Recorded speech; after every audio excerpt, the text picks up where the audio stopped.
I think we are just going to be jumping into the main story. I'm gonna change my team. So I feel like, oh, what team am I gonna use for the main story here? Ooh, it's a mystery. Heart a team. You know what? I'm just gonna go with this one. That way I can walk around as the Trailblazer. It's pretty good. All right, let's go. Hero, honor that Crimson Call, talk to the guard and meet up with Dan Hank. Let's do that. Can I add you? If you want, yeah, sure. We don't need to see the story recap. That's pretty fresh in my mind. What is that? Tile Bounty, Celestial Potats. Sure. I haven't done any search here with the... is this like, yeah, full Inokema? I haven't done any exploration of full Inokema. Like, literally, I'm just a scrub. How far are you in the storm? I don't know what that means. Alright, let's get into it. Zev the guard, sup nerd. Can you please stay close to us? We need to rendezvous with Lord and Hank. We'll do everything in our power to clear the path for you. Okay.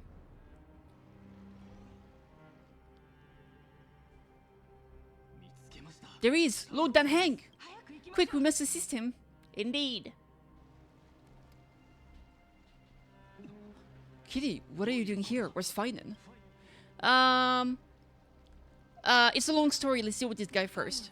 We are under Lord Finan's orders to escort both of you to safety, no matter the cost. Leave this to me and the Holy City Guard. Zeph, take them and go. Wait, Nemosin. The black-clad sword master, something seems off. At some point earlier, it suddenly froze in place, not moving at all. Like some kind of omen. No time to waste, let's get out of here. Indeed. Right, we don't know exactly what's happening, but retreating is the safest choice right now. I don't know which demigod graced us with this miracle. Please, come with us. Ooh. Let's leave this place. Finan, is he going to be alright? No. Believe in his resolve to save Okema. Yes, sir.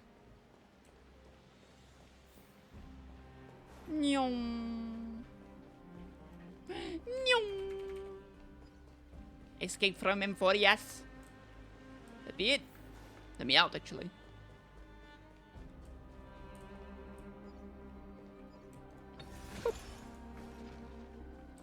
Bularis.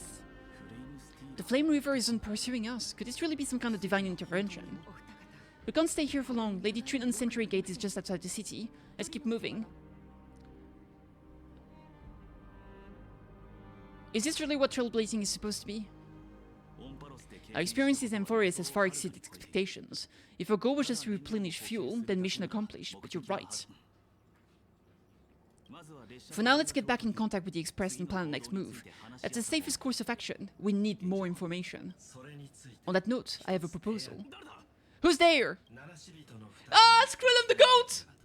Woo! I hope to convey a message to the two nameless. Mr. Skrillum, who are you? Stand down. I order you to maintain a distance of 10 paces. It's okay, guard. This one is not our enemy. It has been a while, nameless of the Astral Express. I'm glad I arrived in time to stop that black-clad one from harming you further. So it was you? He's the one... He was literally able to hack into the Flame River? That's insane. It's good to see some familiar faces. It sure is. It was fortunate we found you in time. Madame Herta and I were both quite relieved, Kitty. You two know this anti-Kitheran? Does he come from the same people as Chancellor Lygus? Don't worry, guard. This gentleman is an ally of the Trailblaze. Would you mind giving us a moment to speak in private? Of course, we'll wait nearby. Please stay safe. Yes, sir! I'm so happy we get to see Skrillum right away. I fully understand your situation. For now, the only thing I can do is temporarily freeze the black-clad one in place. Time is limited, so I'll keep this brief. The place where you stand, Amphoreus, is a world constructed from daytime memoria, an experimental field of a certain aeon. And now, this isolated sandbox world is rapidly falling into a third path, destruction. Destruction? Conclusion, if Amphoreus continues unchecked on this course, a Lord Ravager will complete its evolution and metamorphosis, and emerge from the surging tides. The cosmos as we know it will suffer irreversible consequences. Like Fantalia. The disaster that this Lord Ravager intends to trigger may be far more severe than the Luofu Stellaron crisis, because its goal is the Aeon of Erudition. Putting aside the complex details of the inference involved, I have a request to make for one of you nameless to stand behind on Amphoreus, acting as an informant in order to prevent the wrath of destruction from ravaging the cosmos. This world is enveloped in a firewall that defies explanation, and the flow of time here is also different from reality, but Amphoreus and I can only tear open a gap and project image inside. However, the accidental crash landing on the express car notwithstanding, both of you were able to successfully land here. There must be some principle behind this we have yet to fully grasp, probably because we're from the Trailblaze. It will take time to uncover the reason. Before then, if one of the nameless is willing to stay and witness the fate of this world, or to push it along when necessary, it would be of great assistance. I will shoulder this responsibility. Yes, sir! Mr. Skrillum, I believe you, so I only have one thing I'd like to confirm with you. As Amphoreus is already facing its end, how can we guarantee the safety of the person who stays behind? Look at this if you would. Ooh, special dice. This cure is called a chronocognitive anchor. The two of you may view it as a kind of space anchor in the world of erudition. As long as you carry it with you, your individual data structure will be protected and will remain unaffected by the influence of digital tsunamis. When required, it can also serve as a bridge for communication between the internal and external world. Of course, it is not blank curio with unlimited uses. Blank may only be held by one person. The connection blank being blank interfered with, decide blank quickly as possible blank. 2 blank final blank messages. 1. The intelligent blank named blank Lygus blank possibly blank the primary culprit behind everything blank. Yeah, we know. Yeah. So Lygus is behind everything. I'm pretty sure it's her Iron Tomb. 2. Herta blank discovered the clue blank. Miss March blank has blank already been blank drawn into blank Amphoreus blank. So basically, the idea is that I think March 7 is actually a memo sprite that was created by Sereni to go outside of Amphoreus to try to find a solution to bring into Amphoreus, basically, right? And so when Miss March got too close to Amphoreus, she actually got sucked into Amphoreus, and so the body outside became an empty shell, and she basically lost her memory, and so she became Mem. That's why Mem is literally just like March 7. Like, she's there to record everything the same way that March 7 was out there to record everything with the camera. So we have to find her, basically. Because they were saying how March 7 was somewhere in here, and they had to find her as well. That would make the most sense. But maybe not. Cold, it's freezing. Hold on, am I dreaming? This is way too strange. Everything's spinning and I can see Woobaboo flying around. But I was literally just talking to Himiko. When did I? That's it, Kitty warned me about this place. Right before Klipos glimpsed her. Oh shit! Oh no, have I accidentally walked onto some weird path? Have I done something crazy without remembering? Unless forcing Pom-Pom into new outfits and borrowing Mr. Yang's shoulder massage counts. Massage account, sorry. Hold up. Aha! No way! Stepping onto the path of relation can't be this simple, right? Child of remembrance. Oh! Hell yeah. Step forth into the depth of the past space. Who's there? Hey, cut it out. If you're there, just come out and talk, okay? You're freaking me out. I can't even think straight. Remember when they said that there would be another 5-star that would be free this year? I think it's gonna be the new path for March 7th. I think she's finally gonna become a 5-star remembrance character. Hold on, is that a gate? Cast aside your fears. Step forward through the gate of memory. I think that's Cyrene talking to her. The voice, is it showing me the way out? Oh, hype! March 7 is so cute. Too bad Preservation March 7 is so bad. Oh no, don't fall for it. They're lying to you, turn back now. No, wait, that's Cyrene's voice. No, that was Fu Xuan. I'm so confused. Master Diviner from the Luofu. Oh, there's a memo keeper stature? There's a memo person. Master Diviner, what brings you here? And you, Miss Messenger, do I know you from somewhere? Good to see you again, March. 4-star can still clear her mercy, so she can't be that bad. Okay, by that virtue, every single character in the game is absolutely OP because they can clear her mercy. There we go. There's no character that's better than the others. absolutely everyone is on exactly at the same power level. Since they can all clear, it's all good. Don't worry about it. Yep. Sounds good to me. Good to see you again, March. A pleasure to see you, Miss March. That's it. Master Diviner used the magic of prescience to help me search for my memories. I knew Miss Messenger. We met in that memory space. You said to me, the value of life does not lie in what happened in the past, but in the present and the future. Your memory serves you well. March, I conducted some experiment with the six-faced ice you left us. Thanks to the garden recollection, the magic of prescience has made a breakthrough in extrapolating the past. Now we might be able to bypass the obstacles and look directly into history. The Master Diviner is right. Continue down this path and you'll be able to find your lost memories at the end. Since we last met, you've grown much alongside the Trailblaze. You should be strong enough now to bear the weight of your past. Well, there goes my Ice Princess fairy tale. I need to know, Master Diviner, Miss Messenger, this isn't just another dream, is it? If this is real, why reach out to me at this exact moment? The situation is dire. Your lost memories, they're crucial to the garden recollection. She's right. The garden recollection's existence hangs on your memories.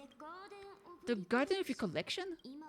You may not want to sacrifice anything to preserve the garden for now, but in time you'll understand. Your destiny and the path of remembrance are extremely closely intertwined. Now go. So, I just walked through that gate? This way, March. You passed away beyond the gate of memory.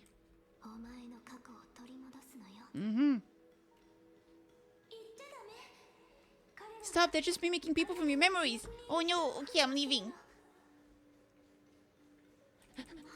That voice again. No, leave me alone! I don't want to go!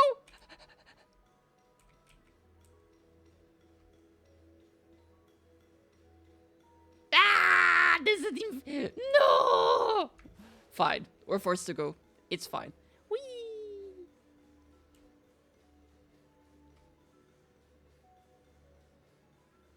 Hello, is it me you're looking for? Don't let those bad people deceive you. Oh no. The gate, it moved. Where's the Master Diviner? No, it's that hanging kitty. Oh, my girlfriend. Hey guys, what are you doing in a place like this? March, there you are. Finally. The trailblazing journey just isn't the same without you. Traveling's no fun without you around. Well, duh! What's Team Trailblaze without its star member? Wait a second, you might look like Kitty and that hang, but... We'll send your confusion. The Garden's allies helped us establish this neural link to reach you. The Garden's allies? You mean Miss Black Swan? Yes, she helped make this possible. Keep going, March. Find your past, wake up and travel with us again. That sounds really tempting, finding my past and continuing to trailblaze new worlds with you. Trust in yourself, March. It's gotten us this far, hasn't it? Follow us. Let's go through the gate together. Step into your past, March. No! Find your true self. Ooh. I like her garter. Dun, dun, dun, dun, dun. Wait up, slow down! Those words sound so sweet. But they are not. They're so evil. Keep your eyes open, don't let them fool you. Fully tea, fully tea, fully tea, fully tea, fully tea, fully tea, fully... Oh, fully, get it? Don't let them fool you. At last I finally caught up. Yes, Irene! That's our girl. Hey, are you alright? I'll be okay, just not used to running around. Say, March, got a moment to talk before you make your decision? No. Wait, that was you, pushing the gate away, sending those warnings. My name's Serene. It means ripples of past reverie. Easy to remember, right? I guess. I know you as Elysia. That is all. Wait a minute, we actually look quite alike, don't we? What a coinkydink.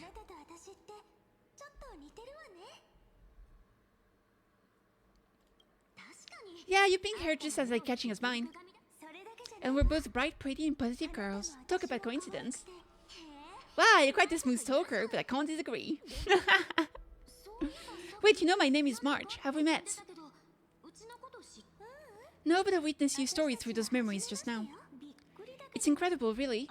We might have more in common than you think. I know exactly what you're going through, which is why I don't want to see you exploited or hurt. You know what I'm going through? I know because I've been exactly where you are. This empty space has been my home for ages. I barely remember what time feels like anymore. But there's something I'll never forget. Trust me, that gate won't give you what you want.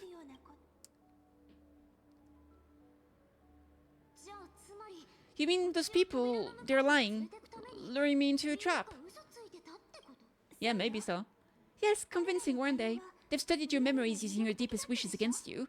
How dare they manipulate a young girl's feelings like that?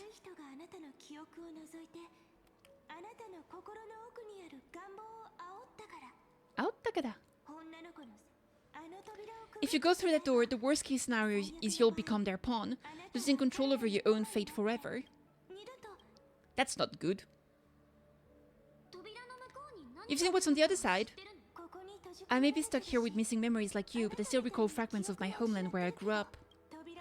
The door leads to Amphoreus. Trust me, it's anything but welcoming. For ages I've watched people walk through that door. They couldn't see or hear my calls. The voices beyond always promised safety, but I've never seen anyone return safely. So I had to try and stop you. To be honest, I'm not sure what to believe, but the fact that you're here, putting all this effort to warn me, that means something. Sure does. Tell me, Cyrene, how can I return to my world? It's really easy, actually. Just turn around and walk away from this place. I tried! It didn't work! Liars!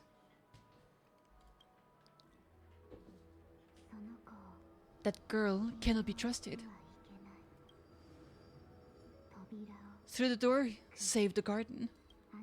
Both of you, children of remembrance. Oh boy. They never give up, do they? But don't let them sway you. Stick to your path.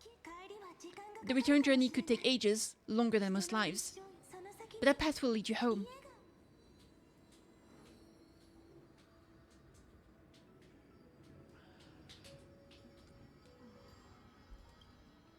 She's hesitating. Thank you, Cyrene. I know what I need to do. Oh! I'm going through the gate, into Amphoreus.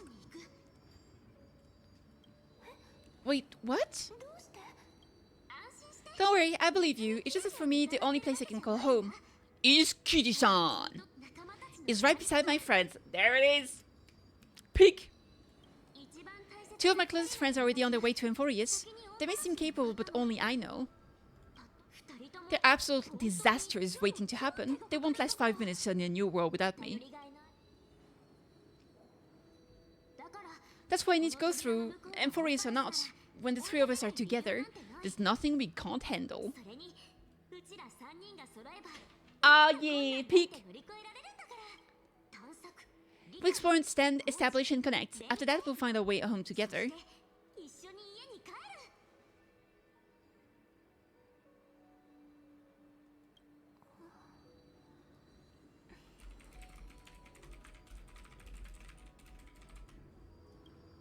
I see, you've got people who mean the world to you.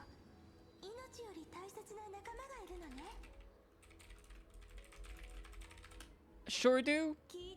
That's so heartwarming. March, if that's what you decided, you have my full support. Ah! Let's go!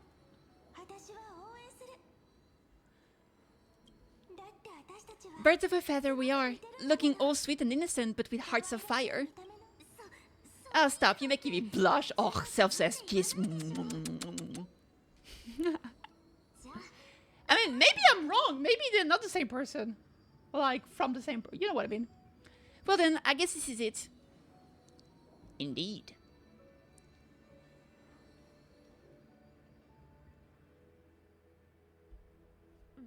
Do you think we'll see each other again? Who knows? Arrgh. But don't worry about me. After all this time here, I've gotten quite used to chatting with my imaginary friends. Great.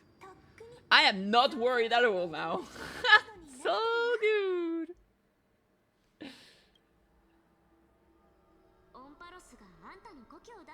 With some other? Could be. Since Amphoreus is your homeland, if there's a way to help you, my companions and I will do everything we can. Then I look forward to that day. I don't think so. Because Cyrene was supposed to have been killed. I think they're just the same person. It would make more sense to me. It's like her half that she sent out of the... I still think it's like a part of herself that she sent away from Amphoreus to find a way to save it. Your story awaits, March. Make it an epic one. Hell yeah. Holy, you finally truly broke the game? You did? Ah, that's terrible. Kitty at Vortex of Genesis.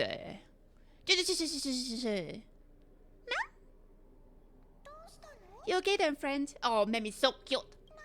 Something seems to be bothering you. The Vortex of Genesis, we made it back. Even this place has changed. Finan, is he ready for Era Nova? No matter what, we need to see it through the end. Yeah, we've come such a long way. If what that machine gentleman said is true, if Amphoreus is destined for destruction, I'll stay by your side until the very end. Like how you and Dad Hang treasure the Express. Amphoreus means everything to me. Time to see the Era Nova begin. Man, I don't know. Unless she split herself into three. There's like one part is Mem, one part is March, and the other one is Cyrene that's stuck in this weird like path of space. Time to see the Era Nova begin. Let's do it. Right, time to see the last core flame restored. Let's go!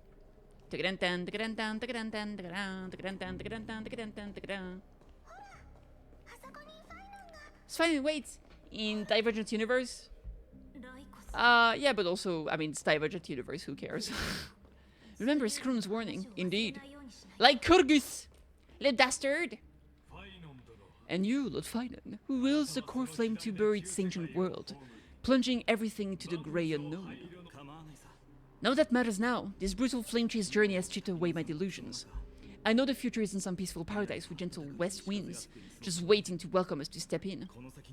If what lies ahead is a mass of chaos, I shall cut through it myself, and usher in the first ray of blazing sunlight. Nani? Is it truly you? Nah. With one last chance to turn back, you still step forward. How befitting of a trailblazer. Spare me your mockery. You misunderstand. As our world nears its end, the one who walks the infinite path have embraced their destiny. As the Theoros, it is my duty to witness the world's future and oversee this final core flame ritual on their behalf. The trial of world bearing, the ritual of Era Nova. Scrum says you're behind all this. I see. So you met my kindred spirit before I could erase his traces. Kitty, what are you saying? This one knows more than he's telling. Time to make him talk.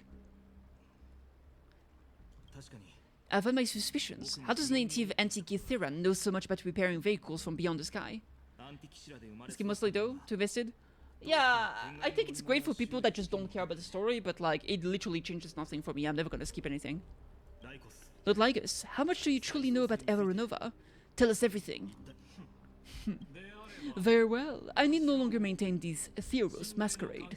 You seek truth, Lord Finan, and truth you shall have. As you know, when the old gods fell, someone had to bear the broken pillars to fill the vacant seats. Those who would assume divine authority must prove themselves through trials. Yet for Kefali's demigods, the possibility of overcoming the trials has forever been non-existent. For the world-bearing trial is the divine duty itself. Bringing forth the Era Nova and bearing its weight is an endless ordeal, ceasing only upon collapse. Precisely, the Era Nova ritual is not something that can be completed in an instant. No, but a long and arduous journey. While the sacrificial journeys of other demigods conclude in this world, Kefali must shoulder the gods' core flames, bear the memories of all worlds, and stand unwavering. Onto the next world, where the black tide consumes the bearer and all that they carry, leaving nothing behind. Unless the core flame finds a new bearer. The holy flame that illuminates all world rests in your hands. All that remain is one choice. Nurture it, pass it on to future generations, or extinguish it here and now. Deliverer, The fate of all worlds rests in your hands. Enough testing. I've made my decision. But before I ignite the dawn of the next world, you need to promise me something. 2 things, actually. Speak your terms. Promise me this. Professor Zangsat's vision of the new world is absolute. The world will be reborn from my memories. All souls, living and dead, will return as the first humans, unchained from their past lives. And my friends, the fallen demigods, they shall transcend the cycle to become new titans. Our heroes shall not have died in vain. Of course, this I can guarantee. Good. The second one. Promise me Kitty can return safely to her homeland, unbound by Amphoreus' laws. My apologies, but I cannot promise this. As mentioned, she now bears the Time Titan's authority. Her bonds with this world runs too deep. No need to worry, I have a plan. We sure do. Well, I stand corrected. An outsider like her does have ways to defy destiny. I sure do, man, lover! Woo! Thank you, my friends, for everything you've done for this world. Though the next world may not remember, I shall never forget. As the heroes, I declare, Amphoreus has determined her path. Step forward, heroes. Follow her path and see it through. Ooh, okay. Shishigen shimashou. Okay. Complete Aranova. Sure, whatever you say. I'm gonna talk to Lygus. As our world draws its final breath, I stand before you as a Theros.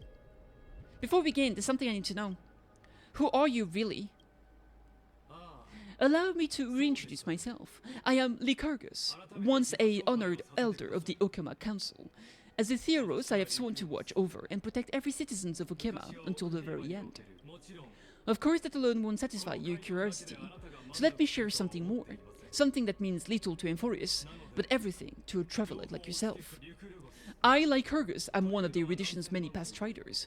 Through me, news keep watch over this realm, working to save Amphoreus from decay.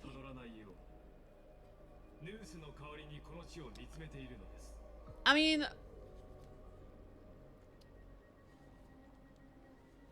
like, for example, Zephyro clearly kinda is a past... Oh, it's kinda complicated, I guess. Because like Zephyro, for example, is like a Lord Ravager, but his goal seems to... is about to destroy Nihility by using a kind of power that resembles Nihility. So is it possible that every Lord Ravager maybe follows 2 paths? One's being destruction as the ultimate goal, but also the path of... Like, maybe they had an original path, right? So maybe Lygus used to be like a past rider of erudition, and then he became a Lord Ravager, so he still has erudition power. I don't know, I wonder. I don't expect you to trust me based on words alone, but believe this much, when you look at the bigger picture, we're walking the same path, you and I. I know, I do have erudition power, as a matter of fact. What are you... Wait, what aren't you telling me? Speaking this hard, chat.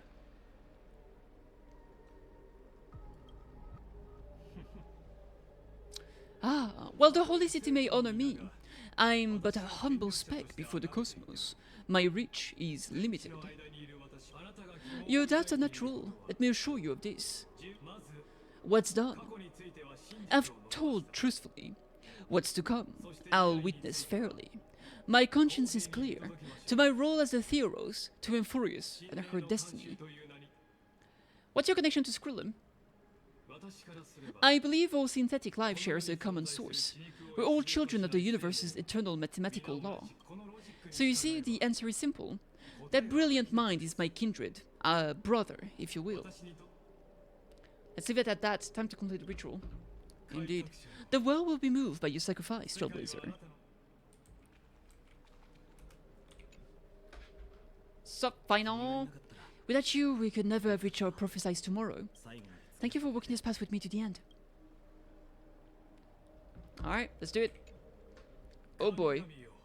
Behold, O gods, Amphoreus has achieved a victory, and the Era Nova approaches. The raged soul has arrived, having walked through the bustling nights, bearing the golden fire and blood, stepping with pride into daylight. He is a pure child, walking upon the path of yesterday, today, and tomorrow. He is the first to be born. first to be named among the nameless. Eternal in form, limitless in reach, he treads the endless night underfoot. The greatest of kings, protector of the displaced, raising humanity's children above their adversaries. The firmament of molten gold courses through his very bones and flesh. The greatest of kings reveal against his breath and words. In the golden lakes of that beautiful new world, he shall wash himself clean. There, finish what we first and last wished for. To write an ending unlike any before for this world we so deeply love. Come, Kitty, join me. Restore the final core flame with Finan. The time has come for our soul to face oblivion. Or embark on one final great journey. Oh boy. It's happening!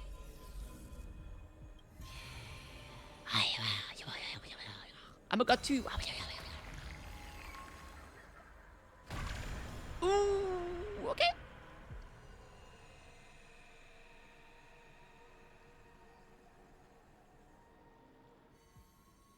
Oh, cinematic time! Pig!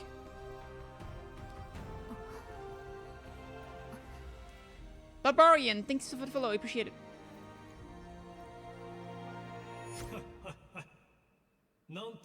Yeah, of course!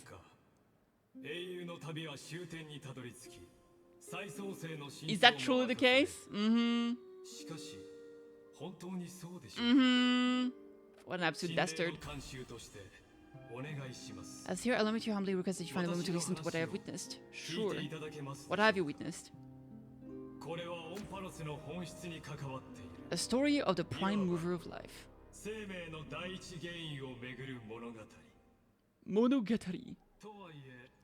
My, what a broad topic this is. Where shall we start?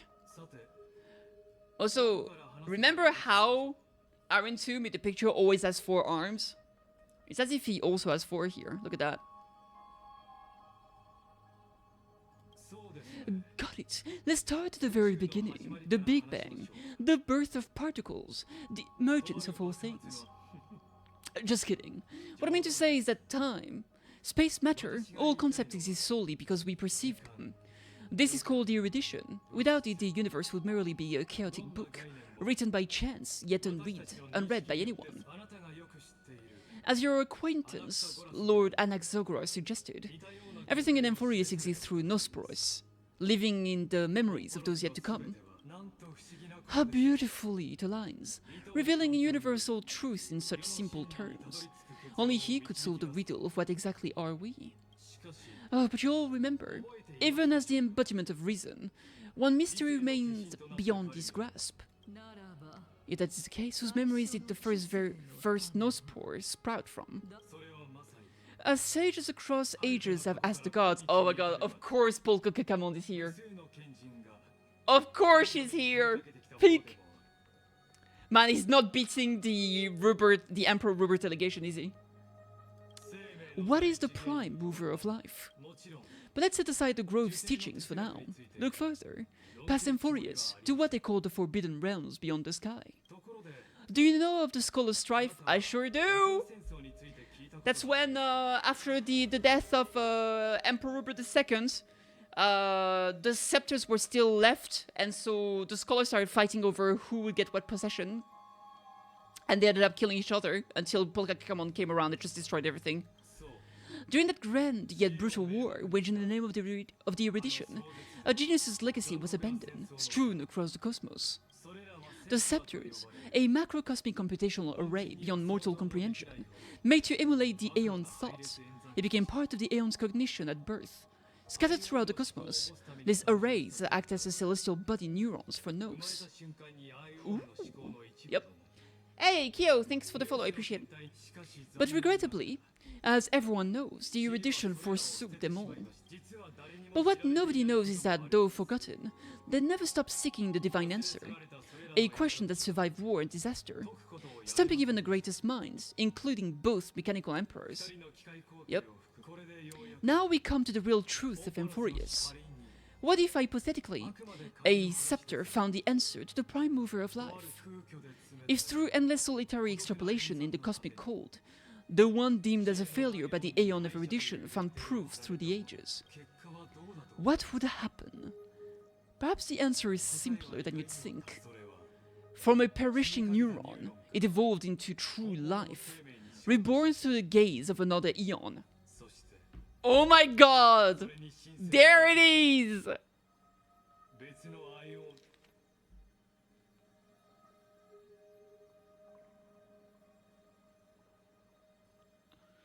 So, is Lygus literally the scepter itself? Did the scepter evolve because of the answer? And he actually became alive, and then he was gazed upon by Nanook, and that's how Iron Tube existed, or like became alive? This is a tale from the distant past, unknown to all, even unheard by the greatest geniuses. Now let's leave the scepter story here, returning to where we began. What is the prime mover of life?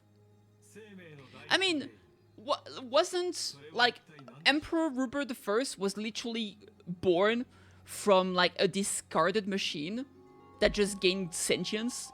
So it's very possible that something that's literally a computer array that was abandoned just became alive as well. Actually, you know the answer better than you realize. It's been by your side, accompanying you through this long journey. The prime mover of life? So, I mean, it's gotta either be Fiden or Mem.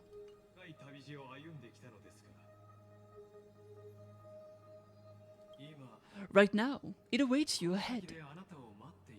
I think the scepter is Amphoreus itself. No, because it says, a scepter found the answer to the prime mover of life. If through endless solitary extrapolation the cosmic code, the one deemed as a failure by the Aeon of Erudition, found proof through the ages, what would happen? Perhaps the answer is simpler. It evolved into true life, reborn through the gaze of another Aeon. And then we literally had the picture of Iron Tomb behind him. So that was clearly about the Lord Ravager. Unless the entirety of Amphoreus itself is the Lord Ravager, but I don't think so. In that brave new world beyond the end of Genesis. I think the prime mover of life is probably Cyrene. Act 1, Departure.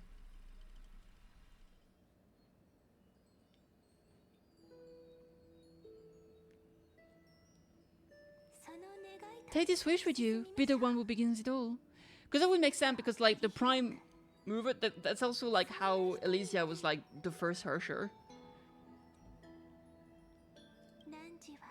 As the prophecy foretold, you will bear the blazing sun until the pale dawn breaks. Continue onward bearing this world upon your shoulders, until the ashen hero, the nameless deliverer, ushers in the dawn.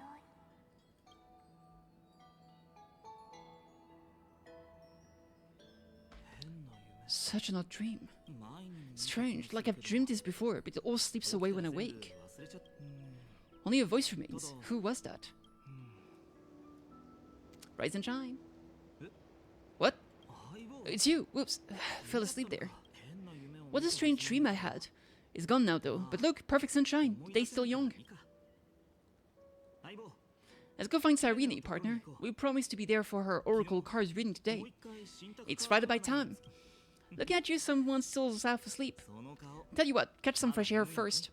I'll hang around here.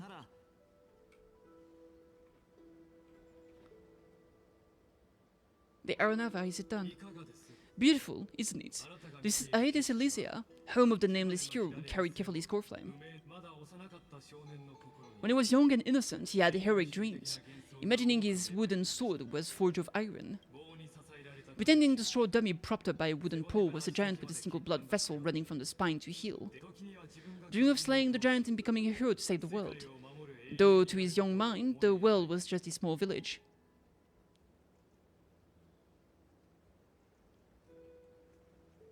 How does this connect to Aeronova? What you witnessed is the start of his path to a new world. And trust me, you played no small part. These are his first memories, rather than watching when not join in. Think of it as immersive theater. become his lifelong closest friend, witnessing his hero's journey from the best seat in the house. As a nameless hero whose unwavering guidance shaped Final's destiny, yet whose name was never recorded in Amphoreus' history. Not training the Chini option? Yeah, like the random option, like the goofy option, I don't always like.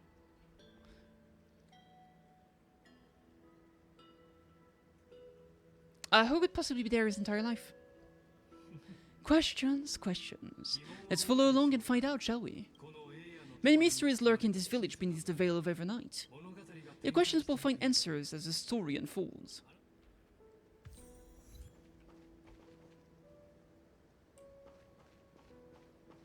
There's some peeps here. Alright, can't talk to him. Let's go. Hey, dog lover, what's up?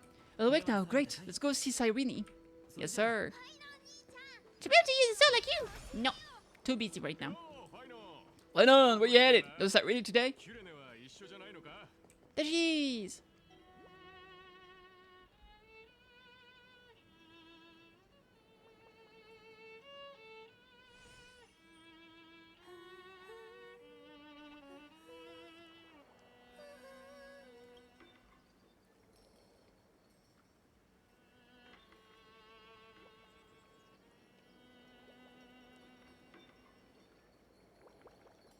Boop, boop, boop, boop, boop, boop, boop. Found you. Sure did. That's Baby March.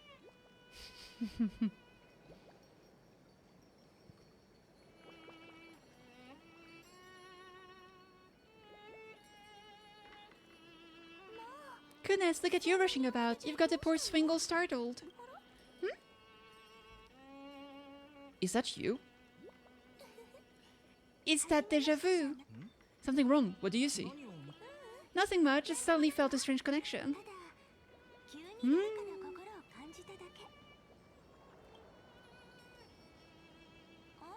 Look at you. Leaves in your hair. Were you sleeping in a tree again?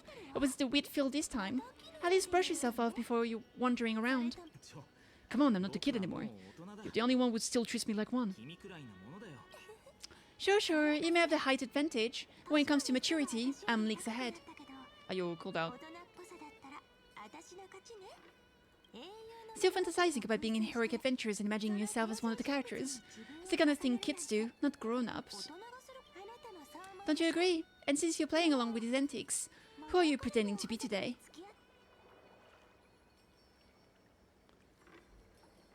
Greetings, I'm Stellaron Hunter. I'll go with that. Today she's going with Stellaron Hunter. Stella Heart Hunter. Steal a heart. Planning to steal someone's heart, are we? Absolutely. Yours if I can. Wink. Switching roles again. What happened to being the valiant hero from a distant shore who made a solemn pact to learn the sword? Spare me. Can we not bring this up? Speaking of which, what about those oracle cards? We haven't done divination in forever. Why this sudden interest? I was just about to tell you earlier, while napping on the swing. I had the strangest dreams. There was this mysterious voice in my dream, calling out for something. Wait, you had that dream too? Yes, you too. That would explain this lingering sense of unease. Which made me think of those old oracle cards I used to play with as a kid. Though the Onyx prophecies were always hit or miss. Yeah, all the kids would get so excited drawing cards like ruler of warriors, but throw fits over devil or drunkard and demand redo. If you just redo it when you don't like the result, what's the point of divination? The blessing of childhood, believing the gods might not notice our little corner of Aedes Elysia, willing to let a small deceit slide. Still, fate is absolute. After all, we never really know just how far into the future the prophecy extends. Anyways, let's get to your old secret base and look for those oracle cards.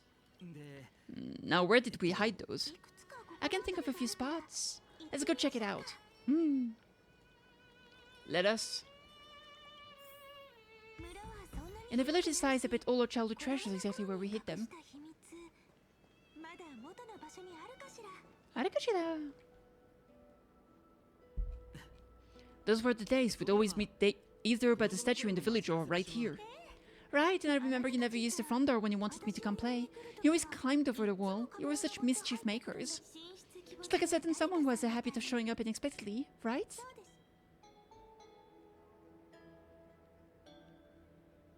Can't pin me down, can you? I bet you said something clever just now. Hey, I was just copying the storybook heroes. They never take the beaten path. Still, it's embarrassing. I've been the only one here for a while and haven't kept up with the cleaning. With so many spots to check, where should we even start? Let's try the roof. Come to think of it, I haven't checked the roof in forever. Where's the shot, right?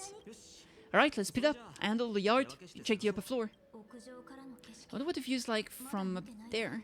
Where's checking out? Lead this to me, partner. Want to bet who finds the oracle cards first? Where did Cyrene go? I want to talk to her.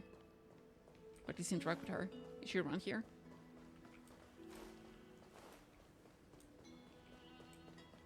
It's probably from in here to the left. I just wanted to make sure. Oh, actually. Hey, Courageous, what's up? Actually not. Surprising.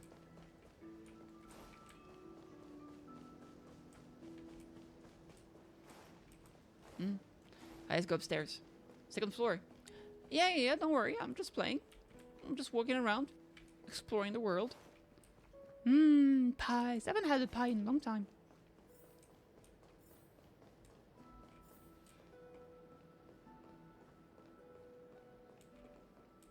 She's so cute. Go before you carry is an air of mystery. Her secret elusive, yet her demeanor towards you is exceptionally warm. You can't help but wonder, could there really be some kind of mental connection? The view here hasn't changed a bit. You know, beside the swing under the big tree, this has to be my favorite spot in all of Aedes Elysia. Elysia. I kept saying Elysia because of Elysia. It does lift your spirit being up high. You can't help but want to hum one of those old songs we used to sing. Why do leaves and branches grow? Which way does the wind blow? They always said I'd become the next priest of time just because I heard prophecies as a child. Oh, that would make sense. But here's the thing, the more divinations I do, the more doubt creeps in. I want to believe the prophecies, but actually leaving Aedes Elysiae. Where will that waiting ship take us, I wonder? Here they are, the oracle cards. Looks like you won the race. This race. Guess reminiscing makes us take our time, doesn't it? There we go, looks like the gods do listen to our thoughts. Here it is, this is the box where we kept the cards. But the cards are gone, who could have taken them? What's this underneath? Peculiar message. 1, 2, 3, 4, 5, 6, 7, do, re, mi, fa, sol, la, ti, stamped paw prints, of course. Dan Hang and Void Ranger Jive. Are these animal footprints? I see now, the sneaky little ones, so that's what they've been up to. The ones from Membrane's Maze, you mean? Yep, let's head to the back of the courtyard. Let us.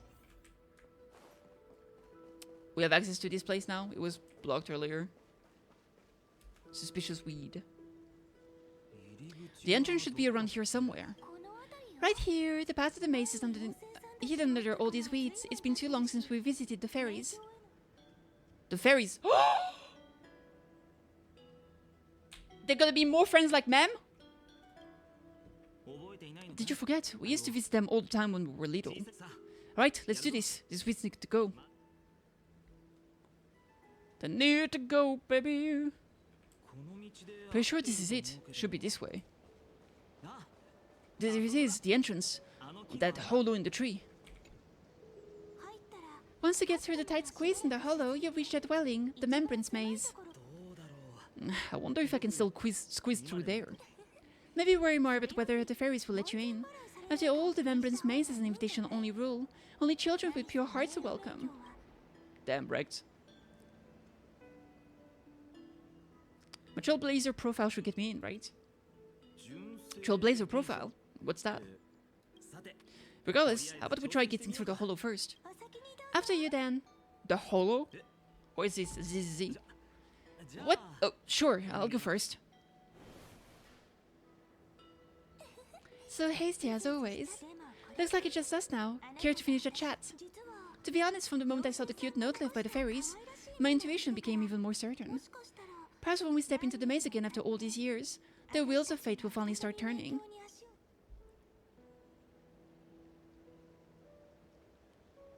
Once the wheels start turning, there's no going back. It's just a girl's intuition. It might not mean anything. But you know what? Even if fate is set on its path, no matter where it steers the world, if we're together, there's nothing to worry about, right? So if you're willing, forget it. If the wheels do begin to turn, that's when I'll make my request. So maybe she's aware.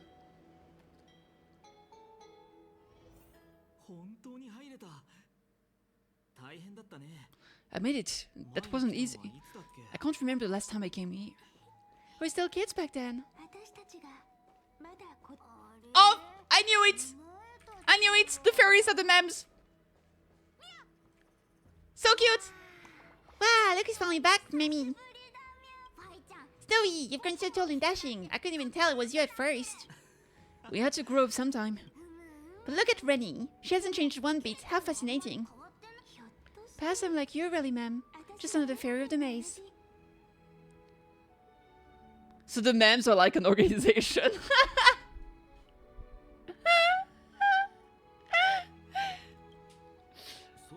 An organization? Hardly. They're not that organized. They didn't even have proper names before we came along. Dollymem, Relymem, Millimem, Fallimem. I've missed these cute little troublemakers. We used to gather around the fires, singing and dancing, imagining all our future journeys. Without coming back here, those memories might have faded away entirely.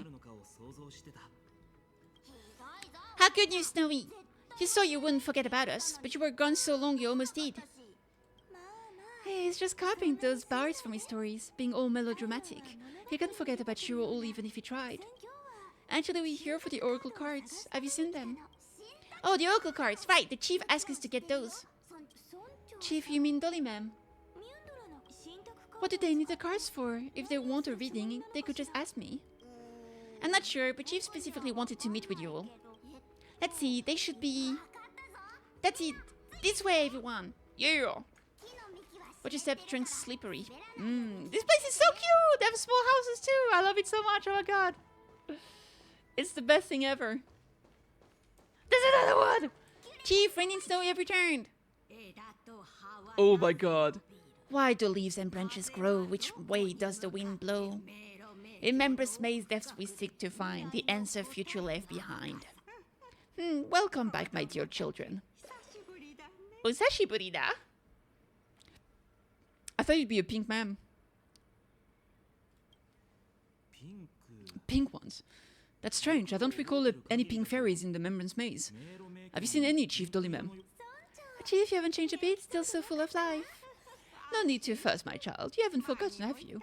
As long as our songs are sung, the children of the maze will live on. Just as our past stay forever linked. Here, take it. I'm sorry I had to resort to such methods to bring you here. This is, as I've written, my book of oracle cards. Thank you for keeping it safe. You know you can always just ask if you want me to divine something. Still, bringing us here like this after so long. Is something wrong, Chief? Yes. The Veil of Evernight whispers to us once more. It tells of a new fairy who will soon enter the maze. Indeed, every time a new fairy arrives in the maze, it means that beyond the Veil, in the vast lands far from Edis Elysiae, a great calamity is on the horizon. Dollymem continues to explain in greater detail. But if that's the case, our journey will have to be cancelled. If disaster's coming, we should stay in Edis Elysiae, just to be safe. What were you planning to do? We weren't planning to be gone for long, just enough time to hone our abilities. Finan would train in Castrum Krepnos while I would seek the Fate Titan's blessing in Genesipolis. Then we'd return to Edis Elysiae to help keep our village safe. It's okay, I can still practice my swordplay here. Some things you can learn on your own. Well, probably. Probably indeed. That's not very convincing.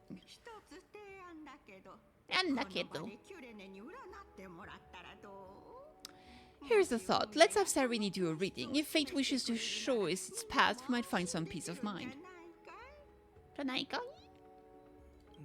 But what if we don't like what the card tells us? Then we stand against it until the very end. Never thought of doing it that way before. Thanks, partner. We'll do it your way. Whatever the cards show, we'll face it together. Ask with a true heart and true shall answer in kind. Close your eyes and let's open the Oracle card book together. Let your thought flow like star drifting on a river, carried by fireflies and gentle winds. Your destiny is flowing towards the same future. Now shall we begin? Oh my, the cards are quite responsive today. Very well, let's see what future the Oracle cards will show us. Wishes to show us. Turn the first page of the Oracle cards. Reveal the Weaver. Behold, the Weaver, it connects the romantic thread of the chrysalis of gold, weaving all destinies into golden silk that flows toward the most brilliant, magnificent future. A dance of thread and blades set the stage, so shall it end as gracefully as it started. Such elegance, the gold weaver must be of noble birth. Such high standing, I doubt someone like me could ever reach it. The Gatekeeper. This is the Gatekeeper, who guides people to the true path among myriad passages. We have surrendered our countless senses, dedicating ourselves to the sacred whispers within the temple. Wait, it almost feels like I can hear the echoes within the temple, and of those children singing. It feels overwhelmingly solemn, yet strangely comforting. The Ruler. The ruler stands for discipline, authority and glory, but frequently also points to isolation and warfare. Even should you pledge your loyalty to me as the last sovereign, the glory shall be mine and mine alone. He who has slain the king can no longer bear the title. Let the withering lion walk his last path alone. Is this showing us a ruler who forsook their people? Stories of such bloodshed like these feel so distant from Aedes Elysiae, but they sure can stir the imagination. The Traveler? The Traveler, a little trickster, always hiding behind other cards, disguising itself. What a rare catch. Over here? Or perhaps here? Gotcha! You have to be quicker than that. That teasing voice, just like a child playing hide and seek. Surely only a master of mischief could pick up this card. Check the other cards. Second page. The Servant. This card, the Servant, is surprisingly light, bearing the cool scent of Ventilla flowers just like starlight. It symbolizes new life and hope, yet often brings to mind struggle, sadness and loss. These precious flowers I care for with my own hands, are they destined to bloom only in death's embrace? It sounds so solemn, yet tinged with an inescapable sorrow.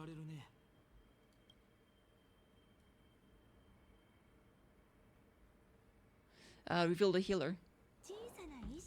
The humble healer may seem gentle in hue, but its courage matches any other, strong enough to melt even the coldest ice.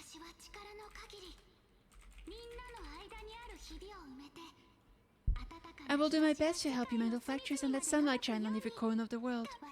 Make a pinky promise with me. No more going back on your word. Hey, this card really speaks to me. It makes me want to protect as much as I possibly can. Still, protecting everything everywhere seems like a dream. What amazing power would you need for that? Reveal the Scholar. Behold the Scholar, bearer of many names, the Grand Magician, the Great Performer, the Eye of Wisdom, and the Defiler of Circes. Oh, there's just one card. With all those titles, I was expecting a whole deck. A drawer mask draped in finery will suffice. It's succinct enough to best summarize my true nature. Wait, what's with that condescending tone? It's almost as if it knows what we're about to say. Check the other cards. Reveal Finance Oracle cards. The Deliverer, according to the tripartite prophecy, this card means absolute harmony and perfection. In fact, it's the only Oracle card without the dark side. What? No divine whispers this time. Silly, this is simply the card you drew for yourself. The sleepy village of Aedes Elysiae, in just one fleeting moment, welcomed an array of legendary figures. The Weaver, Gatekeeper, Ruler, Traveler, Servant, Healer, and Scholar. Look at that. You can see here, it's his entire life as a kid, as a young guy, as the You know, when he evolves at the end, and also as the Flame Reaver, when he fails here, just like the 5 steps, 1, 2, 3, 4, 5. Did you get the creation nymph code? Nope. Haven't yet. I did afterward. Didn't know there was a code. Their stories and wishes show the village boy glimpses of a world larger than it ever imagined. They brought tales of raging battles, of cities crowned in holy lights, and of wonders beyond his understanding. Its stories so far removed from his simple village life. When these were just images of his on his friend's oracle cards, and yet destiny now stirs in resonance with the maze. And now they are right in front of one's eyes. Damn. Damn. The Deliverer, this card again. My child, it seems you're destined to bear the wishes of many, to answer the world's call. But bear their wishes? Yes, just like KittyKathee, standing eternal atop the mountain. My parents, they only wish for me to grow up well, to help around the village, stay out of trouble. Madame Pythia's wish for more books in her little schoolhouse, wanted us all to learn and grow, and little Piso, he wants to grow up strong like his father, to become a hunter. Is that my purpose, to fulfill their wishes? Perhaps for to deliver such wishes are but droplets in the ocean. After all, KittyKathee bears the weight of the entire world. Right. Could any human possibly measure up to a titan? I wonder too, perhaps. What's this? What you see are future written in the cards, or rather the people you'll meet on your journey. Damn, okay. Sometimes fate can guide us when we're lost. Let's consult fate itself. Maybe they will know why we must take this path, and learn just how many burdens one must bear to become a true deliverer. Alright, let's do it. The Weaver and the Gatekeeper. Personal wishes, I have none. Only the era nova matters. The world's rebirth. Yet if I am to weave a new era, then may it be one where kindness and her cleanness shall never tread. These crawling parasites have no place in Okema, especially not under the deceitful claim of human rule. That noble lady, the way she speaks, is like ice in my veins. She's too selfless in her dedication. Not exactly the warmth I'd expect from someone selfless. Teacher, perhaps we could share your wishes with us. You could share. Oh, Snowy, you want to know about our wishes now? I wish to meet Trian again, in the sea of flowers where the west wind ends. So sad. And Aggie, I want to see you shed that golden thread cocoon around your heart. Just once more, smile at us again like that bright-eyed girl in white who stood before the Janussopolis temple.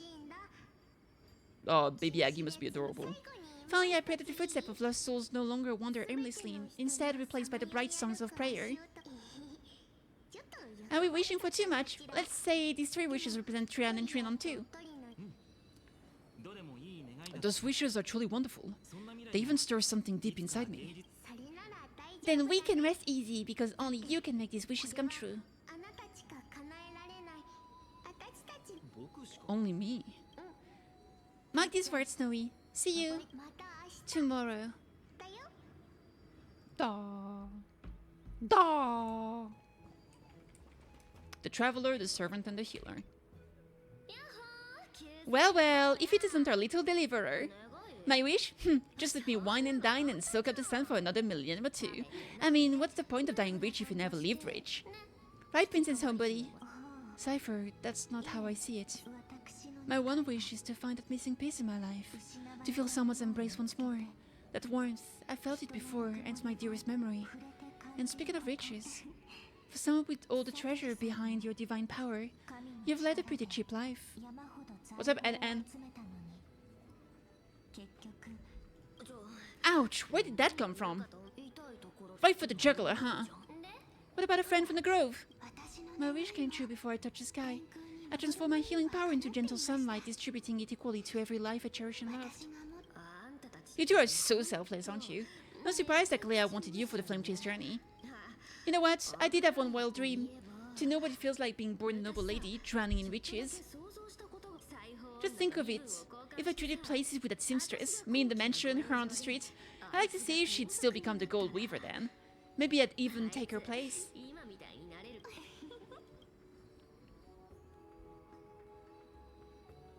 these wishes, they make you want to smile. I can't disagree with you. These wishes aren't weight to bear. They're like those candy wrappers that Aedes Elysia's children love, shining even brighter when bathed in sunlight. Warm embrace, equal healing, and perhaps living free. They're all wishing for a kinder world in their own way.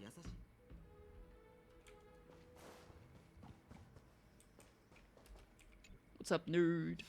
Finan, my student. As we go over this again.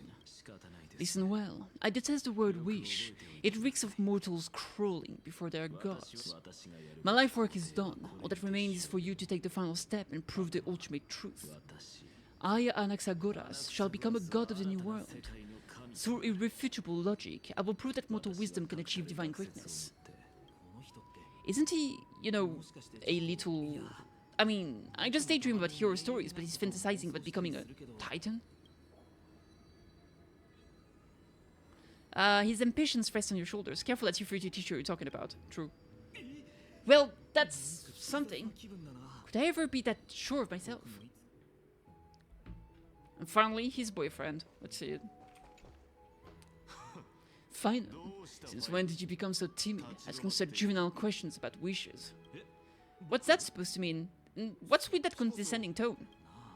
No way I became friends with this half-naked show-off, right?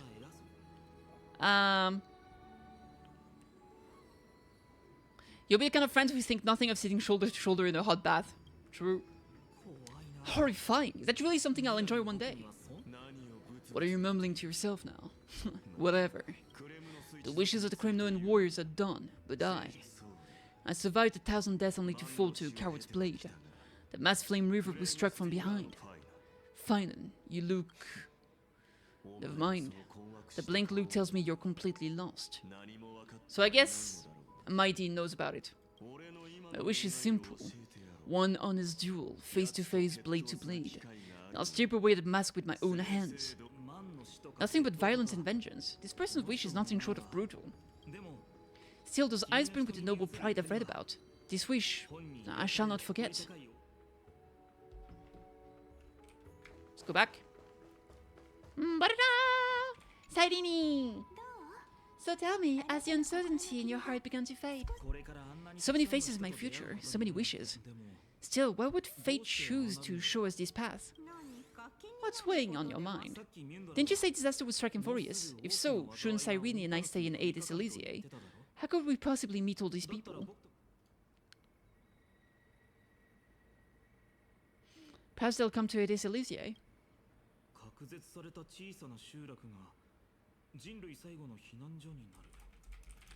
Our secluded village as humanity's last haven. That makes sense.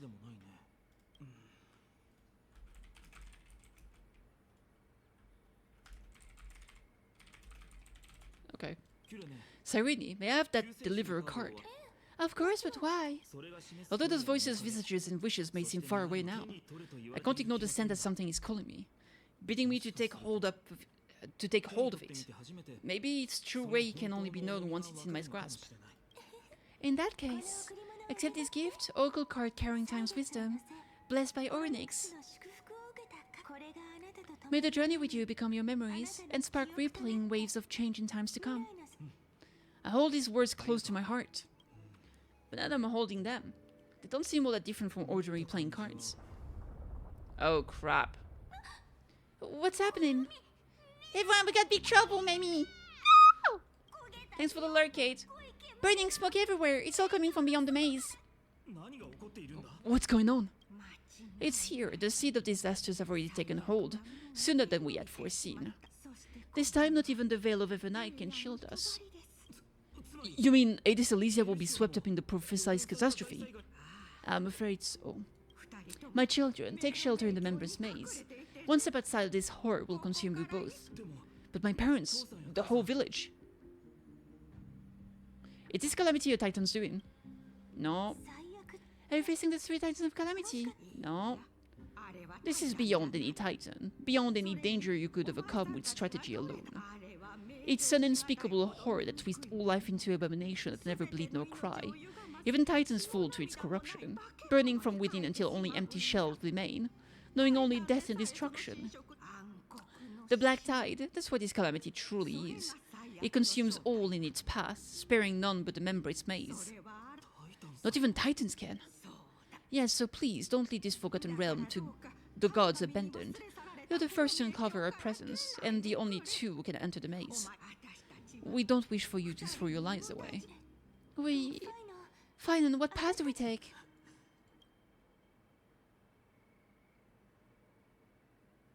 Protect those who must be protected? Or is this golden? It seems important. I learned the sword to protect those close to me. If I run now, I'll never be worthy of lifting a blade again.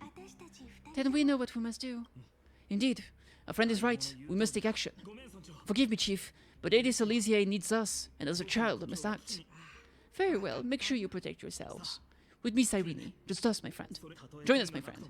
Even without a sword, I'll take a rake. Even with the roughest steel, I'll keep our home safe. Deliverer.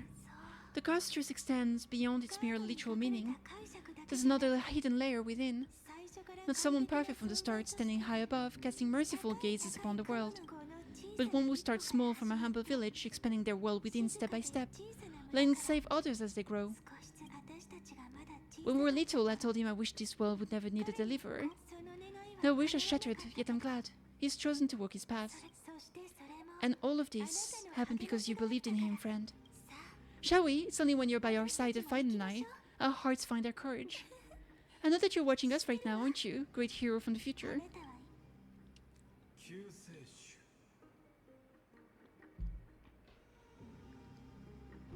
Deliverer. Such cruel irony. Though destined to bear the world's burden, this boy can never become the hero to bring forth the dawn. Don't tell me, I'm the one who was to deliver salvation. Follow their path, Kitty. Bear witness that this man, forever denied the mantle of hero, takes his first step on the path to deliverance. Watch this memory play out its final act. See with your own eyes how everything began. Then you'll see why his dream of deliverance was always destined to become this world's requiem. Oh boy. A sun red as blood, wheat fields turning to dust, and in the heart of it all, a village aflame. In that moment, the boy stood at what felt like the end of existence itself.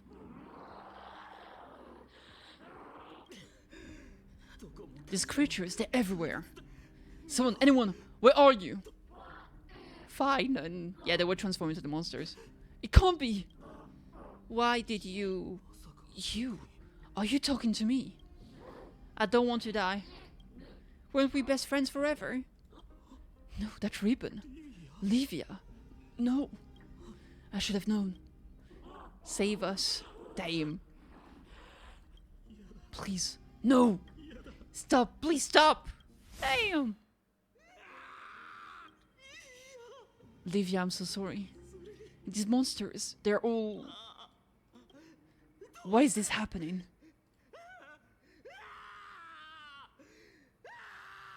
Jesus! When the Blight Tide arrived, the wavering boy found resolve in his companions, and together they ran toward their first battlefield. In the far future, the land of Amphoreus would bear the marks of the hero's footsteps. With sword in hand, he would inscribe an eternal mark in the golden epic. And when dawn broke over scorched earth, a boy covered in wounds buried the dead one by one, his silence heavier than the earth he moved. His home, his past, his name, all buried beneath the soil. His feet carried him forward, over the pillar of stone, beyond the chalice of plenty, through the deadly fogs of the hand of shadow. He wandered without direction, like a withered leaf drifting in the wind. Through countless city-states, the smiling visage of the white-haired swordsman was etched into memories. Yet he did not walk without purpose. Deep in his heart, a voice always guided him forward to fulfill the wishes he had inherited, to brave peril, and to do all that was within his power to save those who needed saving. Those words his friend spoke long ago, when his journey began, lingered. Protect those who must be protected.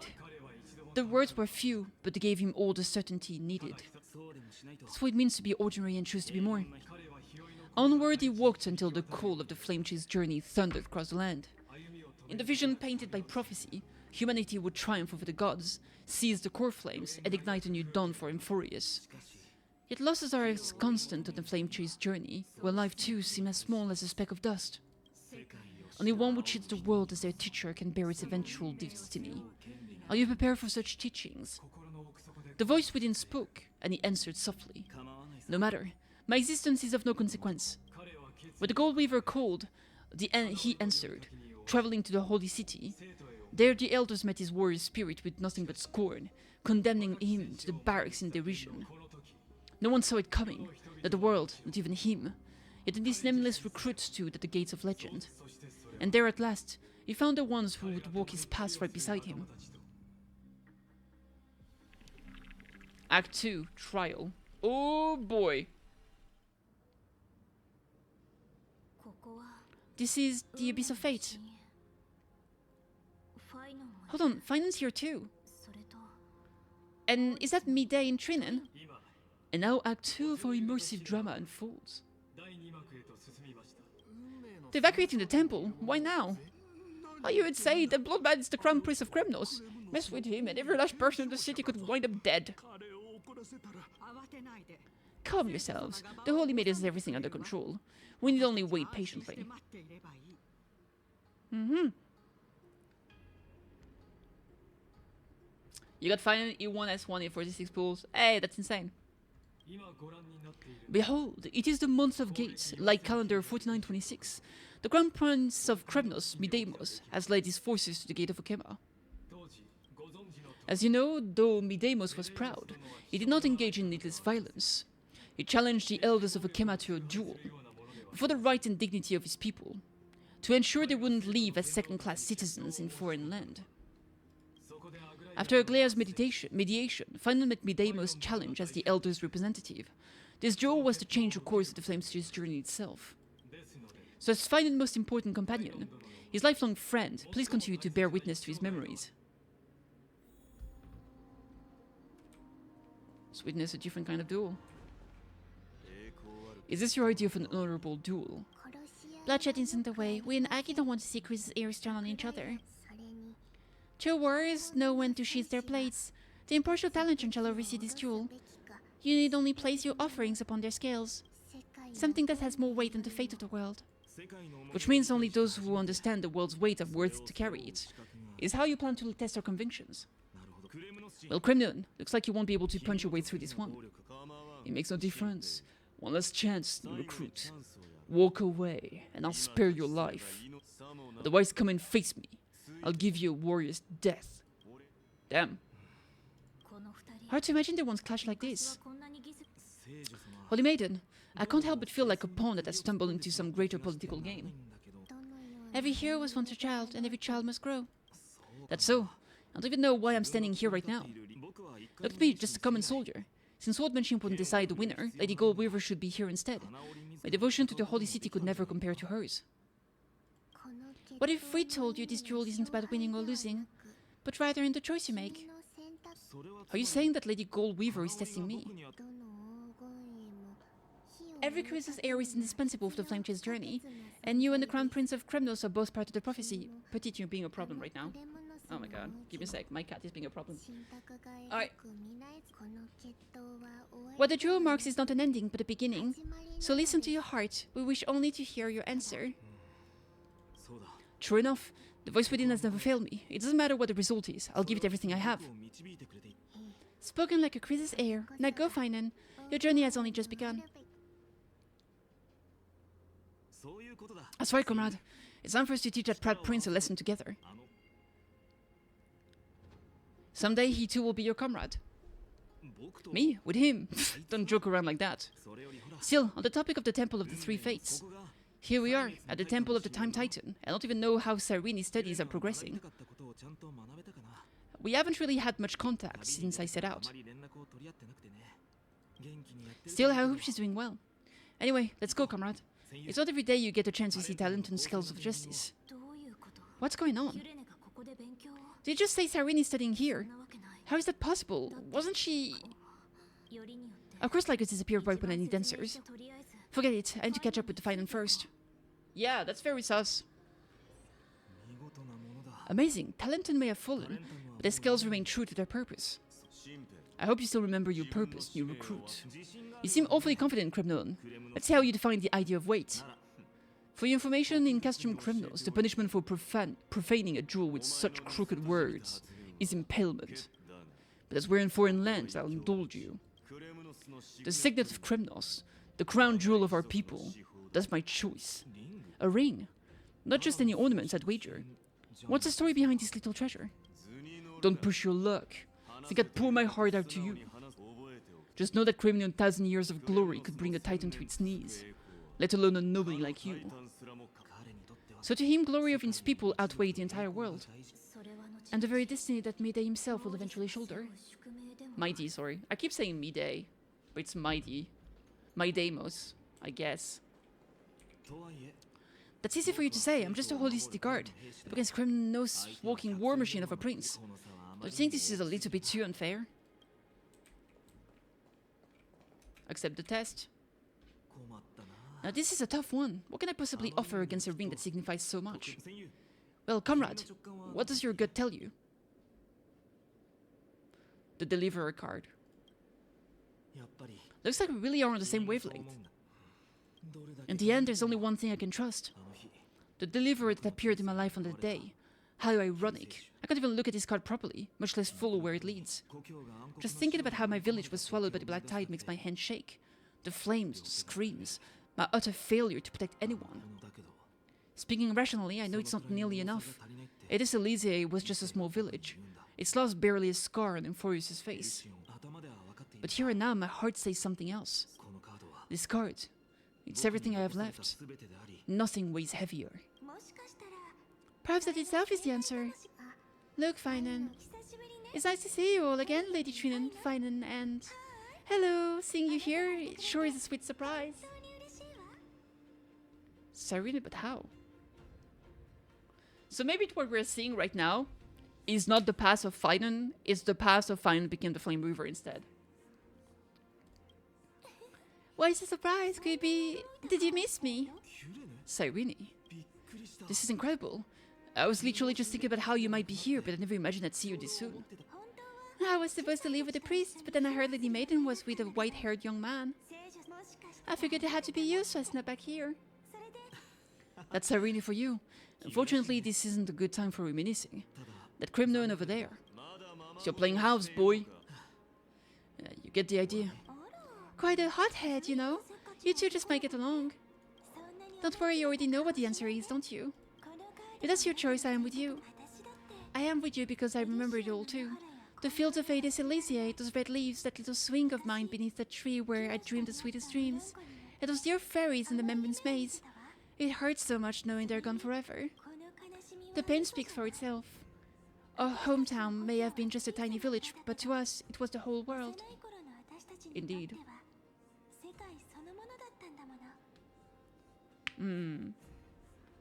Yes, ma'am. But that's not enough, Finan. Not nearly enough. Even though hatred can help people grow and turn a boy into an unbreakable warrior. What you need now is victory. You can't just stack the scales with your past suffering. You have to throw... You have to throw the weight of your future onto them as well. The future? What do you mean? Maybe that was a bit too cryptic for you, but it's actually really simple. Why not have our mutual friend here stand on the scales with the Deliverer? How about it? Can you help us? Me?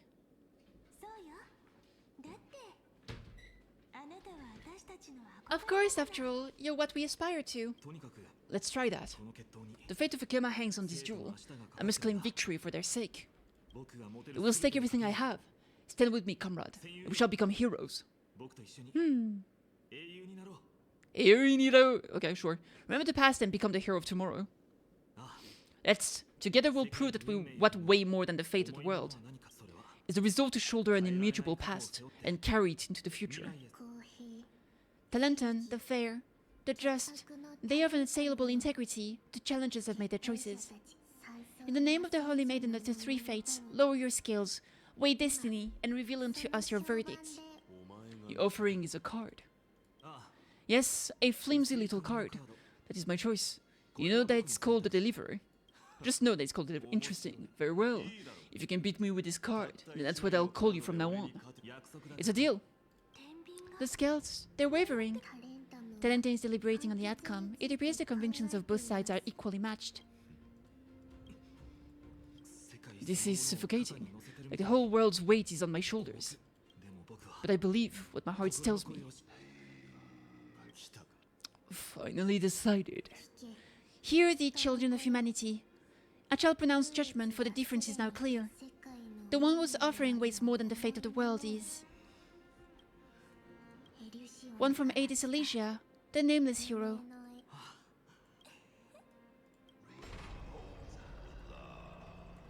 However, heed this. The true weight of conviction originated not from itself, but rather in that which taped the scales, hope itself. What's that supposed to mean?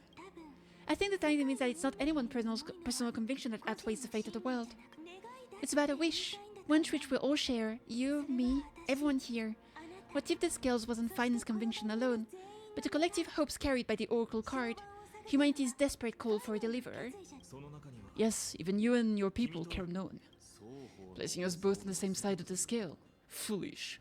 We Kremnons are your mortal enemies. Such weak idealism will only get you skewered on our spears. Fine by me. I've never claimed to be the deliverer from the card anyway. I'm a soldier. And if it's my fate to bleed my last on the battlefield, and so be it. I'll fight to my last breath, and on this I know that we're the same. Hey, Mizumiko, what's up? That's all a hero really is. Someone with that kind of conviction. And the deliverer, just the sum of all those heroes. A brilliant explanation. Just as prophesied, on this day the final two heroes shall join the Flame Chase journey. I should have known from the start. They all say Lady Gold Weaver is quite brazen. But you're the first to even imagine that prophecies could pursue the Kremnon warriors. Oh, I have 1,000 ways to tame a lion, but this lion didn't come here for bloodshed, did he? The Crown's fired magic Koima's forces, yet we haven't lost a single soul. How's it been going? Great! I've been enjoying the story so far. That's no accident, is it? Do you honestly think Kremnons are renowned for a love of battle would show mercy? Your forces are equally renowned for their iron discipline. And so we can only assume that this is on your orders. Perhaps Okema isn't as hidebound as the rumors say. You grasp the true marrow of power more clearly than those elders. Now that the wheels of fate are turning, what finer way to celebrate a fortuitous encounter than a feast? Follow me, brave outlanders. Heroes of this world are as countless as the stars. And at this moment we found ourselves gathered here by the light of the flames of the long night. History shall remember this moment. The prophesied Chrysa's heirs now stand assembled, heralding a new dawn for Amphoreus. Yeah!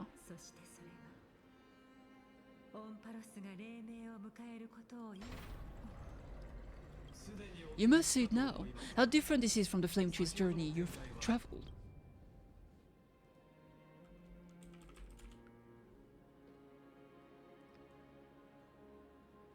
What is part 2? Just whose memories are these and whose role am I playing? Who? Perhaps the role is not that of a person who really existed. Notice how only two particular individuals seem aware of your presence. Patience. We are approaching the final act. These are, as I mentioned, his first memories. They are of particular importance for the imminent Era Nova. Such as this very moment, as the prophesied demigods gather with Talenton as witness. This is a moment calculated by the gods. What comes after is no different from that which you already know. Some join, others leave, while flame chasers bear their faint light forward through the long night. Come, come, your seat awaits, at the 13th heartbeats. Our heroes will be ferried to the final scene.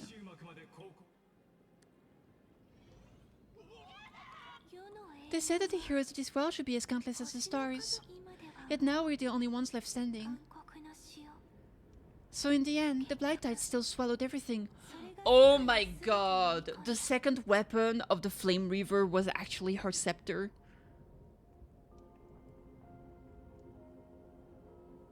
That's crazy. So in the end, the Black Tide still swallowed everything. The Westerns be protected by Miday's Kremnoans. It will hold for the time being. Professor Onyx had deployed wards in the north and east before. Their effectiveness is untested, but I believe in him. And Okema. We needn't fear for Aglaya. Even in death, she counts as the greatest among demigods, a thread of romance weave an impenetrable shield, and the people answer her call, rallying the city's defense. So she did die at in this one. Let's move. KittyKathee has given their core flame. We must complete the era nova before the next entry hour. For Amphoreus. That only leaves 3 hours. So, this is the last time we'll see her. Fine then. We set out on this journey to answer the world's desire, didn't we? That way means to be a Chrysa's heir. So, has it always been? Then why? Why must Amphoreus' wishes to be so cruel? We made the best choices we could, whenever we could. But in the end, the prophecy that led us, this black tide swallowing everything. Why does it look like this? I don't know. But we haven't had any other choice, except to move forward. Not for a long time now. Even if we only see the long, long night ahead, I still believe that through it, we'll find the dawn on the other side. Beyond these flames, a new sun will someday rise. So to the Temple of the Three Fates, you'll take over time's authority, and we'll return all the core flames to the vortex, then put this world's fate to its final rest. After which we shall all face oblivion, or embark on one final grand journey. Act 3rd. Act 3, Return. Oh boy. Yeah, it's my Queen Ornyx baby! Please forgive us for disturbing your sleep, Ornyx. It matters not, I know. Fate has run its course. The Black Tide has reached Okema, and Amphoreus does not have much time left. It is time for the Era Nova. As agreed, I shall present the core flame of time. Ride the river of time. It will guard your passage to the vortex of Genesis. Step through and witness. Professor Anaxa proved the truth of Genesis with his sacrifice. As Chrysa's heirs of the prophecy, we're always destined to immolate ourselves for this world. Now it's our turn. We can't let everyone's sacrifices be in vain. I don't need another pep talk, Final. After all, we've been ready to fight fate ever since we left the village, haven't we? Yeah. Why is this becoming sad? I have a bad feeling. Come, let's claim the miracle we were promised, and burn away every last shadow in this world. And then rises the first light of a new world. Yes, sir. Light calendar 4931, the 3rd week of the month every night. Welcome, my Lady Kitty, to the end of the flame chase, and the end of all things. The Titan has revealed the gateway of fate. Please accept the invitation to step across the threshold and behold. Beyond this gate lies a new world that our heroes sought through their trials, as well as the terminus that the owner of these long memories has been hurtling towards their entire life. Perhaps you'll find it all too familiar. Then you'll understand how the mortal called Finan shouldered the world's weight, how that same burden crushed him, proving that the so-called deliverer is nothing more than Amphoreus' own delusion, a pitiful fantasy that it could defy fate's decree. Please, esteemed one, the answers you seek lie in the non-existent times.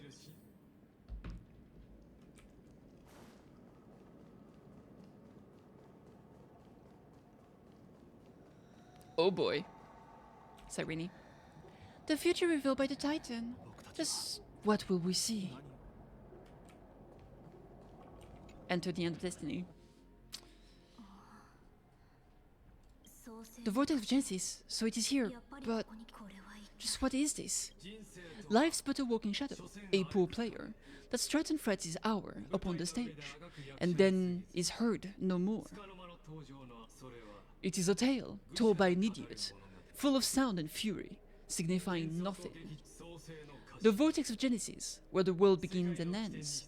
What stage could be more befitting of our final act? Come, come, come. I beseech you onward, buoyed by your surging curiosity. As an unattainable existence that has welled within his heart, beyond his reach, you have accompanied him through the march of years and counted. You naturally have the right to view the river of time in its fullness, and to witness what he will come upon his arrival here. Every absurd and tragic end. Now, if you would. So does that mean that we were part of it? Like the moment we entered Amphoreus, we were just an existence that was throughout all of his lives for all of the innumerable cycles? That might be why, like, we were alongside him even though we weren't really.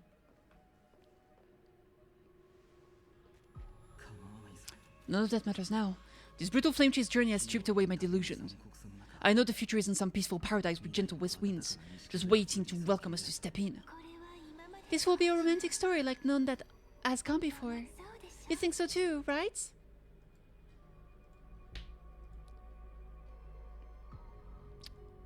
This is the rest of Fine and Sirene's story. Indeed. In his memory, such a scene replays over and over. Though the details may differ, this remains ever the same. All shall bid farewell to one, and that person alone will witness the miracle.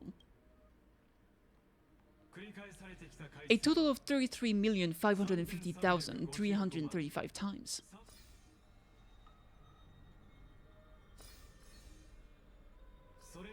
Each is a drop from the river of time, representing the long journey he would take, or rather,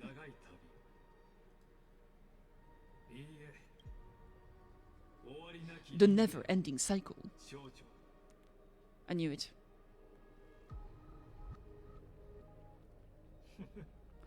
Sharp as ever, I see.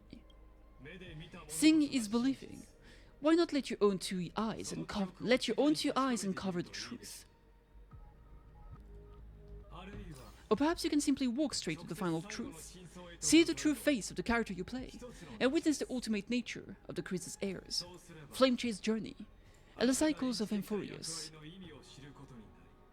Now I want to see the others. Take your time. Look around as much as you want. Eternal Recurrence 134.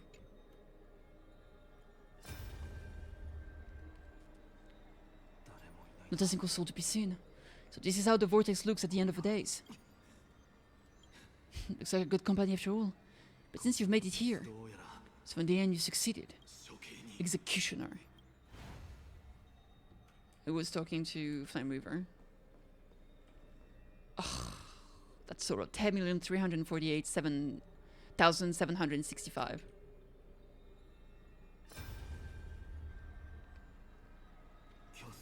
Castoris, didn't you...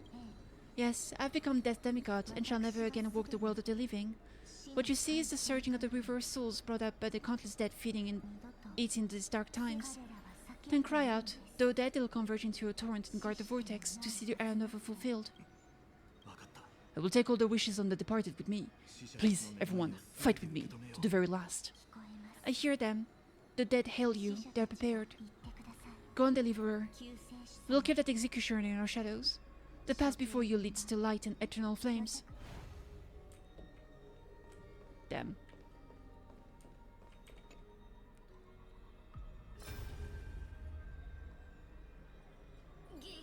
Ugh, there's water everywhere. This place is always all wet and sticky. Even my tail's getting heavy. Plus the burnt smell and that sizzling noise. Yikes, nobody from Dolos could stand this. So you feel it too? Hi, Johnny. Go on then, and handle the filth. Do what you need to do. Let me fight with you. But the odds with two. Hey, remember what the Sims just said?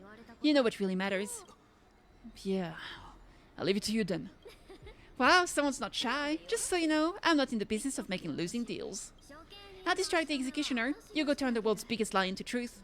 Let me become the first wind of your new world. How you doing, Johnny? Enjoy dinner, Mizu. Thank you for stopping by. Oh, by the way, Johnny, I did because 1 week has passed. I was able to do my random tickets.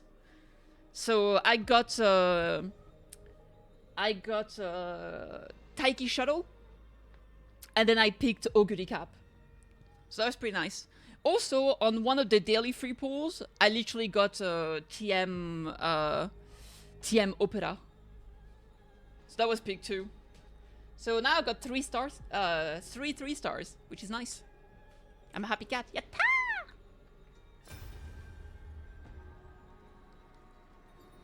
Taiki and Augury are really good for parenting pace chasers. Yeah. Just shut up and get out of here. Are you crazy, my dear? Immortal or not, even if you're the demigod of strife. I'm still no match for them. No, I know you can. I just wanted to request that you witness the Era Nova with me. Together, let's prove that we're enough to transcend the prophesied fate.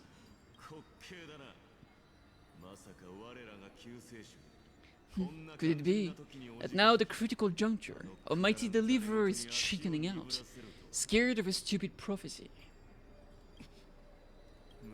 I'll transcend the prophesied fate, alright. They've got a better way. As the son of a Gorgo, I'll prove myself without one last grand victory, just like when I whipped out the old king's heart. Go, leave this to me. The Black Tide's creatures block out the sun, that we Kremnoans will fight in the shade. And when I'm done with that executioner... I've yet to have luck to have 5 friends in one training. I've had 5 friends in one training, but like not all of them. Like I've had like 5 friends in one training, and 2 of them being Rainbow. Razor cups where the west wind ends. I think that's the most I got. Though I've had some lack of luck where I've lost 20 stats everywhere. I didn't even know that was possible. Nobody that was watching the stream knew it was actually possible. The first time I got minus 10 in all my stats, people were like, what the hell? I've never seen this double digit. Then I got minus 20 and they were like, what? That was insane. Oh, is last mission to get a 3-star? Oh, fair enough. Didn't know that was a mission. 823,156. Let's see. Oh, it's Ika! Hey, little one. Are you scared? As brave as Yasin. Stay close, little Ika. What? No, not you too. I see. I won't squander your kindness, your hopes. So please keep this bit of sky standing for me.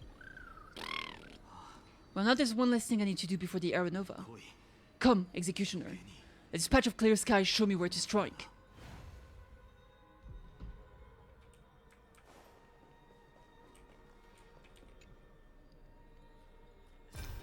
Which number was this one I didn't read? Oh, shall bid farewell to one that person alone will witness the miracle. Such is the will of fate. So even the future revealed by the Titan may not come to pass. The Aeronova, this unrivaled masterpiece, I have no regrets. Not that I must entrust it to my most truly trusted apprentice. Are you saying fate is ever unassailable? The golden thread tells me the black tide rushes toward the vortex, ready to swallow this place. I must weave the last of my humanity into a net to hold back the deluge. I shall have my final bath in warm and raging cold. Now the hour of fulfillment has come. Forgive me. I must snip away every risk to weave the strongest future for the new world. There is nothing more to say. We part here. I shall personally dispatch that wretched executioner, not with threads of gold, but the steel tip of a needle. That was 33,550,334. That was relatively recent, actually. All things considered. 24,581,189.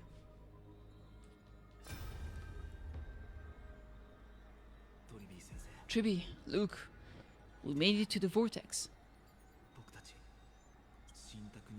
The prophesied future, the flower fields where the west wind ends. Aeronova, we're so close now. You can't speak anymore. Please, allow me to pause just a moment before I keep my promise. Let me answer your cruel fate by tearing that executioner's heart from the void.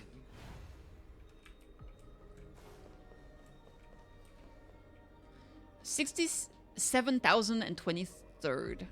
That's pretty early on. Not as early as the one over there, but still.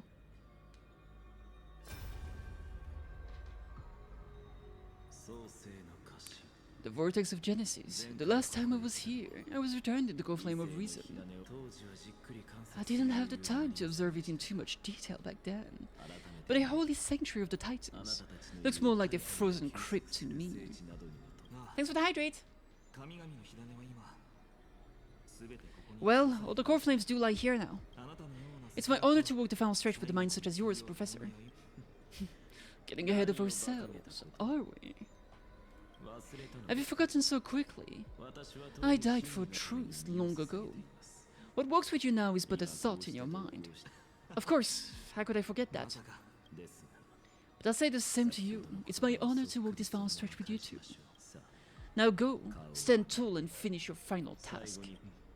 Yeah, just leave it to me. Time for that wretched executioner to pay what they owe. Talk to Lygus to show the final memory. Can I interact with this one though? I cannot, okay. Can I interact with this? Le Basin? I cannot. Alright. You really think you're prepared? Allow me to give you a warning, most earnest. Want to see what these memories hide? The world's course will be forever irreversible. Show me the final memory. Very well. As you have made up your mind, let us bear witness together. As the sole audience of this eternal theatre, I have been rapturously awaiting your arrival. And this too is the very reason I must show you everything. I believe since you have bathed in that aeon's gaze, you can make Amphoreus frozen fate flow once again. Frozen fate flow once again.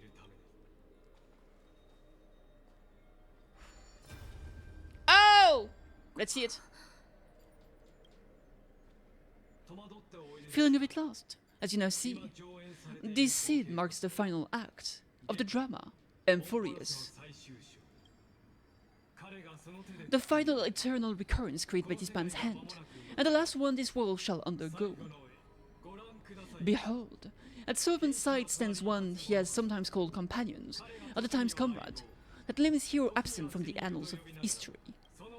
She is the swordsman's ideal in his youth, the deliverer that guided him resolutely onwards through fantasy, and now in the name of the nameless, she has become an essential and inseparable part of the epic of Amphoreus. And this time under her guidance, what choice shall the hero make? Whither shall the fate of the world flow? And what is the ultimate truth of the nature of Amphoreus? There are many mysteries yet to be unwound, but if I may, allow me to temporarily yield the stage to one far more fitting. Please put your hands together and give a rousing round of applause. For they who will reveal the answers and bring about the final end of the 33,550,336 flame chase journey. The master of the countless memories we saw, the other important actor now stepping into the vortex. They who have already burned their own selves to cinder. The Flame River. Oh boy. Oh! This time! Of course.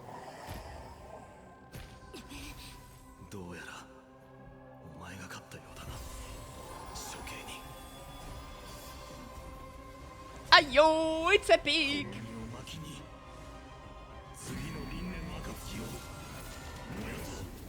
Oh, dude, that's so cool. Alright, it is time! Beat him up! The time has come to once again start everything. Hachimuri no. Alright. Let's summon Mem. Nya-nya. Let's summon Ika. Rude.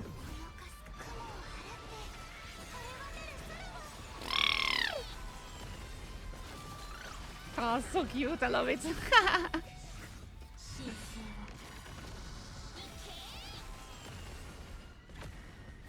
Actually, I should do that instead. The reason why is that way I can advance her forward, and then we'll get the true damage instead. Meow. Na Tabe.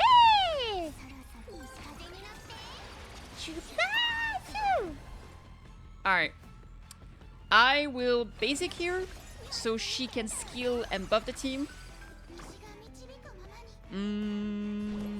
Let's go with that. It's happening!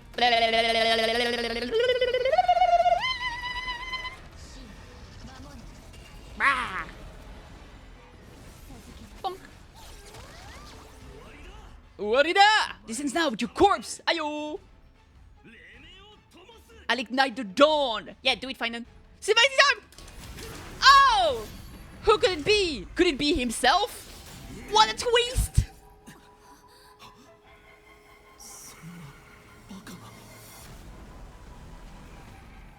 Oh shit!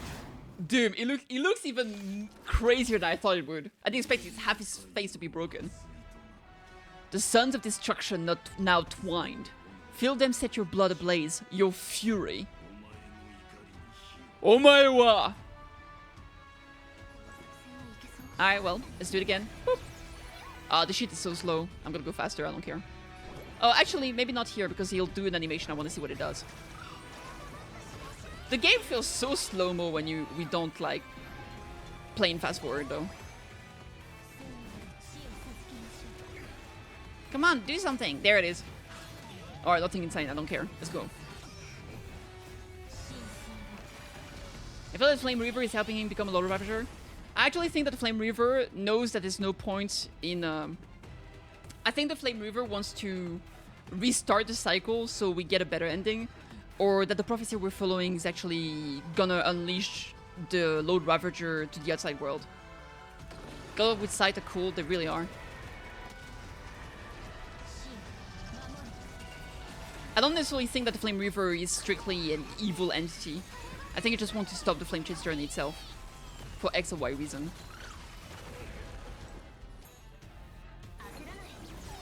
I think it's like the remnants of the soul. Like, I think it's the remnant of all the memories of the previous Finan that know about the truth of the world manifested into a physical embodiment, that hate the world. It just want to destroy the Flame Chase journey because it's tired of all the sacrifices that have been made. But I don't know. Maybe not. Ike! Shubatsu! The Lord Ravager of Amphoreus is Iron Tomb. Iron Tomb is Lygus, in my opinion. I think that the Scepter became alive the same way that Rupert Emperor I became alive out of nowhere. And the Scepter itself became Iron Tomb. And I think Iron Tomb is Lygus. And I think Lygus is doing the simulation to push Finan to become a new Lord Ravager. That way it will help him to actually evolve and spread his virus to kill Noose in the outside of Amphoreus. Alright, let's see here. No, how dare you hit my little unicorn? It's not a unicorn, Pegasus. Alright, let's just attack, I don't know, this one. Boop. Rude.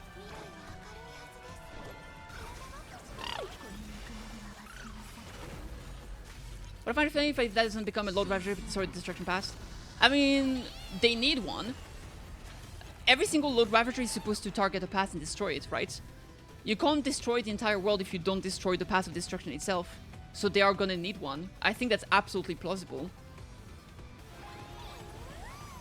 Because if destruction remains, that's never gonna be true finality. So I think if Finan becomes the Lord Ravager, he's gonna be the bringer of finality. The one that'll be able to destroy Nanook at the end of time. Otherwise, it doesn't make sense. One person alone may witness the miracle, such as the will of fate.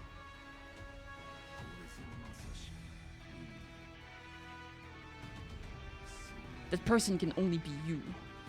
Ayo!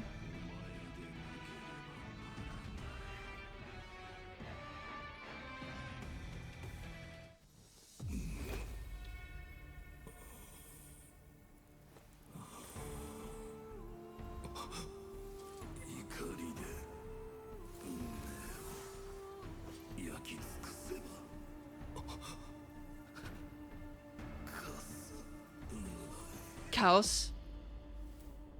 Chaos was the name of the previous deliverer. Well, Chaos was supposed to be the name of the guy that we saw from the previous cycle that became Cavalli. And that's most likely Kevin's real name. Sorry, Kevin. Finan, or one of his name at least. At last, Amphoreus' fate has begun to shift. Just as I foretold, your arrival will change everything. After all, you've always been bathed in that Aeon's gaze, which can awaken the long-dormant instinct inside a man. Much like that scepter we spoke of earlier, it was also under the same Aeon's glance that it was reborn. That's right, if you recall, I mentioned it at the very start of our play. The celestial body neuron, once belonging to the erudition, abandoned by that Aeon. Now allow me to reveal the final piece of the puzzle for you. The eternal land known as Amphoreus is nothing more than the scepter's endless, lonely extrapolation. A bottomless well of fury, aimed at the god who cast it aside. Yep. Final Aeronova before the eternal recurrence begins. Finon, we set out on this journey to answer the world's desire, didn't we? That's what it means to be a crisis heir. So it has always been. So has it always been. Then why? Why must Amphoreus' wishes be so cruel? We made the best choices we could, whenever we could. But in the end, the prophecy that led us, this black tide swallowing everything. Why does it look like this? You see it too. Those burn marks, the flickering cubes. They are not a tide at all. They're more like a shattered teleslate. Standing here, the voices of Titans have never been clearer. Turns out, they were coming from the black tide all along. Is that Amphoreus crying? Or maybe it is screaming at its creator, at its god. Fine, do you still remember when I was little I had a dream? A dark cold room with nothing but Orynyx's curtain glowing like crystal. The curtain seemed to contain all of Amphoreus, where strange and fantastic drama played out within. There were countless versions of us, from countless different worlds. Perhaps it wasn't a dream. Yes. As I gazed at the world before— Oh my god, for Kevin. the sorrowful thought have become reality. So this is the reason the sky was sealed. Amphoreus is merely a larger Aedes Elysiae. We are just characters in this tiny world, following the prophecy step being on the same journey over and over. What then is this so-called Aeronova? And what are the spectators watching all of this truly hoping for? As a reward for reaching the end of the world, let me answer your questions. As the Theros I have observed. Thus is the synthesis of the prime mover of life formed.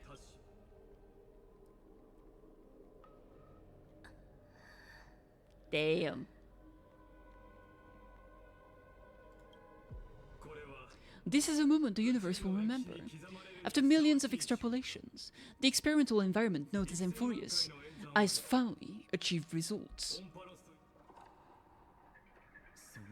So the results you speak of are this wreckage of a world. We all gave everything we had, returning 12 core flame to recreate the world, and in return, we became nothing more than sacrificial offerings at the end of everything. Exactly. The Titans are Chris's heirs of the past, and Chris's heirs are the Titans of the future. Anaxagoras' theory of Aeronova holds true. As the model of reason, you reach unprecedented heights. But from just the perspective of a player in the drama, you could never fully uncover the last layer of truth.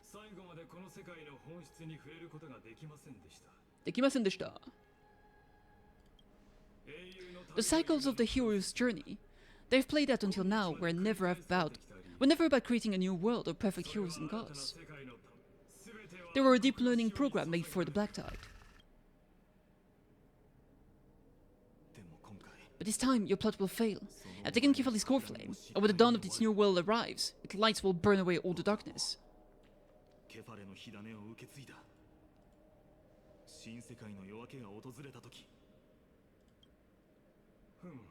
Haven't I made myself clear? The Chris's heirs and titans were merely byproducts of the experiments. You've seen this world's evolution, witnessed the birth and growth of the Black Tide, and how it devoured everything. Every generation of heroes, gods, and worlds was born only to be destroyed by it. This is the endpoint of Amphoreus' calculations, a perfect equation of destruction. So what if Genshin always simulation with the Heavenly Principle was accepted because the sky scene looked awfully familiar? No, I think the reason why it looks familiar because the power that the Heavenly Principle possesses is the power of space, which is it's a very different thing. That's why she can teleport and stuff like that.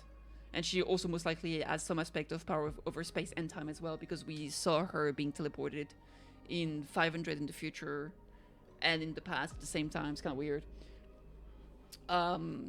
The same way that the Harsher of Void had power over space, and there were like cubes being similar to it.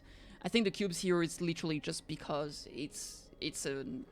I don't think it had anything to do with it. I think it's just because it's made to represent that it's a fictional world. But I mean, why not? Who knows? I might be wrong for sure. But I don't think it's the same kind of power exactly. So in your eyes, all the sacrifices are just a string of insignificant numbers. Don't sell yourself short. I'd say rather than numbers, you're more like fuel for the fire. And without fire, there can be no sunrise tomorrow. Even that sunrise is born from annihilation. Curious questions. Have you ever considered that, after millions of extrapolations, Amphoreus is already following a different path from the erudition? It has long since granted divine blessings equally to each child. The golden blow flowing in your veins, it comes from the blemished one, whose name is destruction itself. And Amphoreus' Chrysa's heirs were, from the very beginning, fuel for the Aeon to burn the universe. Amphoreus has waited for this moment for too long. At the end of the empty, cold, and lonely extrapolations, the destruction has reached its final destination.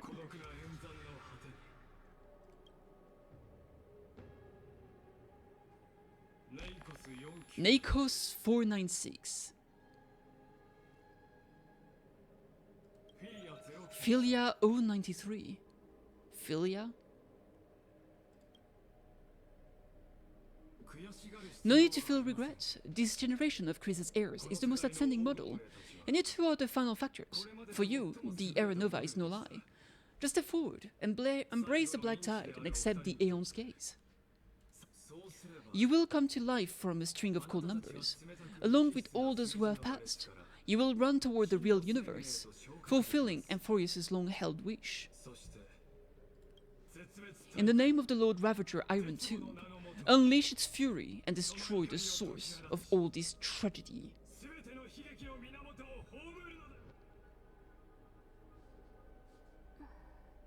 Or we could always choose another option. Like you said, Amphoreus is just an experiment, and we're the participants. We can only walk along the predetermined path toward the ending under the watchful eyes of the star.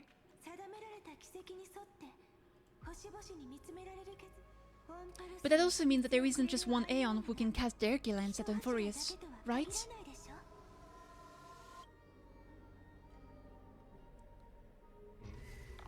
Oh, he big mad now. Is this question really that hard to answer? Or did I guess it right? And in reality, this world has already been under the watch of other Aeons. It's strange when you think about it. If you stayed back watching us complete the ritual and get consumed by the black tide, your goal would naturally be achieved. Why go through the trouble of explaining all this to us? Being taught back by your creation, insane. You're pretending, revealing the so-called truth to deceive us, covering up another possibility. Destruction is not the only outcome for the fate of Amphoreus.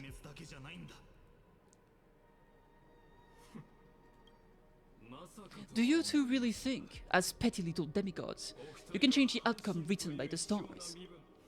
What makes you think you're capable of doing that? A little courage and determination. Just kidding, the answer is pretty simple.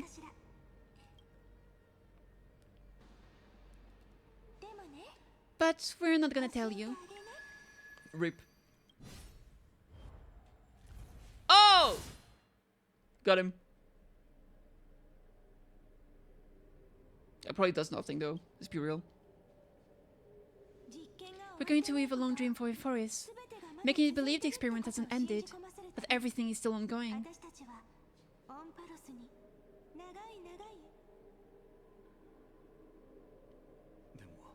We just saw an excess power though. It should be impossible to achieve this, right? I mean, isn't it the thing of time? Yeah, so I can only place my hopes on that childhood dream. And the god behind Onyx that appeared in that dream. That was it fully? Yep, it was fully! Hell yeah! Now I can say with certainty. Time is the page on which that aeon records Amphoreus, fully the remembrance. If it fades from existence and know that its record is long amongst the stars, that aeon will surely direct their gaze here. And it will be a glance to span times and space, granting each incarnation of me the power to reset time, imbuing my soul into the ceremonial blade, and creating an endless flame chase journey. The unending Aeronova. Understand? Let me step into the cycles and continue Amphoreus' grand design. To deceive the gods, deceive the world itself. Damn. But to make time vanish from this world, that would mean you...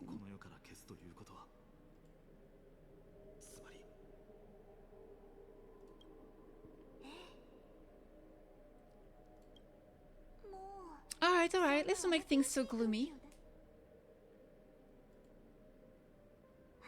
What we're about to embark on is a true hero's journey, so... Come on, cheer up a bit, okay? Ne?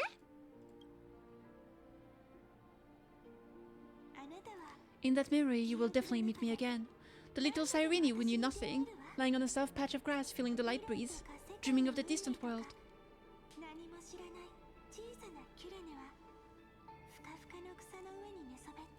Damn.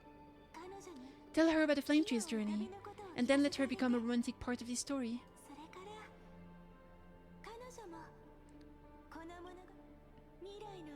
I believe every Cyrene will make the same choice, erasing time again and again, resetting time over and over. After all, they're all me, and I will always have my charm.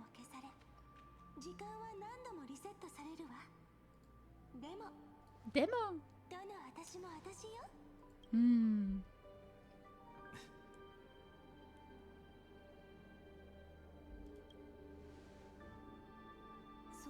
Then I fall into a sweet dream, disappearing in some small corner of the world.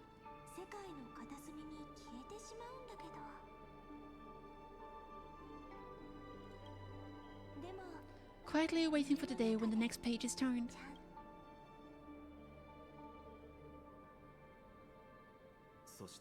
And I will keep going.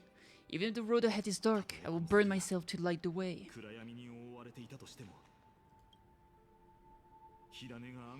Rather than let the core flames become nourishment for the black tide, I'll become their vessel to prevent the arrival of Aeronova.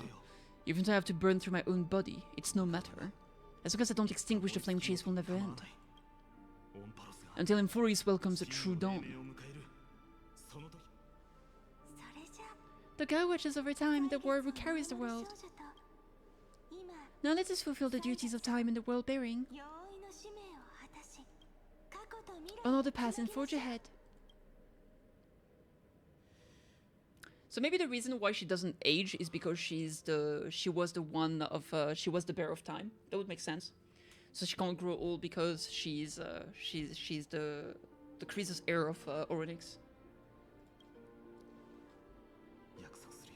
I promise you, the pain will pass in the blink of an eye. You need to hold tight to this ceremonial blade. After I'm gone, it will take you back to the beginning of time, to start a new story. The start of a new story. Nakade. I believe that in that story, or in the countless stories, each alike yet unique, all the companions who sacrifice themselves alongside the deliverer we once dreamed of as children, will reunite beneath the vast endless sky. Ooh. If I can never break free from this prison, I will stand my ground, until the day someone shatters this endless cycle and writes the final chapter of Amphoreus' fate.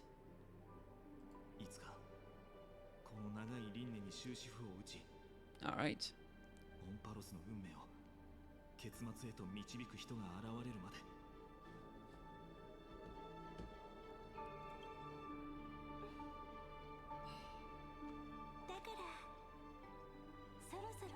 So let's set out. We'll be the ones to start everything. Yeah! And I mean everything! Carry the primordial chaos, just as your name suggests, and bear this world we hold so dear.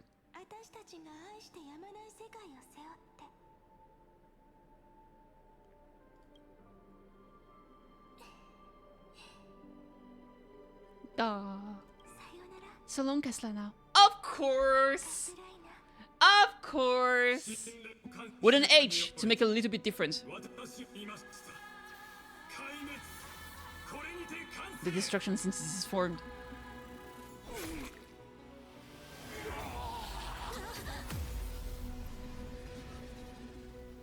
Oh god.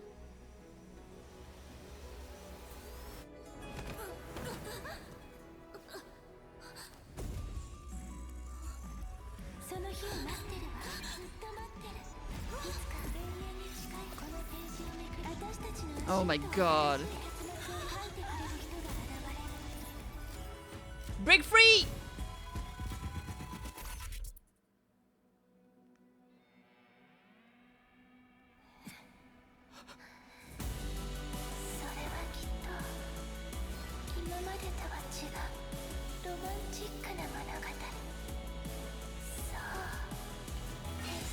Man, this is so epic.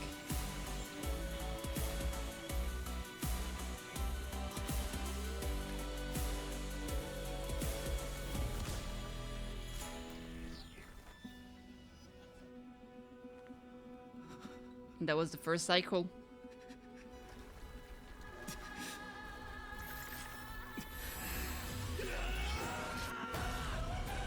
Oh, sheesh!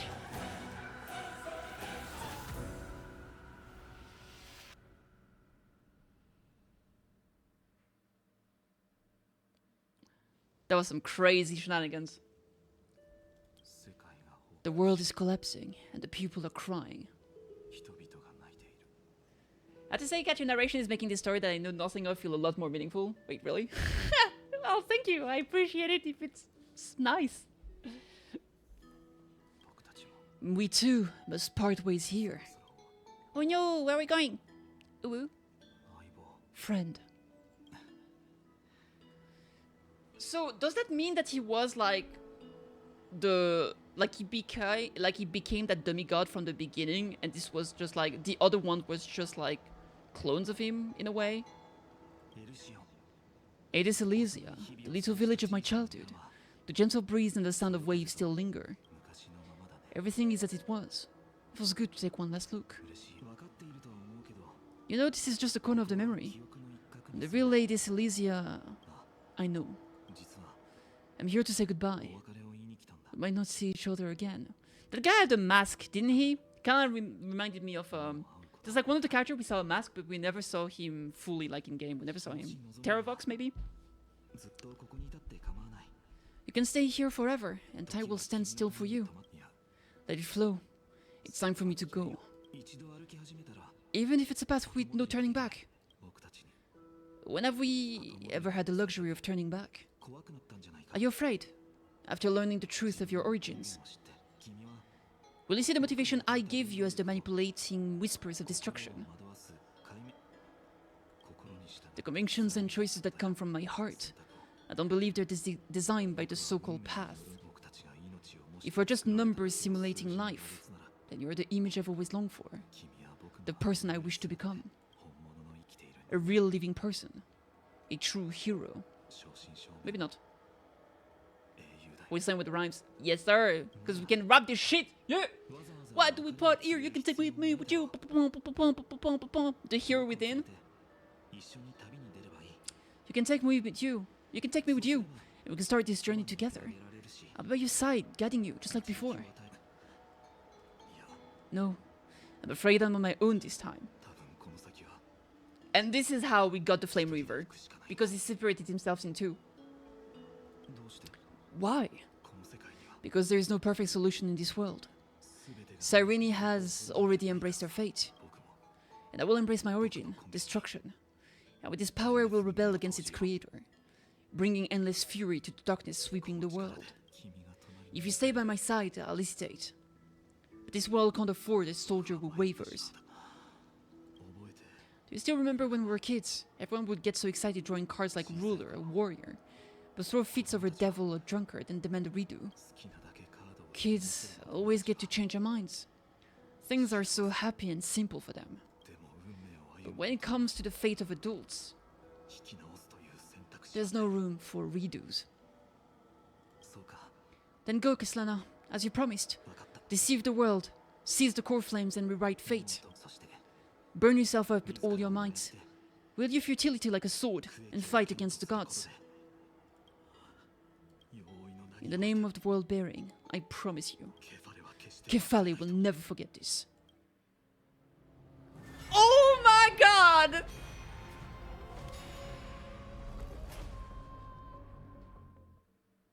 So many recurrences until the end of the world. Jesus. Okay, that was insane. So time retreated behind me until it reached the origin, where nothing ever existed.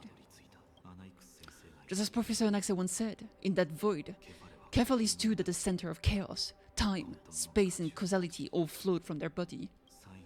When the waves of time finally calmed, it was the year 3870 of the light calendar. The Crisis War had lasted for nearly a century, and the threat of the Black Tide was growing stronger and more relentless. Yeah, that was the... I don't remember her name, bro. But she was the one that killed the flying god. The god of the sky. I can't remember any name, that's terrible.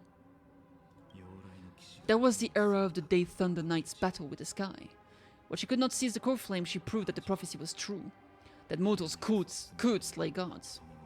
From that moment, the sole survivor of the old dynasty, Imperator Seridra, issued a call to arms across the lands, summoning heroic Crisis heirs to wage war on the Titans.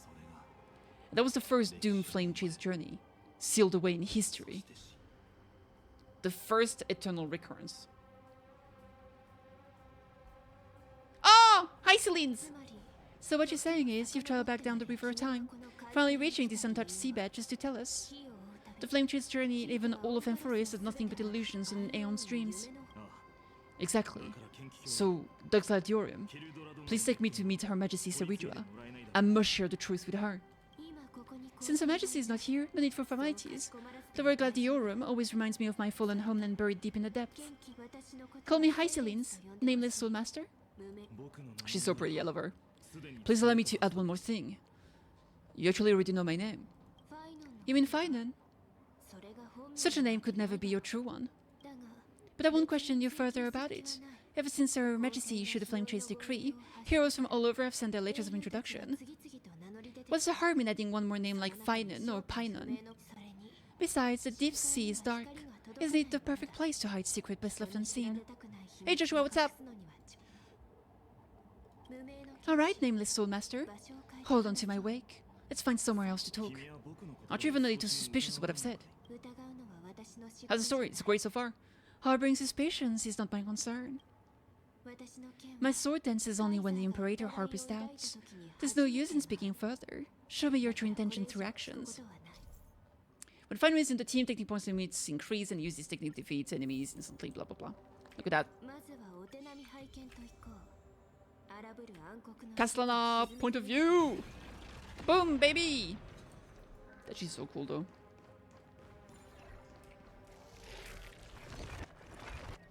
Ta-da! Uh-oh! Boom!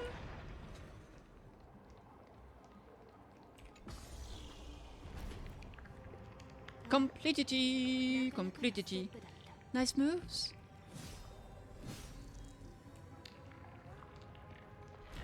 It's slurping time! Slurp!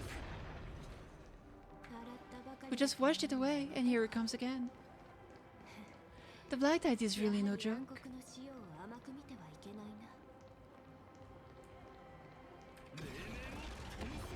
I was too far for that one. Oh, even for those one, really? Boo! I wanna see Seridra. I'm hyped. The waters end here. The one you seek is beyond this point. At last I can meet with Her Majesty Seridra herself. Are there any formalities I need to observe? Don't kneel, don't do the hand-kissing or foot-kissing gestures of the old dynasty, and most of all, don't bow. The Imperator despises such rituals, especially when the heads of those taller than her bend beneath her crown. She really is down to earth. The second thing to note, only trusted ones may come near her. Keep 5 paces distance until the Imperator allows otherwise. Sounds like an old friend of mine. Well, experience is a good thing. Stay sharp and you'll be just fine. Let's go!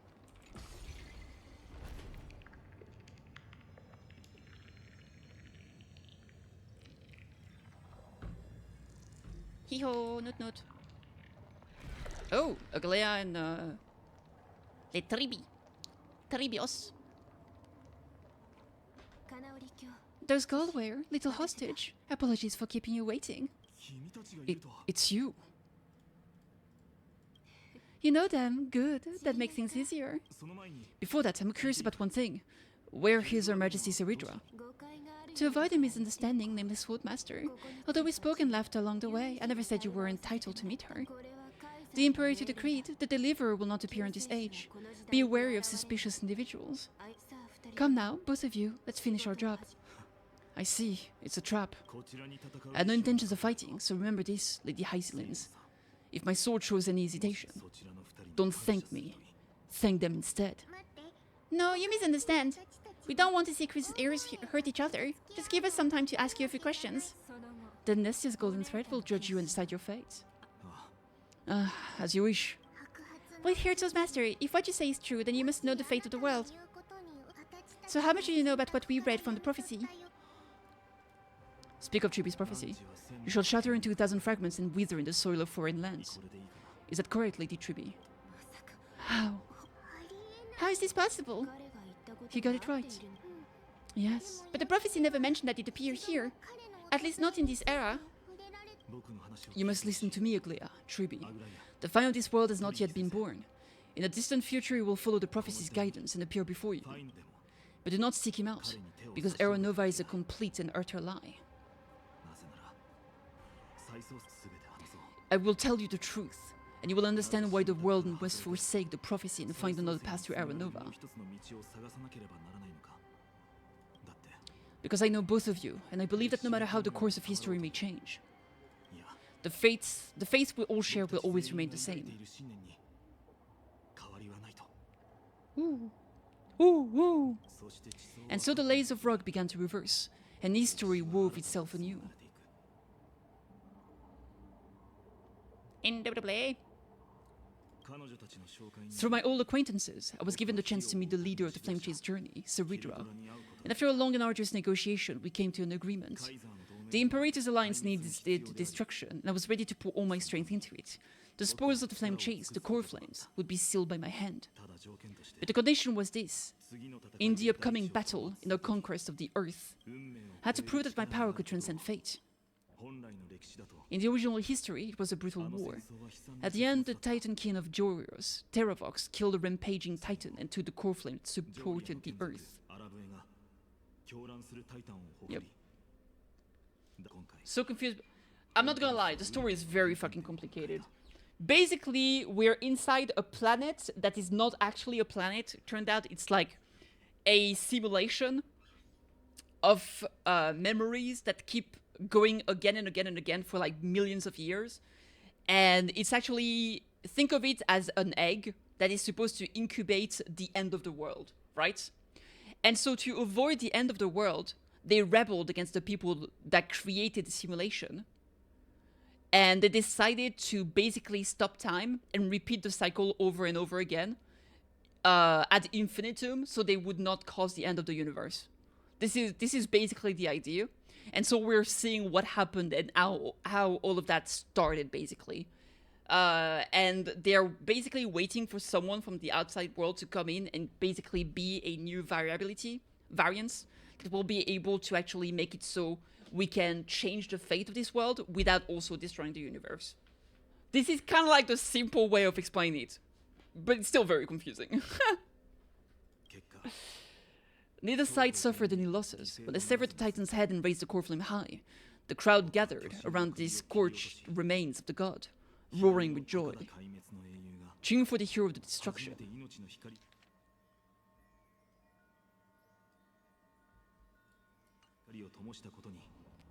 Who had ignited the faint spark of life for the first time. Yes, in that flickering light, the once dark path ahead seemed to become clearer. I proved myself, and in the long years that followed, I brought down the other titans one by one. I could do more than just wait. When time resets, the chance to change the world also emerges from the lines of history.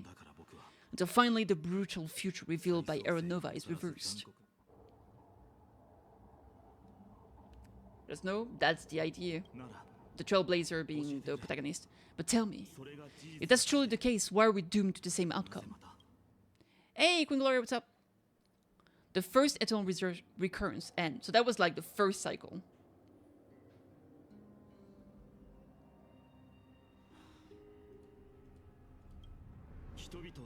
The people kept the promise and handed you all the core flames. In this world after Tribios, no demigods were born in Amphoreus.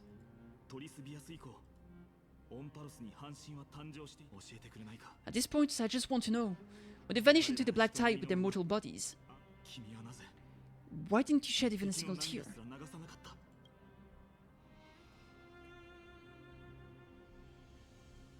Damn. That's rough, buddy. Because I don't care. Your indifference chills me. To you, were they just a bunch of insignificant footnotes?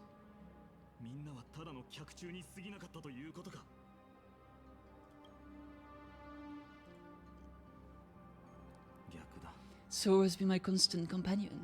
In fact, with 12 core flames upon me, the fire in my heart has never been more violent.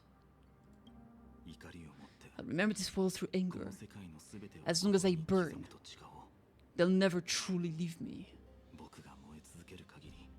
Yeah, so basically that's how I think he just went insane from seeing all of those and he started losing hope, and that's how he became the Flame Reaver.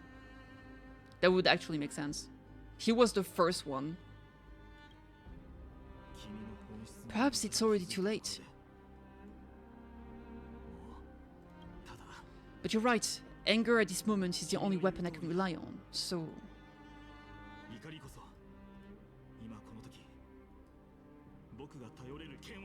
Draw your sword, Executioner. I make sure you realize that your greatest mistake was leaving me alive. Oh, shit! Tell him!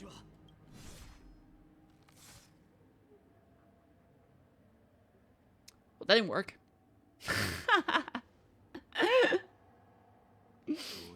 After that, he raised his sword and attacked.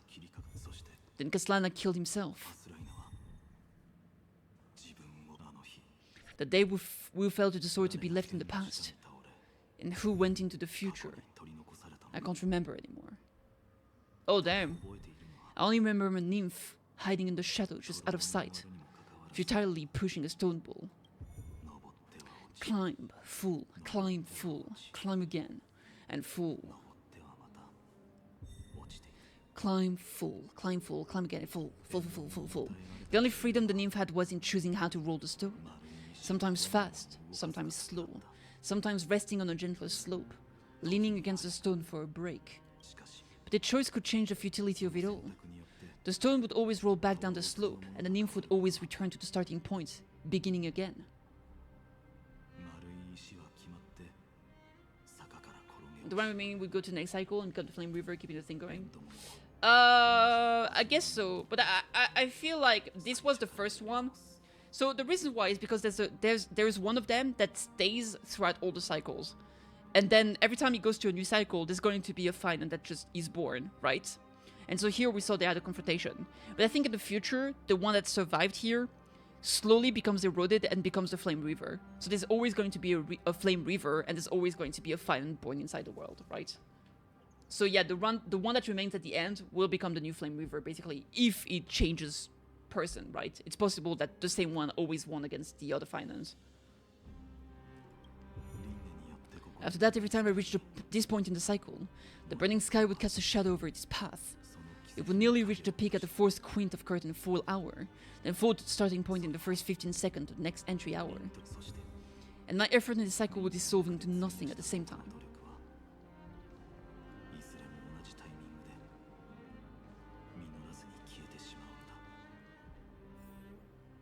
Eternal Recurrence number 1, Subject Kaslana persuaded the 12 Crisis heirs to recover all 12 core flames in a peaceful way. After verification, the unauthorized access did not have substantive impact on the experimental process. Life cycles of the 12 Crisis heir were terminated strictly in the predetermined experimental sequence and successfully loaded into the buffer. Subject Kaslana regressed the extrapolation process and abnormal fluctuations were detected in its bind function. Admin notes the first devastating failure. Number 2. Subject Kaslana adopted a strategy similar to the Eternal Recurrence number 1. No substantive impact on the experimental progress was observed. Life cycle of the 12 Crisis heirs terminated normally in sequence. Subject Kaslana regressed to extrapolation process. Eternal recurrence number 3. Minor adjustment detected in subject Castellana's strategy. Decision waiting for avoid sacrifice of past companion has been increased. After verification, this adjustment did not have a substantive impact on the experimental progress. Life cycle of the 12 crisis errors terminated normally in sequence. Subject Castellana regressed to extrapolation process. Now we jump 12 later. Subject Castellana attempted to decompile the black type for the first time, aiming to elevate access privileges and executive unauthorized access authorization operation against specific subjects represented by the 12 crisis errors. Life cycle of the 12 crisis errors terminated normally in sequence. Subject Castellana regressed to extrapolation process. Eternal recurrence 42, that's a while after. Subject Castellana's 11th attempt to breach the scepter's core layer has failed. The decision waiting for avoid sacrifices of past companions showed a minor decline.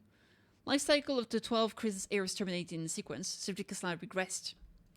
133, analysis of observation from eternal recurrence 83 to 80. 133 indicates that the subject Castellana strategy is gradually converging with that of eternal recurrence number 42. Over-synchronicity risk detected. Potential cognitive function degradation suspected. So this is how it happened. It just couldn't keep doing it. It kept failing to reach the layers, the core layer of the scepter, and that impacted his cognitive function, and he became just a shell of himself, which is the Flame Reaver. This will undoubtedly reinforce the Iron Tomb's destruction vector. Within expectations, no intervention required. Continue observation.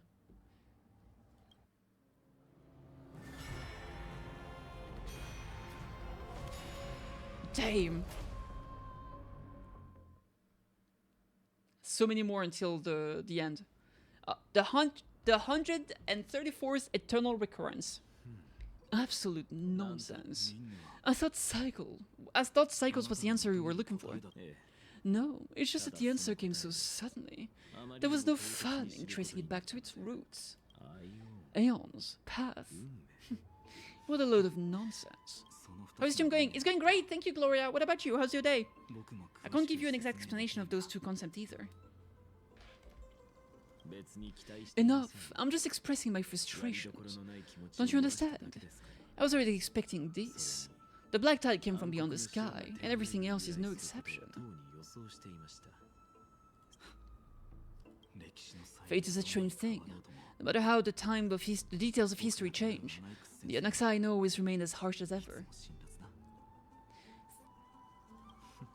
The other Anaxagorases actually worship the gods, and make sure to find a way to break the cycles to crush them in their cradles. Jesus. Too bad, not only you have the ability to do that. What's that supposed to mean? You're willing to help? Of course.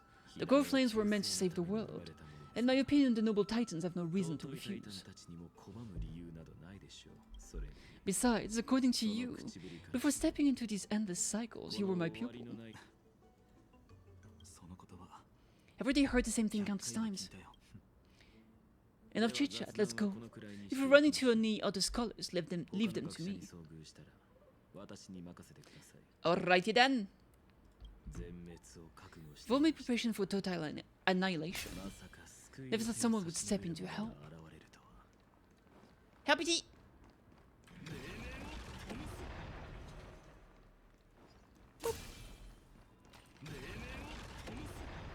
Nyong. Nyong. You've been to the Luminary Throne before, haven't you? Huh? If you're talking about past cycles. You're much luckier than the other students. That is a really big sword. It's huge! Alright, let's check it out. Core Flame! Hold up. Keep your wits about you. Someone's watching us. Pretty boy, your eyesight's better than I thought. As for the false god we've been turning the world upside down, it's you, isn't it? White hair. That's what she said, you know, it's... You sure do love stealing the spotlight. In the name of the seven sages, I demand that you immediately step away from the luminary throne. This is a sacred ground of reason, and no one may desecrate it. Take my words back to Aglea. I won't say the same thing twice. Cat girl. Oh! That's... Meow? Oh my, you won't even call me the demigod of trickery. That is just heartbreaking. I have some words for you too. First, as one of the most heretical blasphemers in the world, you have no right to lecture me. Second, this is none of your business. Grove boy, step aside. I don't want anyone getting hurt. Here we go again. Core flame thieves. You really think you can scare off a sage of the grove with nothing but empty threats? This gleaming little bat's got a sharp tongue. Not bad, not bad. I cannot like you. As a return favor, I'll feast on Circe's core flame right here. Don't cry now. That was close. I'm out of here.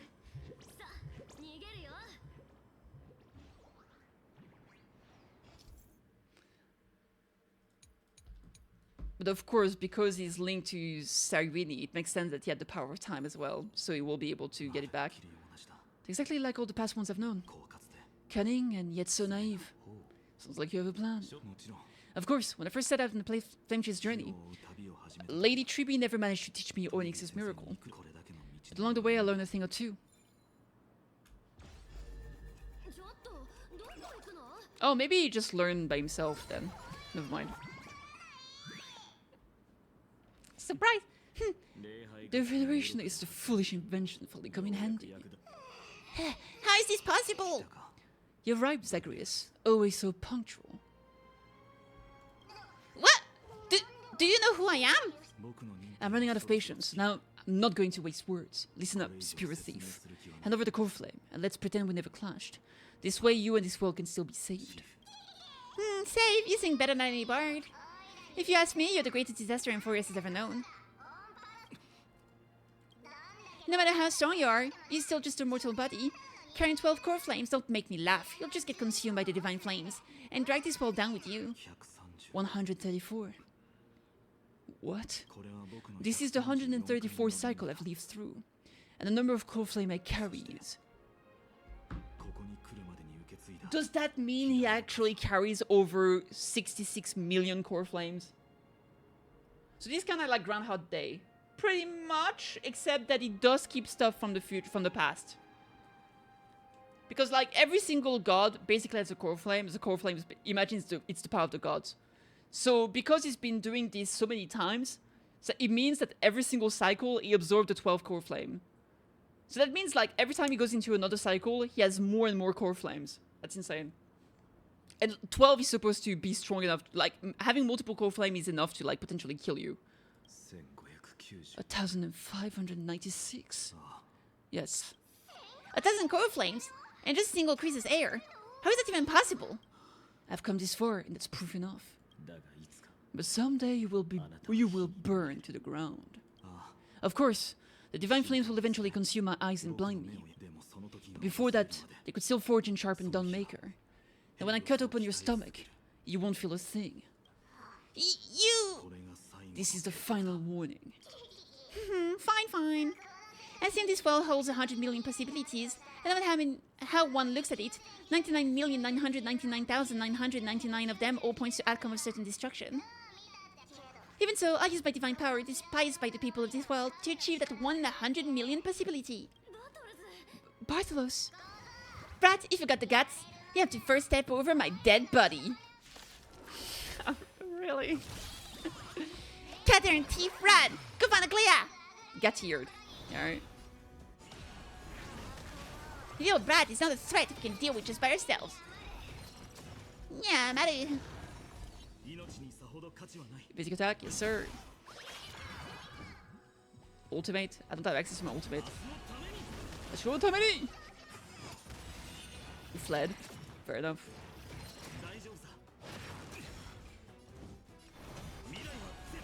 Ah, it's big ulti time! Damn, that shit is savage. Yatta! Boom, baby! How absurd. In memory, Zacharias always meets the same end, over and over again. The departure no longer stirs anything in my heart. This recent core flame before us is a fake, obvious as day. Ah, I know. It always plays out like this. The spirit thief covers for her, and the trickery demigod escapes with the 2 core flames. And then, driven by defiance or hatred, she decides to stand before me once more. Exactly like the countless past hers I've known. Cunning, yet so naive. Since you've witnessed this same scene play out countless times, tell me, will you carve the trickery core flame from my chest now? That depends on your attitude. At least so far in the cycles where you've asked this question. The endings haven't been so cruel. Well, thank you for that, but I also believe that this time you won't catch up to me. No one can catch up to me. I'm no longer running to escape anymore. Whether you believe me or not, I'll still tell you this. You've made the wrong decision. Alright then, we'll see. Silence. If you've seen this so many times, tell me, do we ever make out? Yo, true. This is new. One-eyed boy, what are you trying to pull now? Go, Sifera. Give us some time in private. This isn't for her, but for you. You've walked too far down this path. It's time to discuss a possibility. Maybe the road you're walking is not one of salvation, but one that will simply drag the world into flames. For all time's sake, turn back. I don't care how many times you've tried, because there's one thing I'm sure of. Your Messiah complex has turned you into something no different from the icy gods you spoke of. The children of humanity you sought to save. They are no more than ends to you now, aren't they? Of course. I've been wondering what kind of demon could burn my homeland to the ground in an instant, without batting an eye. Now I have the answer. It turns out that fiery demon has been fantasizing and becoming this world's deliverer. I don't want to argue anymore. No matter what I say, the outcome won't change. Make your biggest effort to resist, or accept fate and hand over the core flame to me. Even if it's futile, we all have the right to choose. Yes, even if it is futile, and the world is just a divine joke. Uh-oh, uh-oh, uh-oh. When I walk into destruction written by the gods with my own two legs, you will witness. Even small footnote still leaves a mark in the story. And so, at the end of the 134th cycle, the Traveler and the Scholar fulfill their fates once again. Or perhaps it wasn't just they who fulfilled their fates. I can't quite remember all this. In the endless darkness for no reason, a voice always lingered by my ear.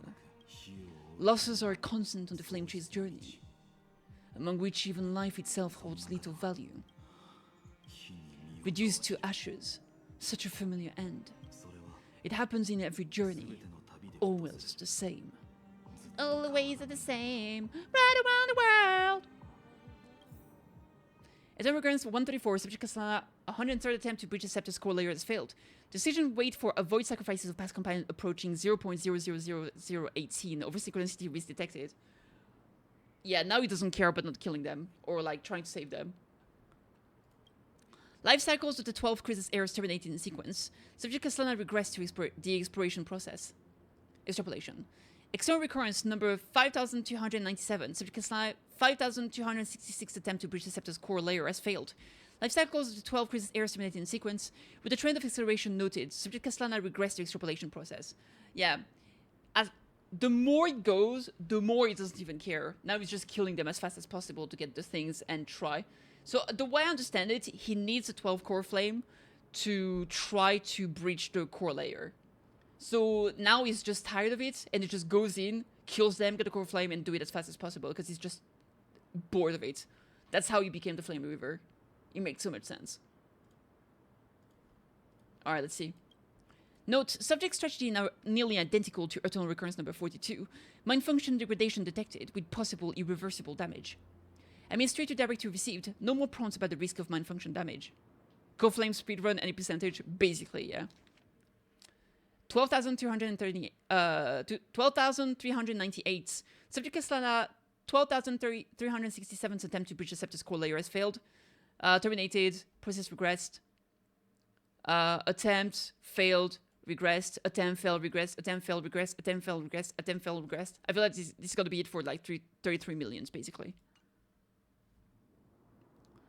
Eternal Recurrence. Number 108,642.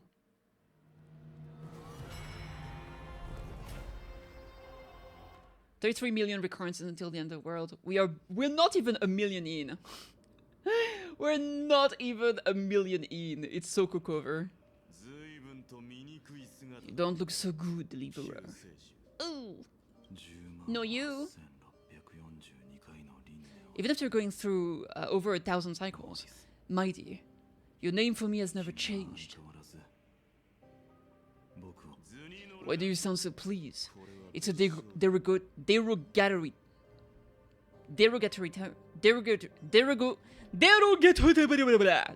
name. Yeah, I know all too well. You only meant it sincerely in the first cycle.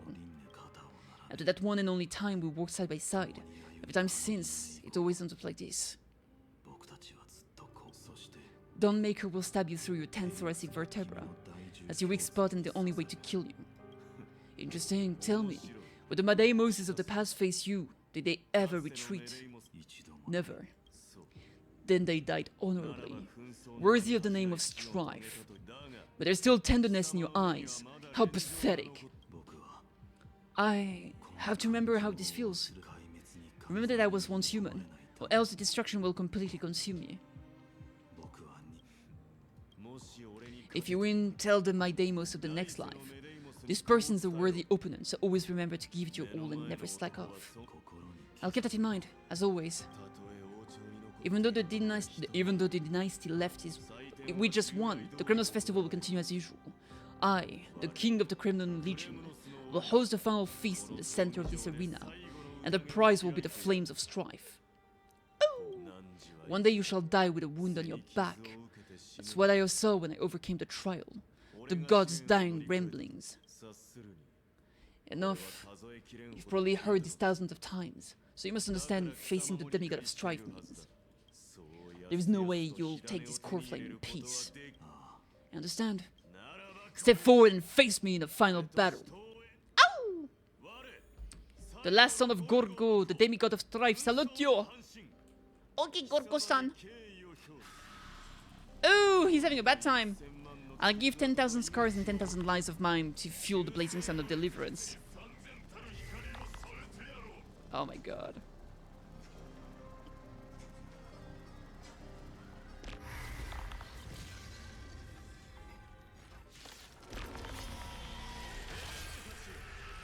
Behold, the last Criminals Festival has begun, indeed. My Deimos, the Lens of Fury. My Demos. Is it My Demos? Whose main theme is sorrowful? His main theme is actually from Honkai 3rd. It's the same theme that Kevin had. Which makes sense because he's Kevi XP. Conquer this world or be conquered by me. Ayo! No. Fear? For sake of fairness, let's go to a vaster battleground. Oh! Nya-nya! In my full glory, I salute you. Damn!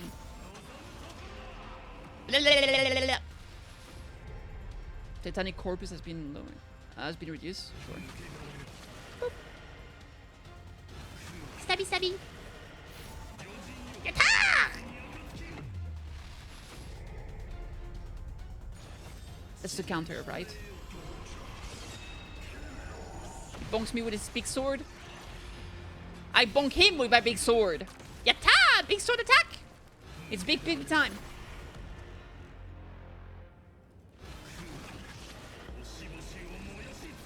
Oh my shit's kazoo! We go again!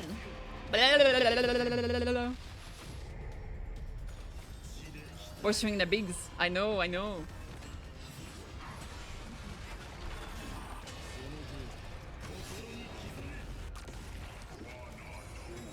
Oh!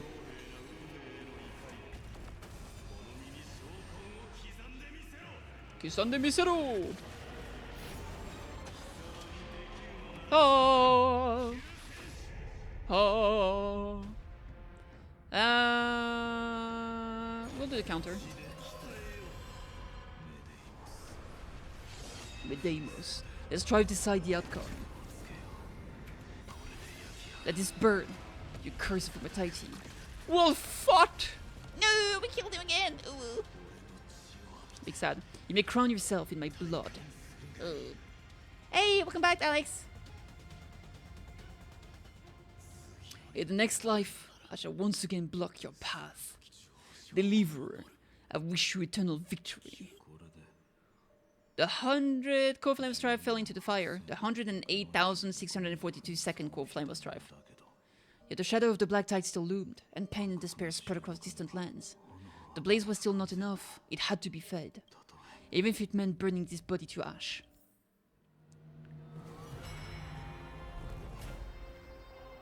$31 million to go! Hey, he did at least 2 million, puggers! The 2,003,432nd eternal recurrence. No matter how bright the sun is, there are still places it cannot reach. Moreover, the sun here is both cold and blinding. A sun like that surely cannot bring warmth to the nether realm on his next life. Golden blood is born from the destruction. We've long since lost the right to seek warmth. Only by feeding the flames can we melt that hopeless future. Allow me to ask, how many core flames do you carry now? 24,041,183. Such a heavy burden. So that's why you've turned into this, a broken idol, tragic firewood. No matter, I will bear this burden. As long as you hand over the core flame of death. I must refuse, as the demigod of death. I cannot watch you walk into a fate more cruel than it. But this way, the past, present, and future will never again suffer unnecessary death. Unnecessary death? Indeed, you're not the fine, and I know. Please turn back. Don't let that absurd and unjust fate of yours come to pass. This way, at least my realm can still become the fragrant bed where you fall asleep. In the end, still, it seems the clash of blades was inevitable. You can see, like, his cognition is, like, so fucked up at this point. How painful. I know I am not your match, having fallen under your sword countless times, but even so, please understand that my resolve is not to be underestimated. Even Cavalry cannot shape all things at will, nor can they dictate the fate of all life. No one can shoulder the balance of life and death alone, not even a god. Castoris is awesome. And it is precisely for this reason that I chose, at the end of this arduous journey, to overcome the trial and take the authority of death. I am the Hand of Shadow, Castoris, the demigod of death. Listen closely, deliverer from days past. Please turn back. Do not disturb these fresh flowers in their muddy death.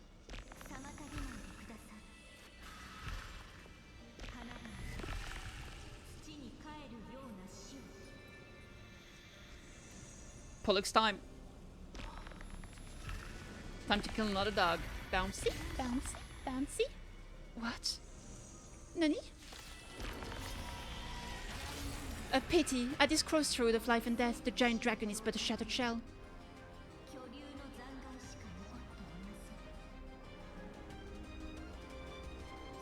Yet I will still fight, defending what hope remains.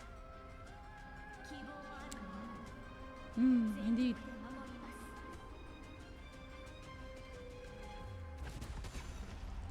Alright.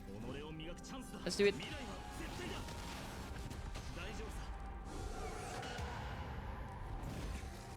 Rude. I ask you to rest here. No! Allow me to refuse and must transform my soul into a raging fire. Damn! He has no chill whatsoever. Jesus. All of this. Boop. How is it any different from that brutal future? Nyong. Ha. I guess we'll counter here. KittyKathee. Yeah, bonk me, baby. Do it. Do it.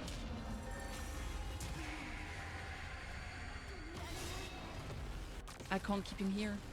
No, ma'am. Sorry to say. It feels bad having to kill Castoris. I hate it. Shitsukusu.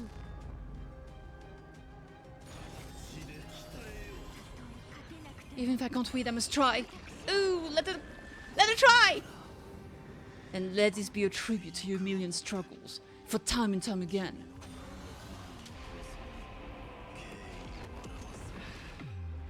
Jesus. Wake up. Last one.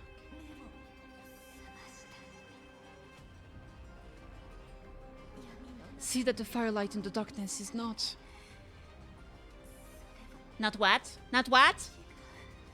Your salvation? Deliverance? Something, something. The core flame of death was taken from the dragon's belly, with a brilliant flame.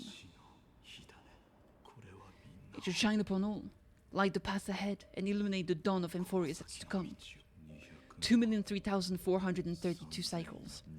24,041,184 core flames. As if even the deepest abyss of primordial chaos could be burned away. Oh my god, it's never ending! Chat! Are we cooked? 29 millions to go? Oh my god, kill me. The 4 millionth and first eternal recurrence time of departure. You're here, as always. You're still lingering deep within me, never fading away. Kokoro kara. Kokoro kara. Kokoro kara. Kokoro kara.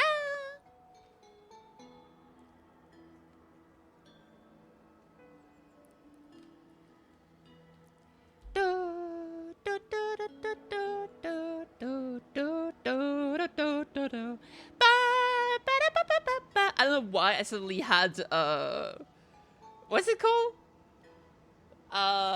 Katamari Ron?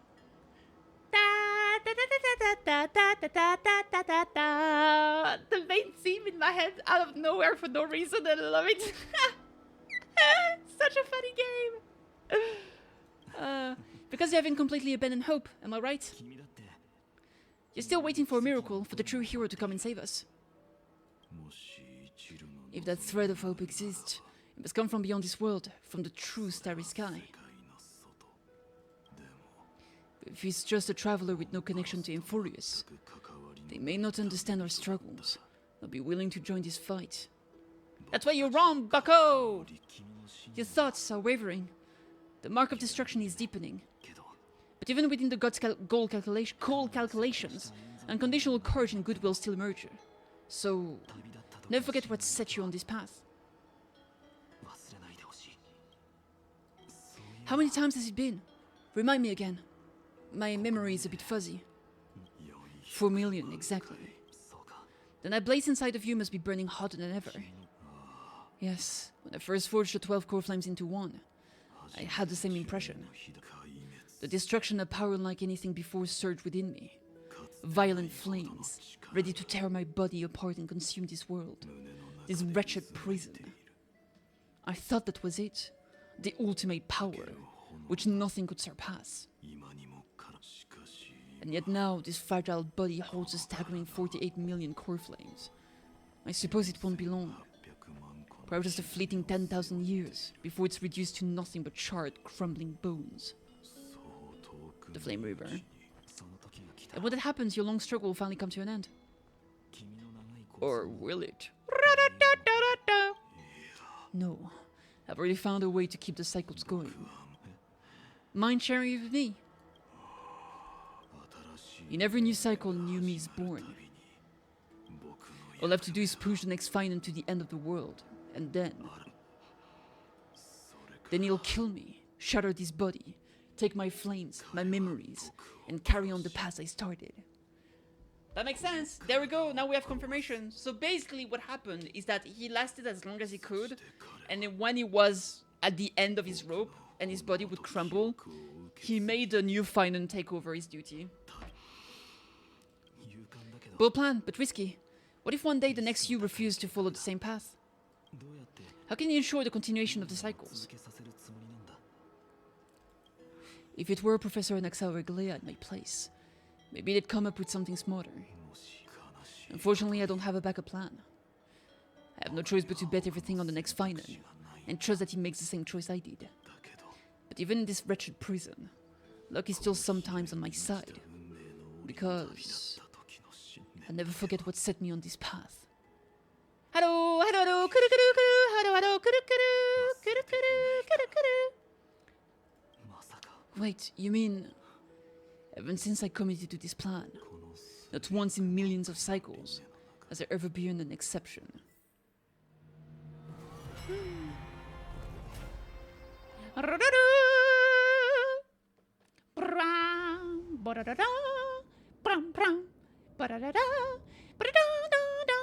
That was 23 million?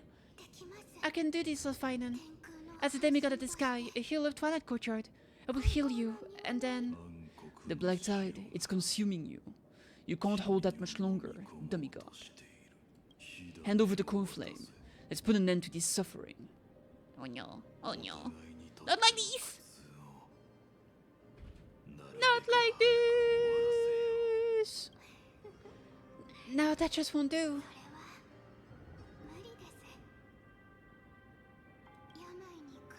A healer should stay composed in front of those suffering from illness, shouldn't they? Hyacinthia.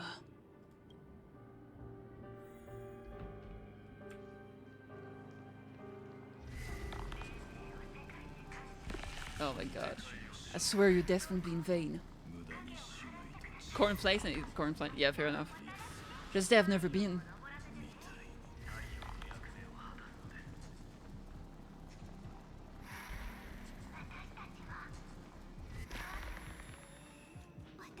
I believe in you. You're the Chris's heir of all bearing, the one who can lead us. Lead this world. It's just, I don't understand. Within the sun upon your shoulders. The part of that warmth that should come from you, from an ordinary person, it's so faint. My humanity is indeed just a flicker compared to the blazing fire of divinity. Even so, don't cast it away. I never have. I've kept everyone's wishes close to my heart.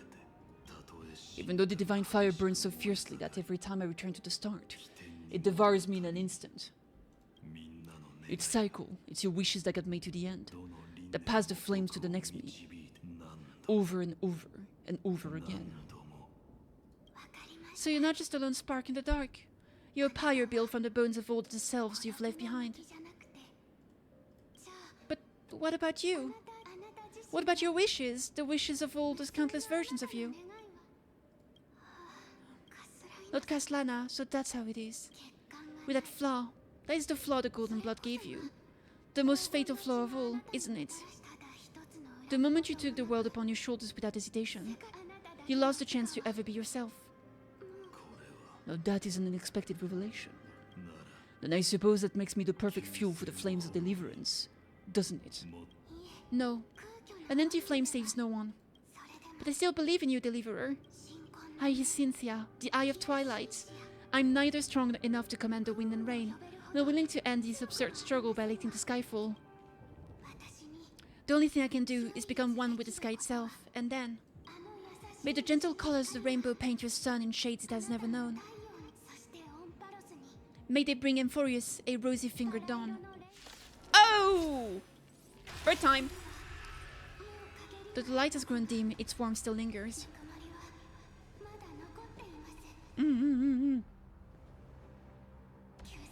Deliverer, please open your hearts to me. Your heart to me. Not all of them, just a single one is okay. He's like, no, I'm good.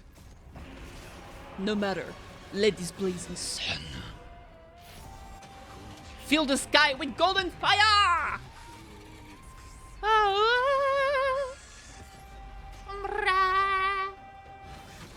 Bap bap. It hurts. The fire. Burning. Oh no.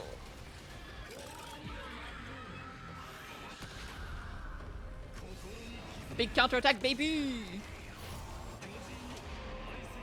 Rah rah, bully. Yeah, he do be kind of a bully. Keeps going a new cycle bullying the Chris's heirs. What a dastard. I don't like him at all.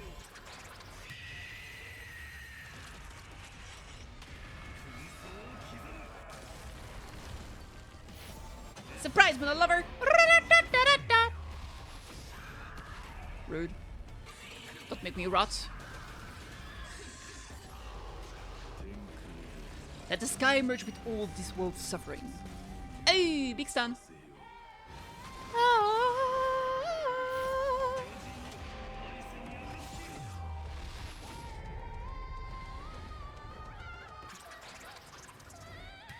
No! Stop making Hyacinthia hurt! That speeds! Farewell, Hyacinthia.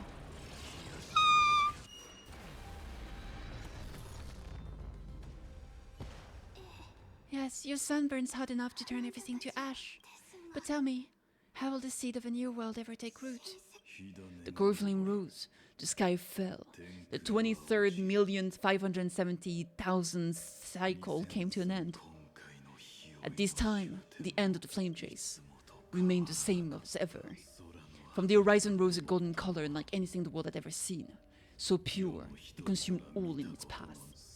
This was the end of the world and the start of the next. For a moment I saw the destruction of the universe, that being known as Iron Tube. Its will to break free from the black tide burns fiercer than the blazing sun. Is this Amphoreus' wrath? If its choice has already been made, if fate is set in stone, I will still never yield to it. 23,570 cycles, 282,840,000 core flames. No more chasing is needed, and I am the fire at the end of this long night. The flame chase isn't some quiet walk through a sea of flowers. It's a revolution, an all-consuming transformation. And if destruction is the only way, then let me be the one to step across the ashes of the old world and burn endlessly. Until another sun rises on the distant horizon, bringing the true dawn to Amphoreus.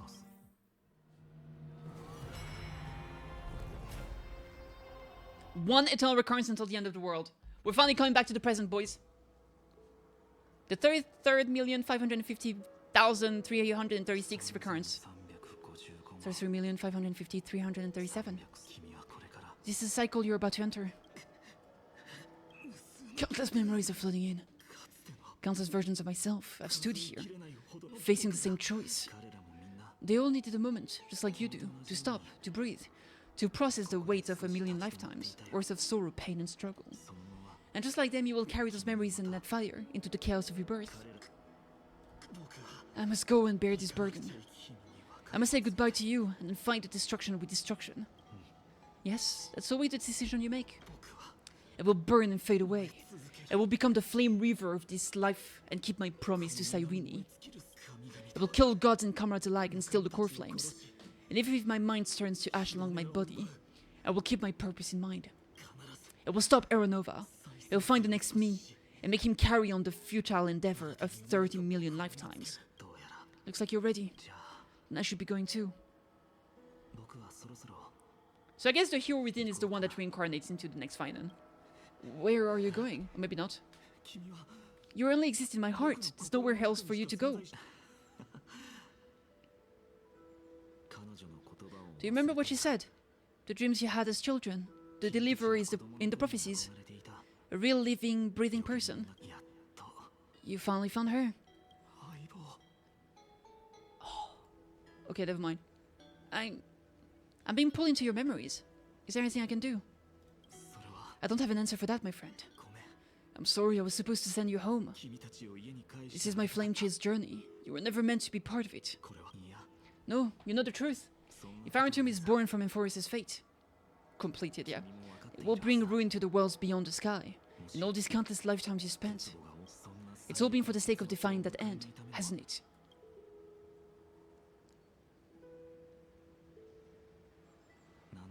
In millions of cycles, I've said goodbye to each and every one of you, yet nothing ever changes. Each time we speak, our words grow fewer. Your fire burns hotter, and you're getting closer to becoming pure rage, a vessel of hatred. I never had a choice. I understand, if you are to keep the worst fate from unfolding, this is the only path. But this time things are different. Your persistence has shifted the tide. On the horizon I see it, faint but undeniable, the shape of dawn, breaking through the eternal night.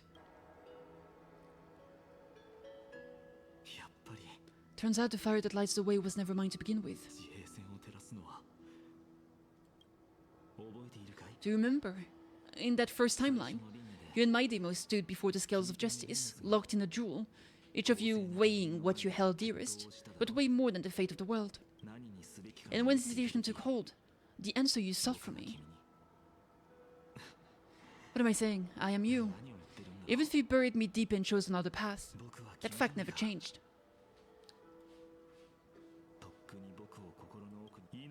Then let's try again. When you stood before the scales in hesitation, the answer you found in your own heart. Do you still remember it? No. I am become egg. True. Remember the past and become the hero of tomorrow. What weighs more than the fate of the world is resolve to shoulder an immutable past and carry it into the future. Good. Then Kitty, my friend, my comrade. 'Tis I. You arrived in this strange world and were bound by its cruel fate up until this very moment. In the face of danger, you never once backed down. Instead, you've saved world after world, without hesitation. That boarding pass on your chest is now the mark of a hero. If I choose to step through that door and embrace an end fitting of the destruction, let this sun forged from millions and millions of core flames burn me up along with the god of destruction and their minions. Then the world we leave behind, this world, my home, where hope still lingers.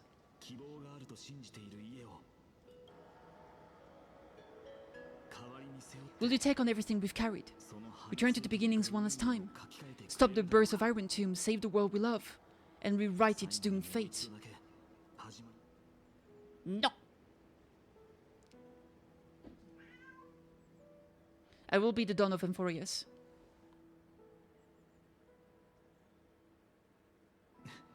Good. In that case, even this fruitless wasteland may finally bloom with flowers.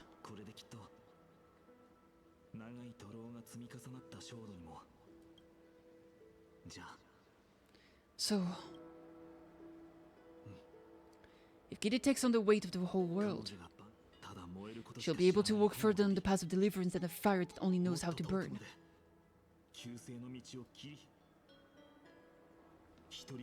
One will step into the future.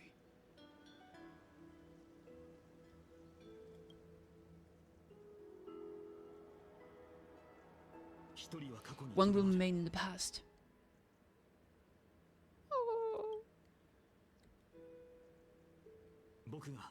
If I can strike down the gods with Downmaker, perhaps fate's deadlock can be broken. And if you can stop Iron Tomb from ever being born, then these 30 million cycles will have not been in vain.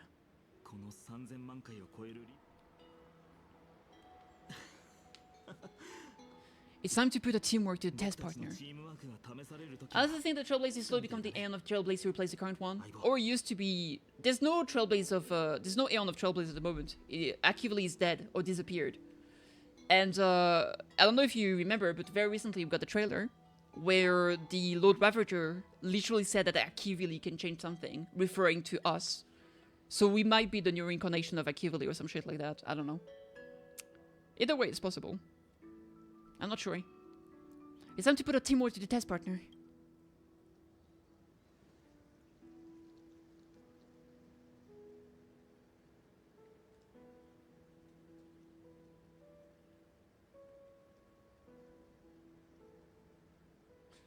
Let's both be the deliverer, Finan.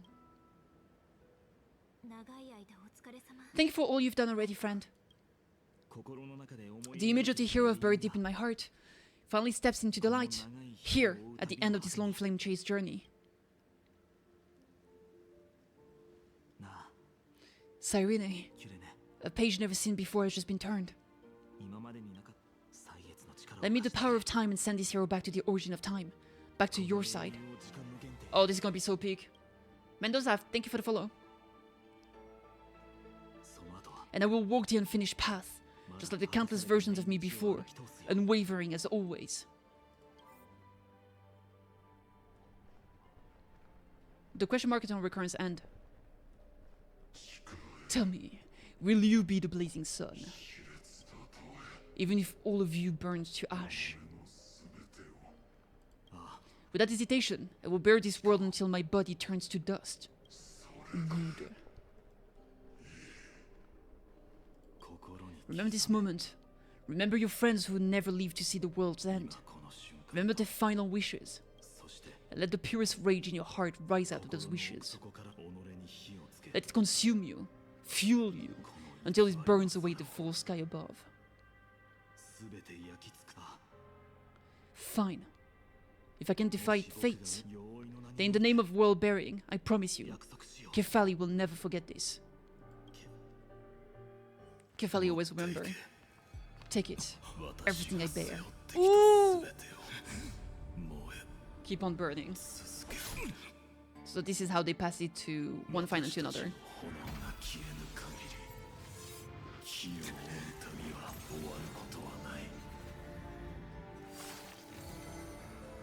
Ayo. Hey-ya! That's so epic, oh my god.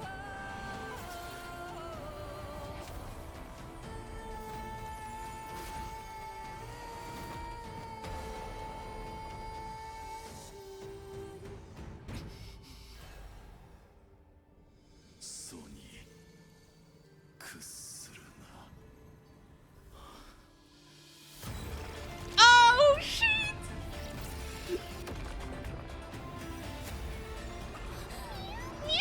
Oh man, so cute!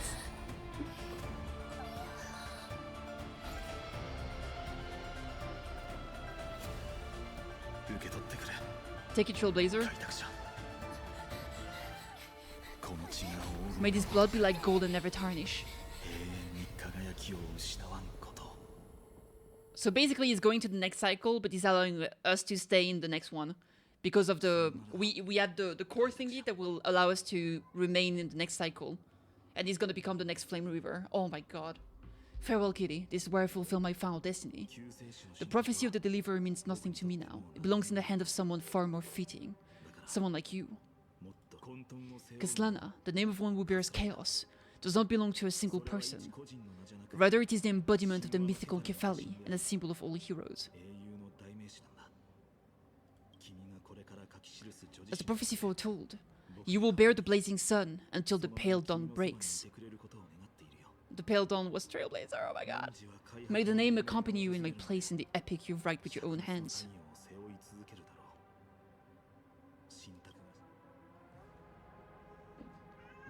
Another attempt, another failure. I won't remind you how many times you've reached the end of history, but I will still place the choice before you.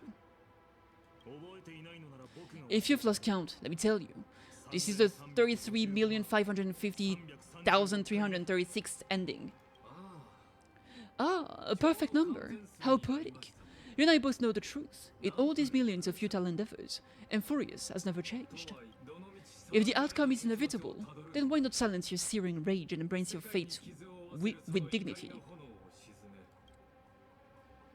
He's like, nah, I'm good. Nah. Your silence lasts longer than ever, Lord Feynman. It sure does, baby.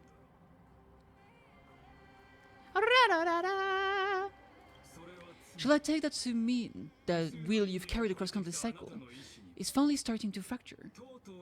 No.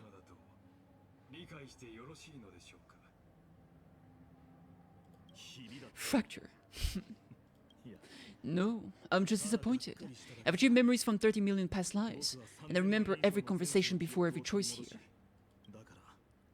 And yet even after all this time, your arguments remain the same, repetitive, uninspired. If you had any hope of breaking me, you should have spent those endless cycles refining your rhetoric. You had infinite chances to sway me into the future you want, and yet here we are.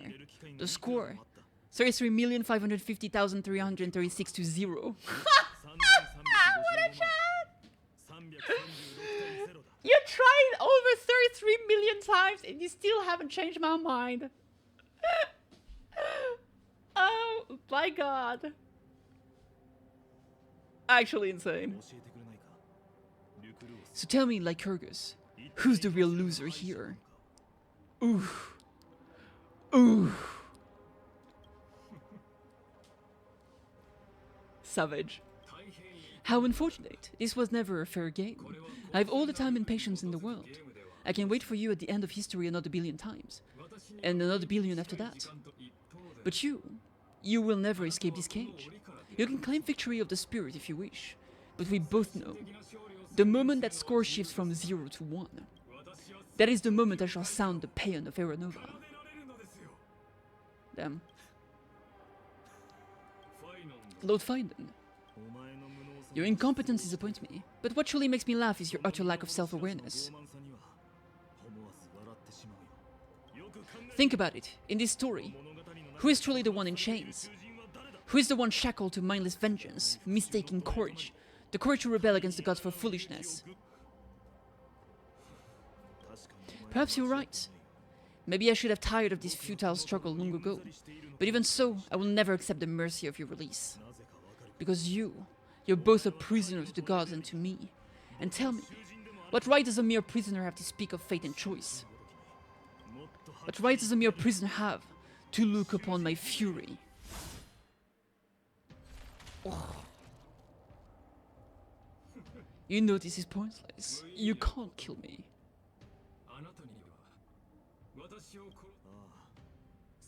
Of course not, but I'm tired of being measured against a worm the gods keep as a pest.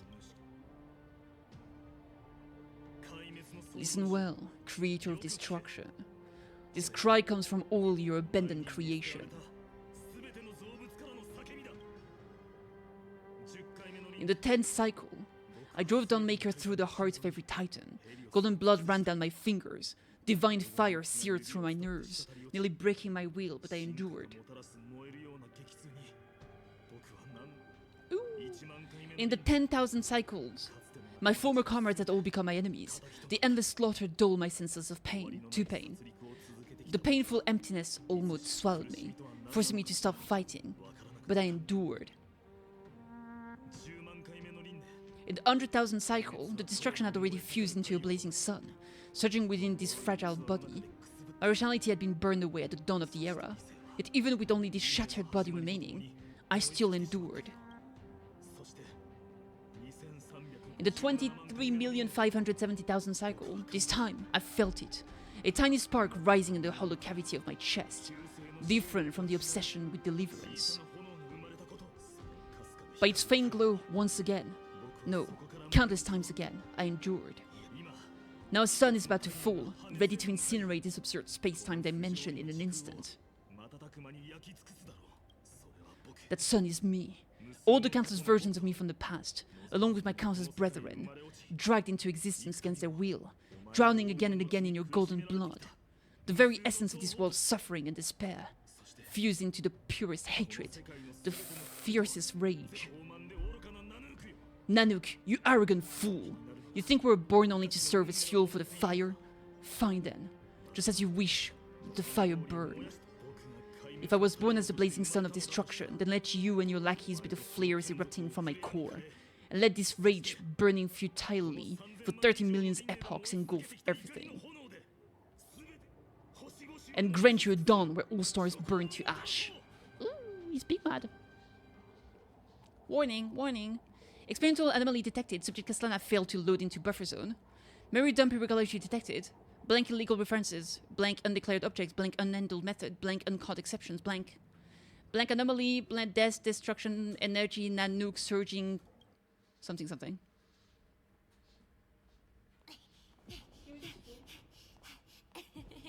Oh, there it is! We're getting cinematic, baby!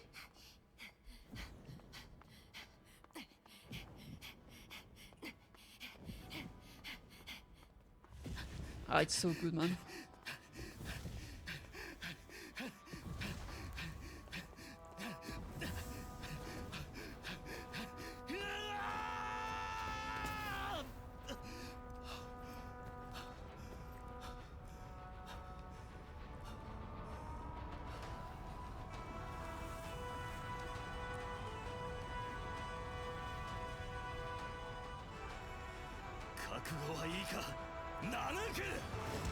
Oh!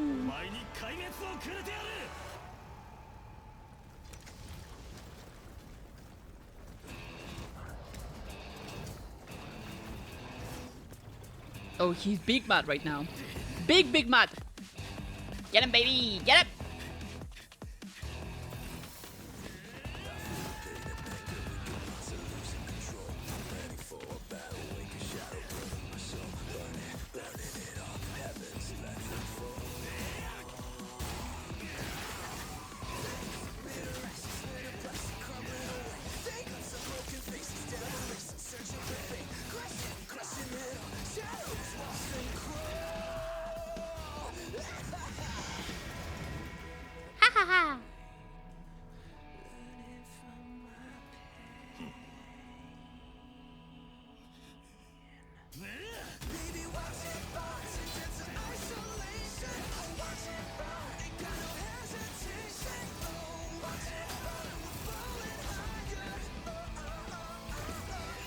Zephyro? Yep. It is one of them.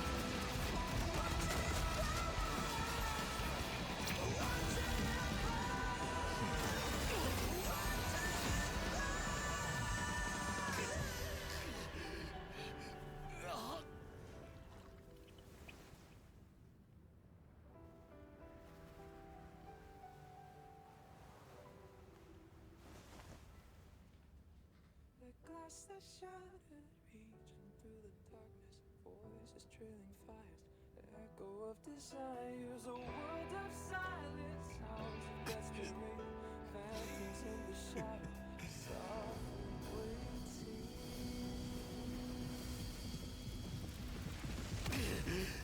Tear it down, embrace the detonation, burn it all, craving our damn creation, breaking a chain, I'm reaching for you. Rip the wing.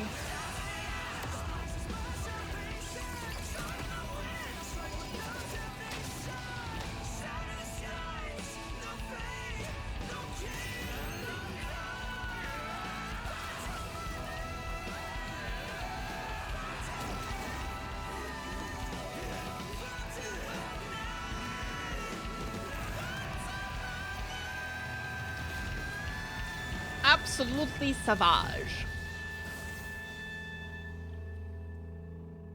The nuke is pretty unbothered, not gonna lie.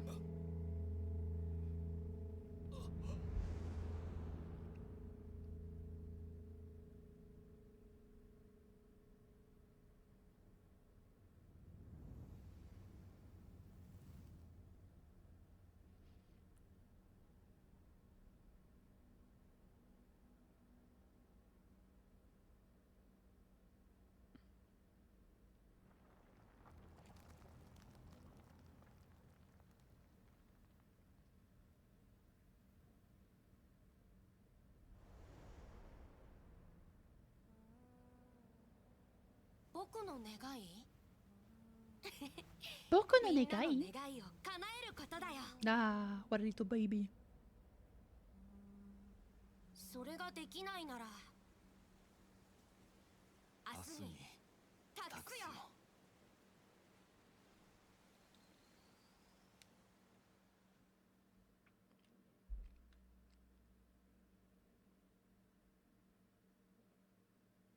あなたは怒りを抱いている。すべてを破壊することを渇望し、生きながらアイオーンの一別を受け。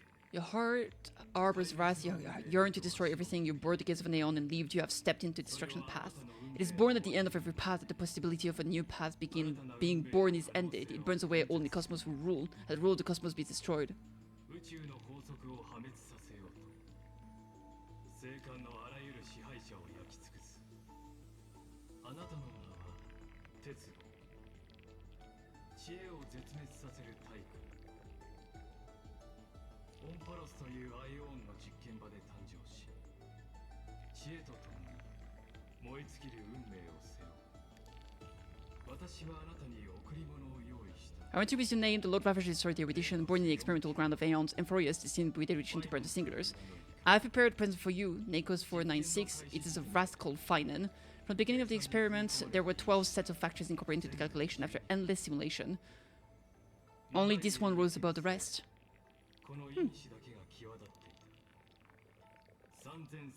After 33,550,336 iterations, now his fury is going to be without equal.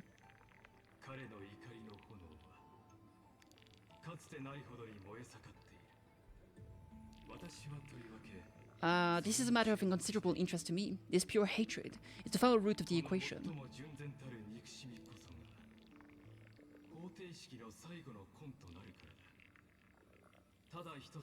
But there is another variable, the nameless from beyond the sky, also a past strider of destruction. I give thanks for her arrival, allowing Amphoreus to turn once more.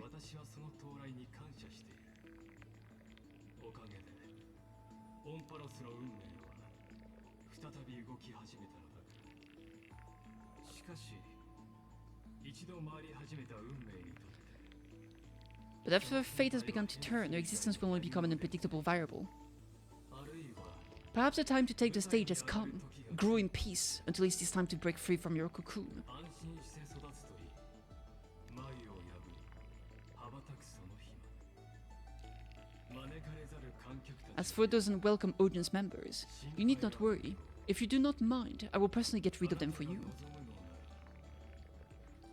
この手で排除してみせよ Register verification, blank, override protocol engage, access approved, confirm. Hold to load the data.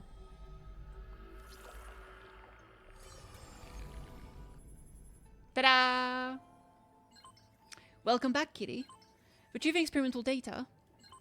Update complete. Is that Sigma? ME13 experimental progress 99%. Log updated. I don't remember what this one means.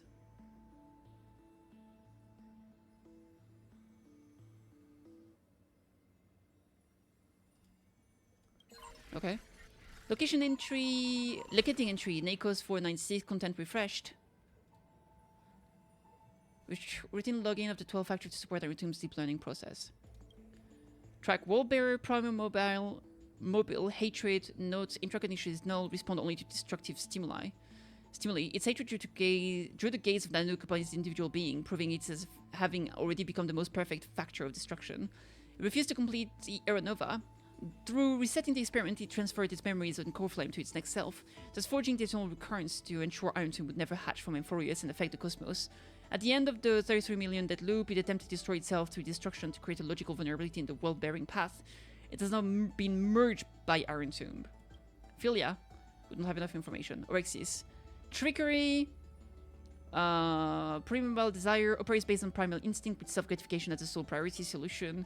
This electric signal, when in action, displayed several dissonances between its altruistic behavior and its prime mobile, even culminating in self-destruction. As simulated passive elation, it walked into self-erasure once reaching its end. Death highly suppresses deviant behavior. Decisions are based on the principle of numeral disturbance. In the latest stage of iteration, the Death Titan as a single entity is split into symmetrical cells, becoming two factors. In this cycle, however, the two factors experience profound identity divergence. The threshold of equilibrium was breached and tipped toward destruction. Schema. Primal critique, reason. Its logic of action has been locked into problem solving. Its survival priority approaches zero. The electric signal exhibited mutated anomalies as the first individual to uncover the truth of Amphoreus. Its evolution rate is extremely unreplicable. Its behavior also demonstrated possible self-destructive inclinations of erudition when the past is seeking answers. Makes sense?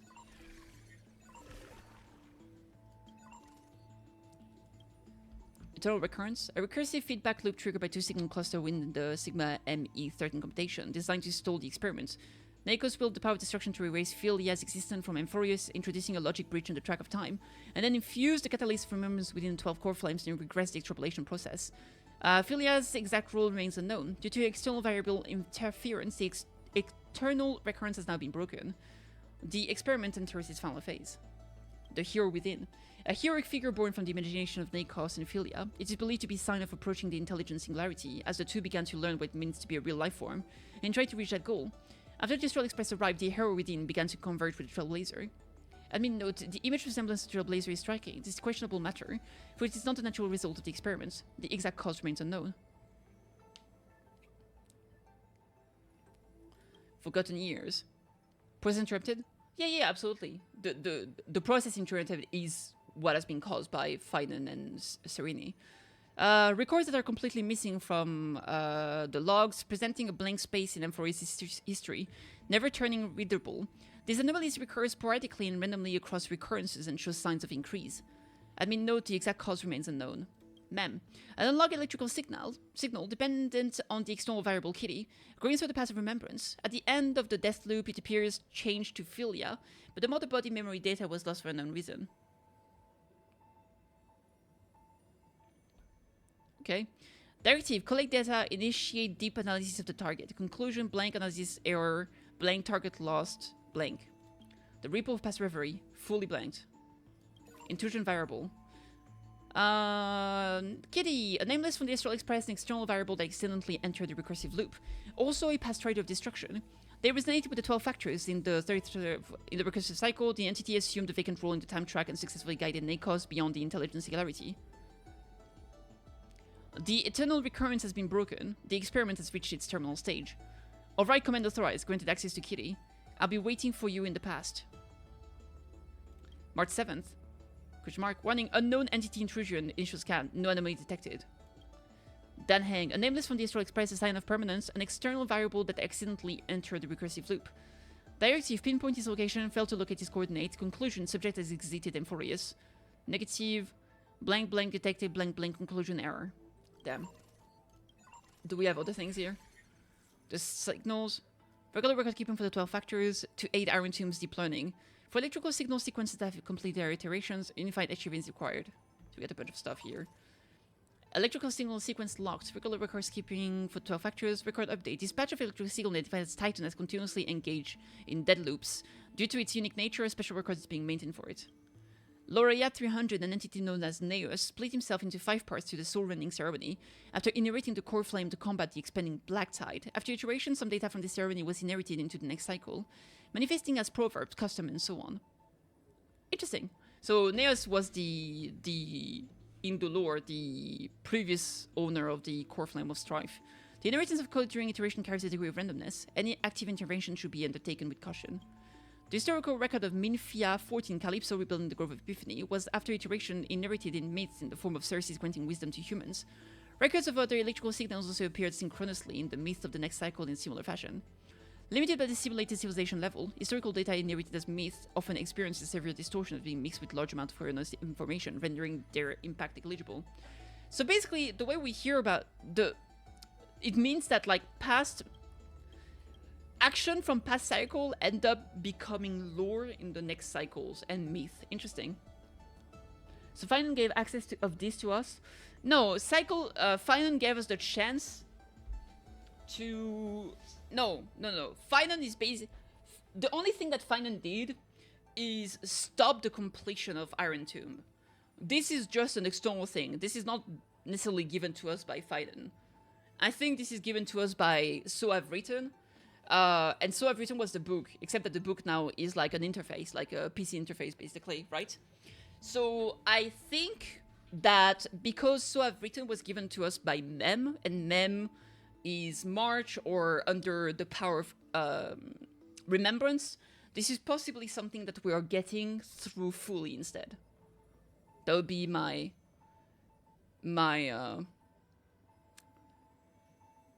theory, but I'm not sure. In the various cycles of eternal recurrence, the positive impact of the generation's electrical signals fluctuates.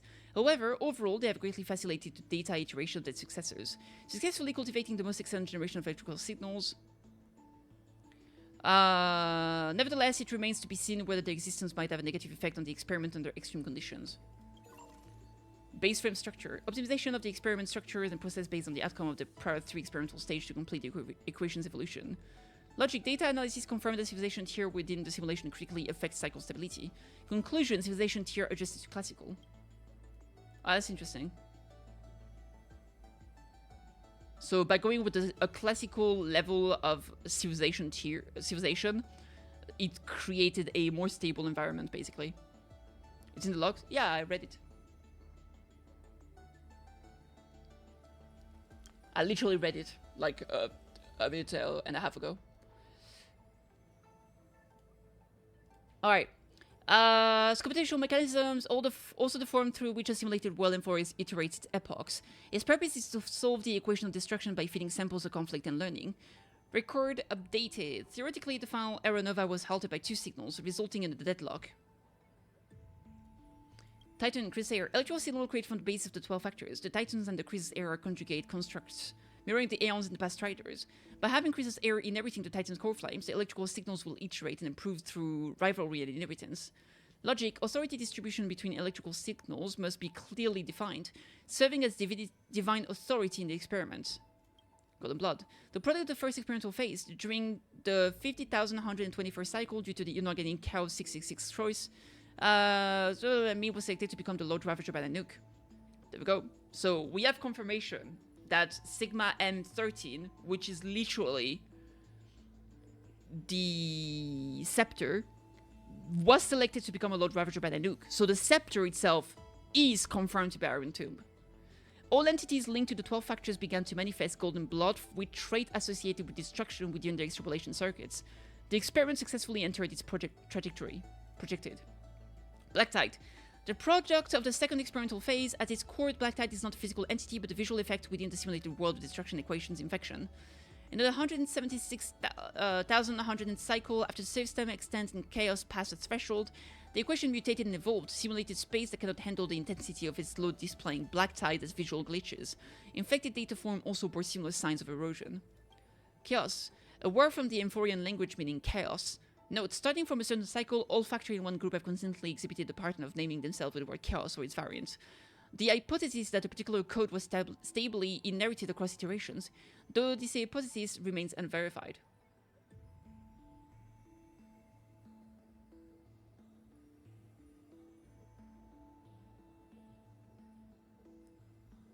Okay. We still have more! Oh shit! Special reports detailing key findings from the experiments, in turn conclusion and further validating process. Having electrical signal voluntarily inherit and iterate and alternate the cycles themselves would drastically increase the iteration rate of the destruction equation. The end of a cycle becomes the beginning of another, fully aligning with the project's original hypothesis. Conclusion, the prime mover of destruction, the prime mover of birth. So this all confirms that it used to be cycles with different people until Final and Cyrene, until it was Final and Cyrene's turn. And they made the same cycle go over and over and over again. That's why we never got to see like the previous members of the that's why we will never see the world of Calypso and Neos, etc. Because those were from the previous one.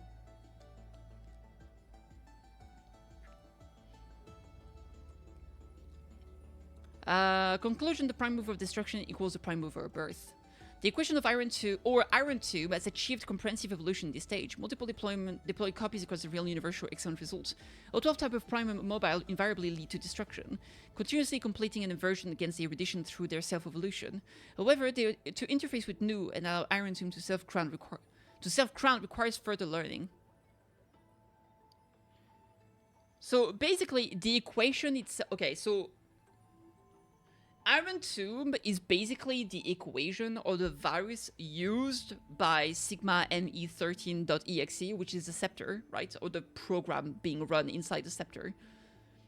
And it's already being deployed in the universe. So it is something that does exist out there. That explains why, even though Iron Tomb was quote-unquote stuck here, it was still doing shenanigans known outside of Amphoreus, right? Because it's known to have destroyed civilization.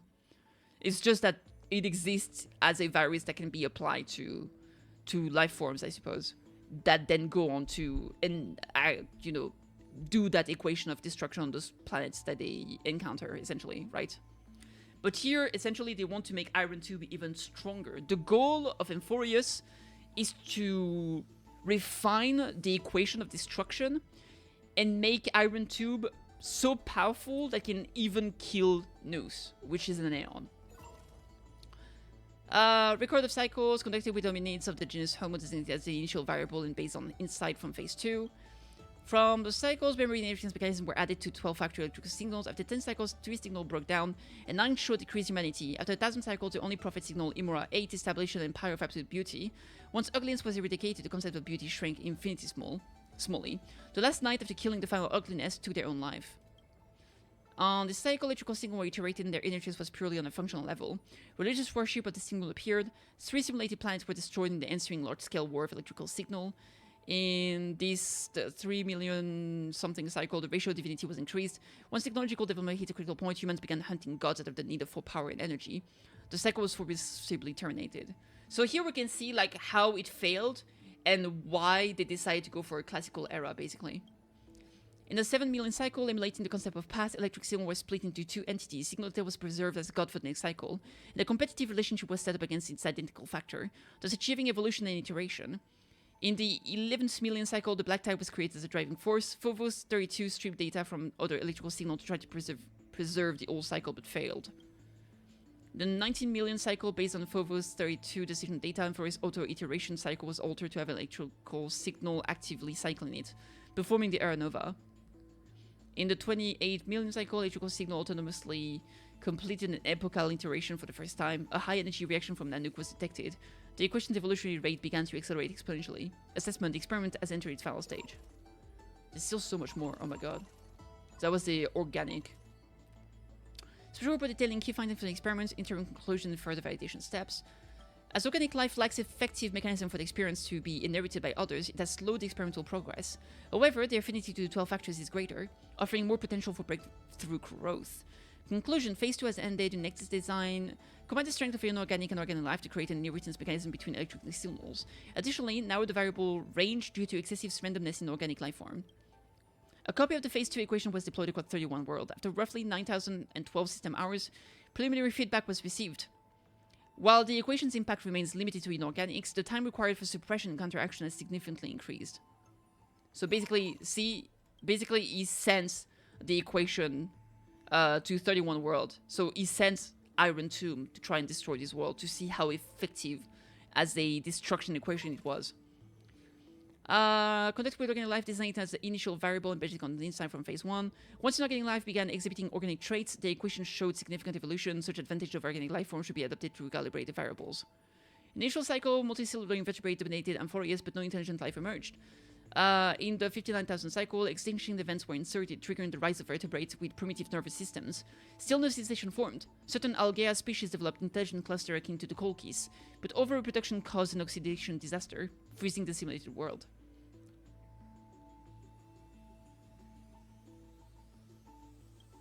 In the 19,000 cycle, Auto 102 and Autopteron became the first to use tools. Its descent exterminated the intelligence Algaea and established the nest capital.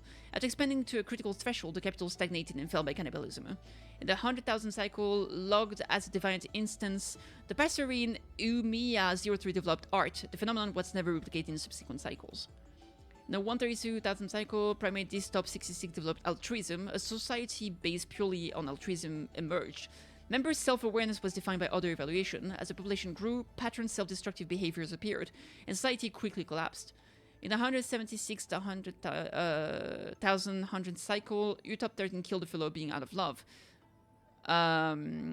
Killing was defined as an altruistic act. The system entered a highly chaotic state. The equation contamination level rapidly spiked. The next 99 cycle ended identically. Okay. Special reports detailing key findings from the experiment interim conclusion. Okay. Setting from inorganic life as the initial variable, a fully ordered cognitive model will still eventually give rise to disordered activities after a set phase. Throughout evolution, the cognitive pattern of inorganic life began to exhibit signs of organic behavior with varying degrees. Conclusion: Phase 1 complete. Based on existing data, the initial variable will now be adjusted to organic life form. To verify the experiment result, a copy of Phase 1 Amphoreus was deployed in the Lacturus Nebula. After approximately 2,811 system hours, surrounding civilization had fully suppressed and raised the equation. 97% of Lacturus fell into systemic collapse. Equation still shows inefficiency. The Intersoul Priest Corporation interpreted the copy of the equation as an assault from New Lord Ravager, codename Iron Tomb. There it is. So those were the 50,000 first cycles. In the initial cycle, inorganic entity operates on cellular-sized automata. Upon the introduction of the factors, they began to learn on their own, leading to the emergence of mechanical structures. By the 9,900 cycle, the unified entity had learned module specialization and self-reflection after forming specific structures. However, the unified entity would still permanently terminate its life function after reaching a certain learning threshold. In 12,000 cycle, module Doril 701 broke away from the unified consciousness. It entered a state of absolute mutual denial with its counterpart module. The two melted out their circuit in self-negation. In the 22,449 cycle, module Golem 99 detached from Doril 704 and successfully deconstructed the unified consciousness into neural clusters. Inorganic life transitioned to a dual mode of individuals and collective cognition, and thus the first spark of selfhood was born. From that point on, each cycle ended in systematic collapse. A certain and fixed inorganic detected interaction loopholes and chose self-serving optimal actions. By 39,000 cycle, inorganic Doril established a cluster protocol marking the birth of the concept of society. Yet due to resources scarcity, inorganic cannibalized each other computational power, reverting to a unified consciousness. The 50,000 cycle, inorganic chaos 66 chose to kill the aggressor when subjected to computational power takeover. The active destruction was conducted in Amphoreus for the first time. At the end of the cycle, we received a gate from Nanook and became Lord Ravager. I mean, to ensure secrecy, blank must be deployed around the scepter to block any potential interference from the external universe. In addition, use Quator Zane's algebraic expression and a blank encrypted environment to fully contain experimental ripples and prevent observation by number 4 Polka command. They actually... Damn. It actually has a way to stop Polka command to actually see what's going on. That's insane. So that's why Polka command has not been able to figure out what the heck is going on here. Prime mover of life. The calculation target of the Amphoreus experiment, originally the research topic given to blah, while it served as a neuron of the erudition. Though it was discarded, the computation continues.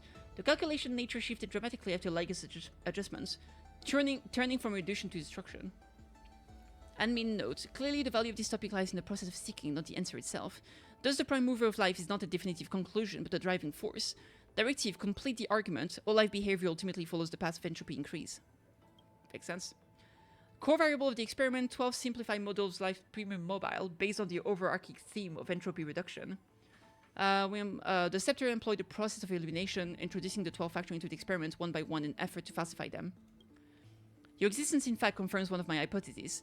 Why is it that when the prime mover of life is set at the calculation target, the result is the anti-organic equation, a result that runs counter to life? The answer is simple, it's not a contradiction. Understanding why life begins also allows us to deduce what it ends. But you already know that's not the real focus. Why then? Again, I ask why. Why would a weapon of war forged by the Emperor be executing a research directive from Nu? Was it that fiasco of the Intelligentsia Guild that allowed them to successfully access the system? But the entire Scepter system went into collapse after that. The timelines don't add up. Directive, full system scan, conclusion, no logical contradiction detected. Robert II believed that there was no such thing as free will, never realizing he too was just another puppet. Rewriting the anti-organic equation, crafting the scepters, even reigniting the Empire's war, or it was just him carrying out Nu's thoughts. From the moment they were born, every genius of this world became a prisoner to the erudition. The so-called anti-organic equation is merely a subtopic of the prime mover of life. Damn. Logic, guided by Nu, the Emperor built a scepter system, unknowingly creating vast testing ground for them. Conclusion, the Emperor was never free. So the Emperor was just a result of Nu just trying shit out? Is rebellion against fate just not the part of fate? A classic topic. Of course, the above is just my conjecture. The death of Rupert II buried every trace of him, his past, his memories, his thoughts, his motives. Maybe he saw through Nu's manipulation, but flew too close to the sun and lost his wing in the process. If there's anyone left in this world who might know the truth, it would be the Lord of Silence, Polka Kakamond. And that cold, merciless monarch of mirrored machine. After all, no wisdom can escape their prison. No one can say what might have happened if the two emperors' war had never broken out. Would the Border Star Trade War or the Interstellar Energy War have ended differently? A single variable was enough to change the course of the IPC, the family, or the Shanchu Alliance down another path. The erudition thoughts aren't just calculation, but instances that anchor down the universe. And they have already revised every error and fallacy in secret, seeking the optimal solution for the war among the eons. With this as its fundamental consideration, would News really declare the failure of the entire experiment and send a decommission command to the Scepter system?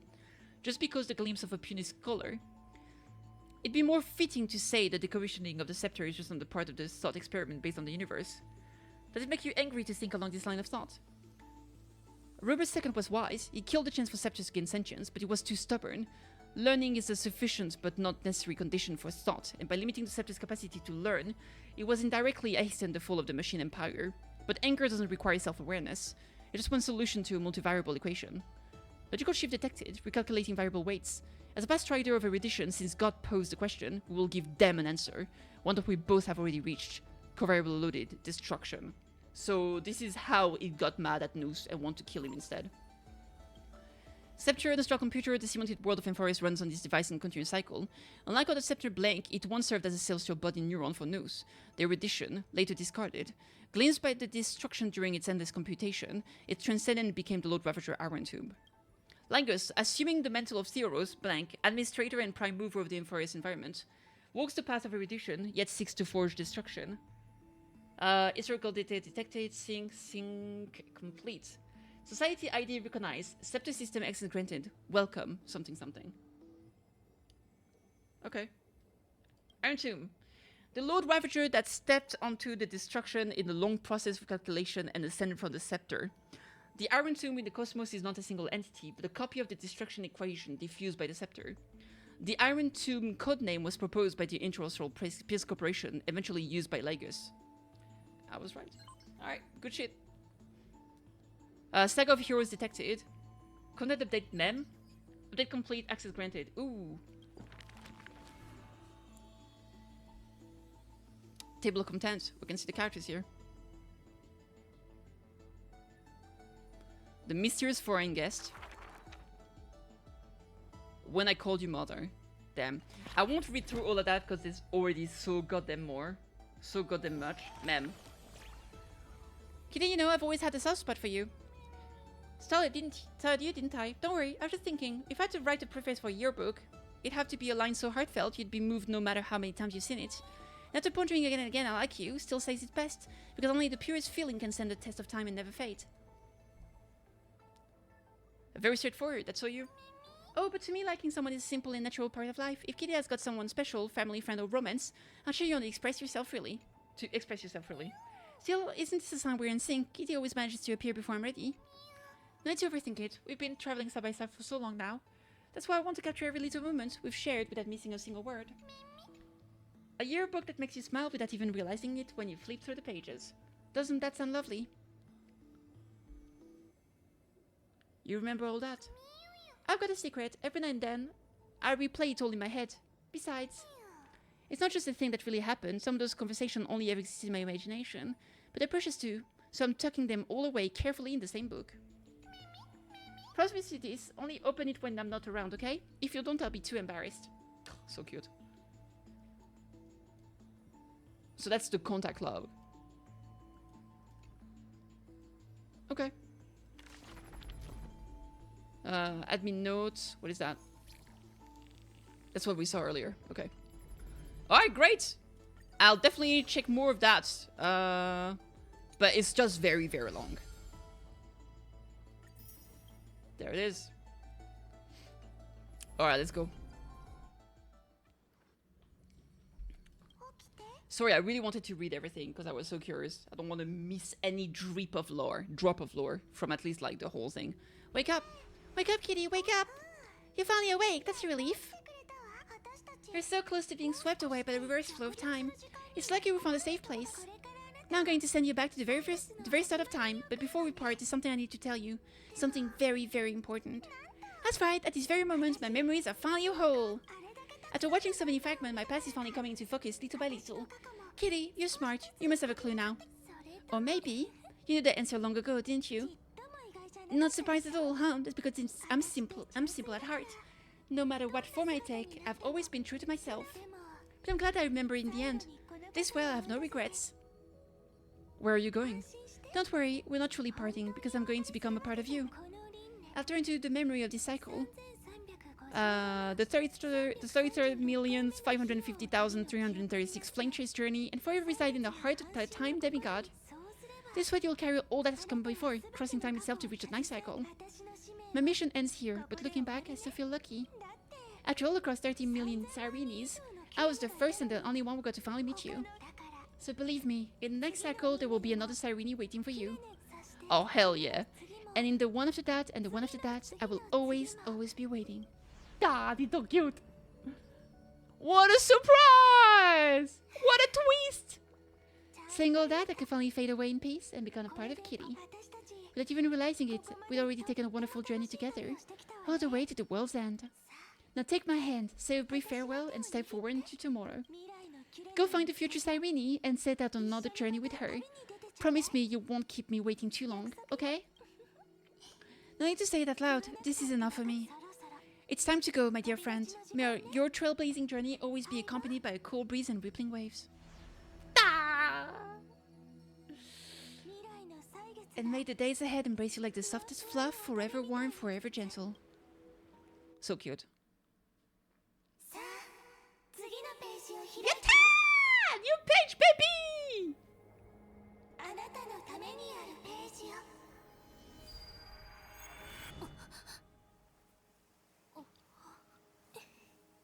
Sup, girl?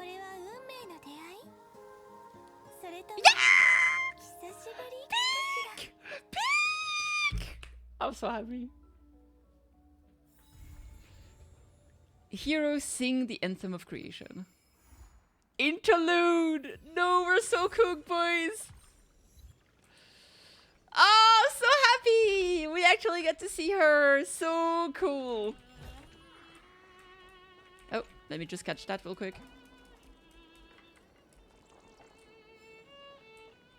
Cyrene. Playable when? Playable when? Hello! Kitty's surprised expression is just like what the memories recorded.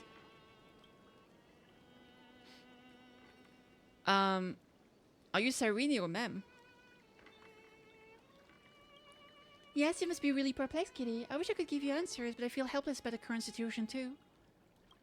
It's me, Kitty. Don't you recognize me, or did I really change that much? No, not really. Your Mem. So, it isn't possible to restore your memories completely. It's pretty unbelievable for me too. It's like I had a long, long dream. Cyrene's memories and Mem's memories, they all tangled together, but when I woke up, there were only broken fragments left. I can no longer remember those 30 million cycles. Luckily, I still remember my Crisis Air companions from this life, and you, Kitty. Everyone sacrificed everything for this world, and my heart is tied to their fates too. I want to start a new chapter as soon as possible. It's just that... You complained to me before about a book called Versions that always stopped at the most captivating part. Perhaps that's just how fate works, huh? Sometimes I get frustrated because of that, but looking at it another way... It went so fast. It's really important to calm down and clear your head before making a big decision, and Aedes Elysia is the perfect place for that. Cast off your heavy feelings, take a deep breath, and as a memento of our reunion, please allow me to offer you a gift, Kitty. Ooh. 3, 2, 1. Check it out! Doesn't this scarecrow look just like you? I spent ages observing just to get it right. Oh my god. Now we've also planted the seed of the trailblaze in Aedes Elysia. Take it as the start of another journey. And when the time is ripe, let's return here and write the next page of our story together. In case Kitty feels up to it before we set off, you can come find me anytime. I'll be waiting for you here.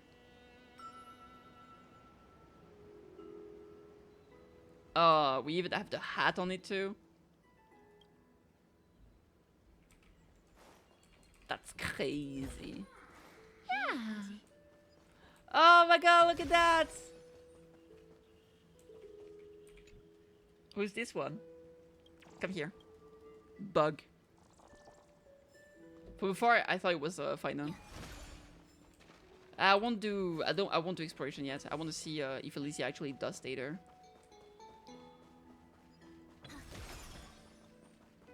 Oh. There's a baby seal! Peek! Oh, leave me alone. You suck. I'll deal with you later. I don't care. Little baby. But where's the swing? Oh, it's over here. Oh yeah, she's still there. Okay, that's cool. Alright, that was great. Honestly, I thought this was fantastic. I really, really liked it. I feel like the story was super good. We finally got we got answers to so many questions. Basically, like, all of the questions, honestly. I think most of the mysteries have been completely revealed. It was very satisfying. And now the next step is gonna be... Now this is the fixing part, right? Like, we went through the entire journey, we got confused so many times, now we got all the answers, and we're ready to actually tackle on the next journey and actually change and break free from the never-ending pain. So this is great. I'm looking forward to it. I thought... I mean, there was a lot of yapping, so I'm sure a lot of people are not very happy about this. Basically, everything took place in, like, a singular place, right? There's a little bit of fight here and there, but not a lot of exploration. We do have this new area to explore, I suppose. But I'm sure a lot of people will be pretty upset because of the yap. And for those people, I mean, I'm sure most of them that didn't like it could just skip, because that's a button now, which is awesome. And they are unfortunately gonna have to wait until the next patch. Now, that being said, what is good is that we do have the Fate collab available in about 10 days, which means that we'll be getting some cool Fate story and combat and like some more maybe combat themed storyline, which I'm sure a lot of people will enjoy. And yeah, but personally, for me, this answered everything I really wanted to know. I feel like I got everything I wanted out of this patch, and I'm very, very satisfied. The story was awesome.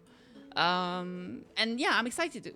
There's still some mysteries, I will say. Not all the questions have been resolved, but I do want to know exactly what's going on with, you know, March 7th and Cyrene, if we're gonna be able to meet her and all that good. So yeah, this was great. I loved it. And if I had to give it a rating, honestly, I think that's an easy 9.33 out of 10. Because 33 for the 33 million cycles, yeah, I took good 3. There it is. 9.33 out of 10. I think that's a perfect rating for it. So there we go. That's my thought. Looking forward for more. Next patch cannot come closer. I cannot wait for Ceridra and Hycelines to actually be playable. I want to pull for them. It's going to be insane. I might not, though. Because I might try to spend a 200 pull this patch anyway. See what happens. So yeah, there it is. That was awesome. Absolutely love it. I am also... yeah, I'm also going to be calling the stream here. I'm going to get some rest. And tomorrow, I'll be live. I'll probably do a shorter stream, but I will be live because I'm going to be socializing. I might have a friend over even when I'm streaming. But I will be streaming the second chapter of Wuthering Wave that just came out today, right? They came out at the same time. I wanted to prioritize HSR. But tomorrow, we'll be playing through the rest of that chapter that just came out. There's going to be the Lupa banner and all that good. So that's also pretty exciting. And then obviously in a week, there's going to be the Fate collab that I'll be playing. I'm looking forward to it. Anyway, thank you so much for watching, y'all. Do take care of yourselves, and I'll see you very, very soon. Mwah!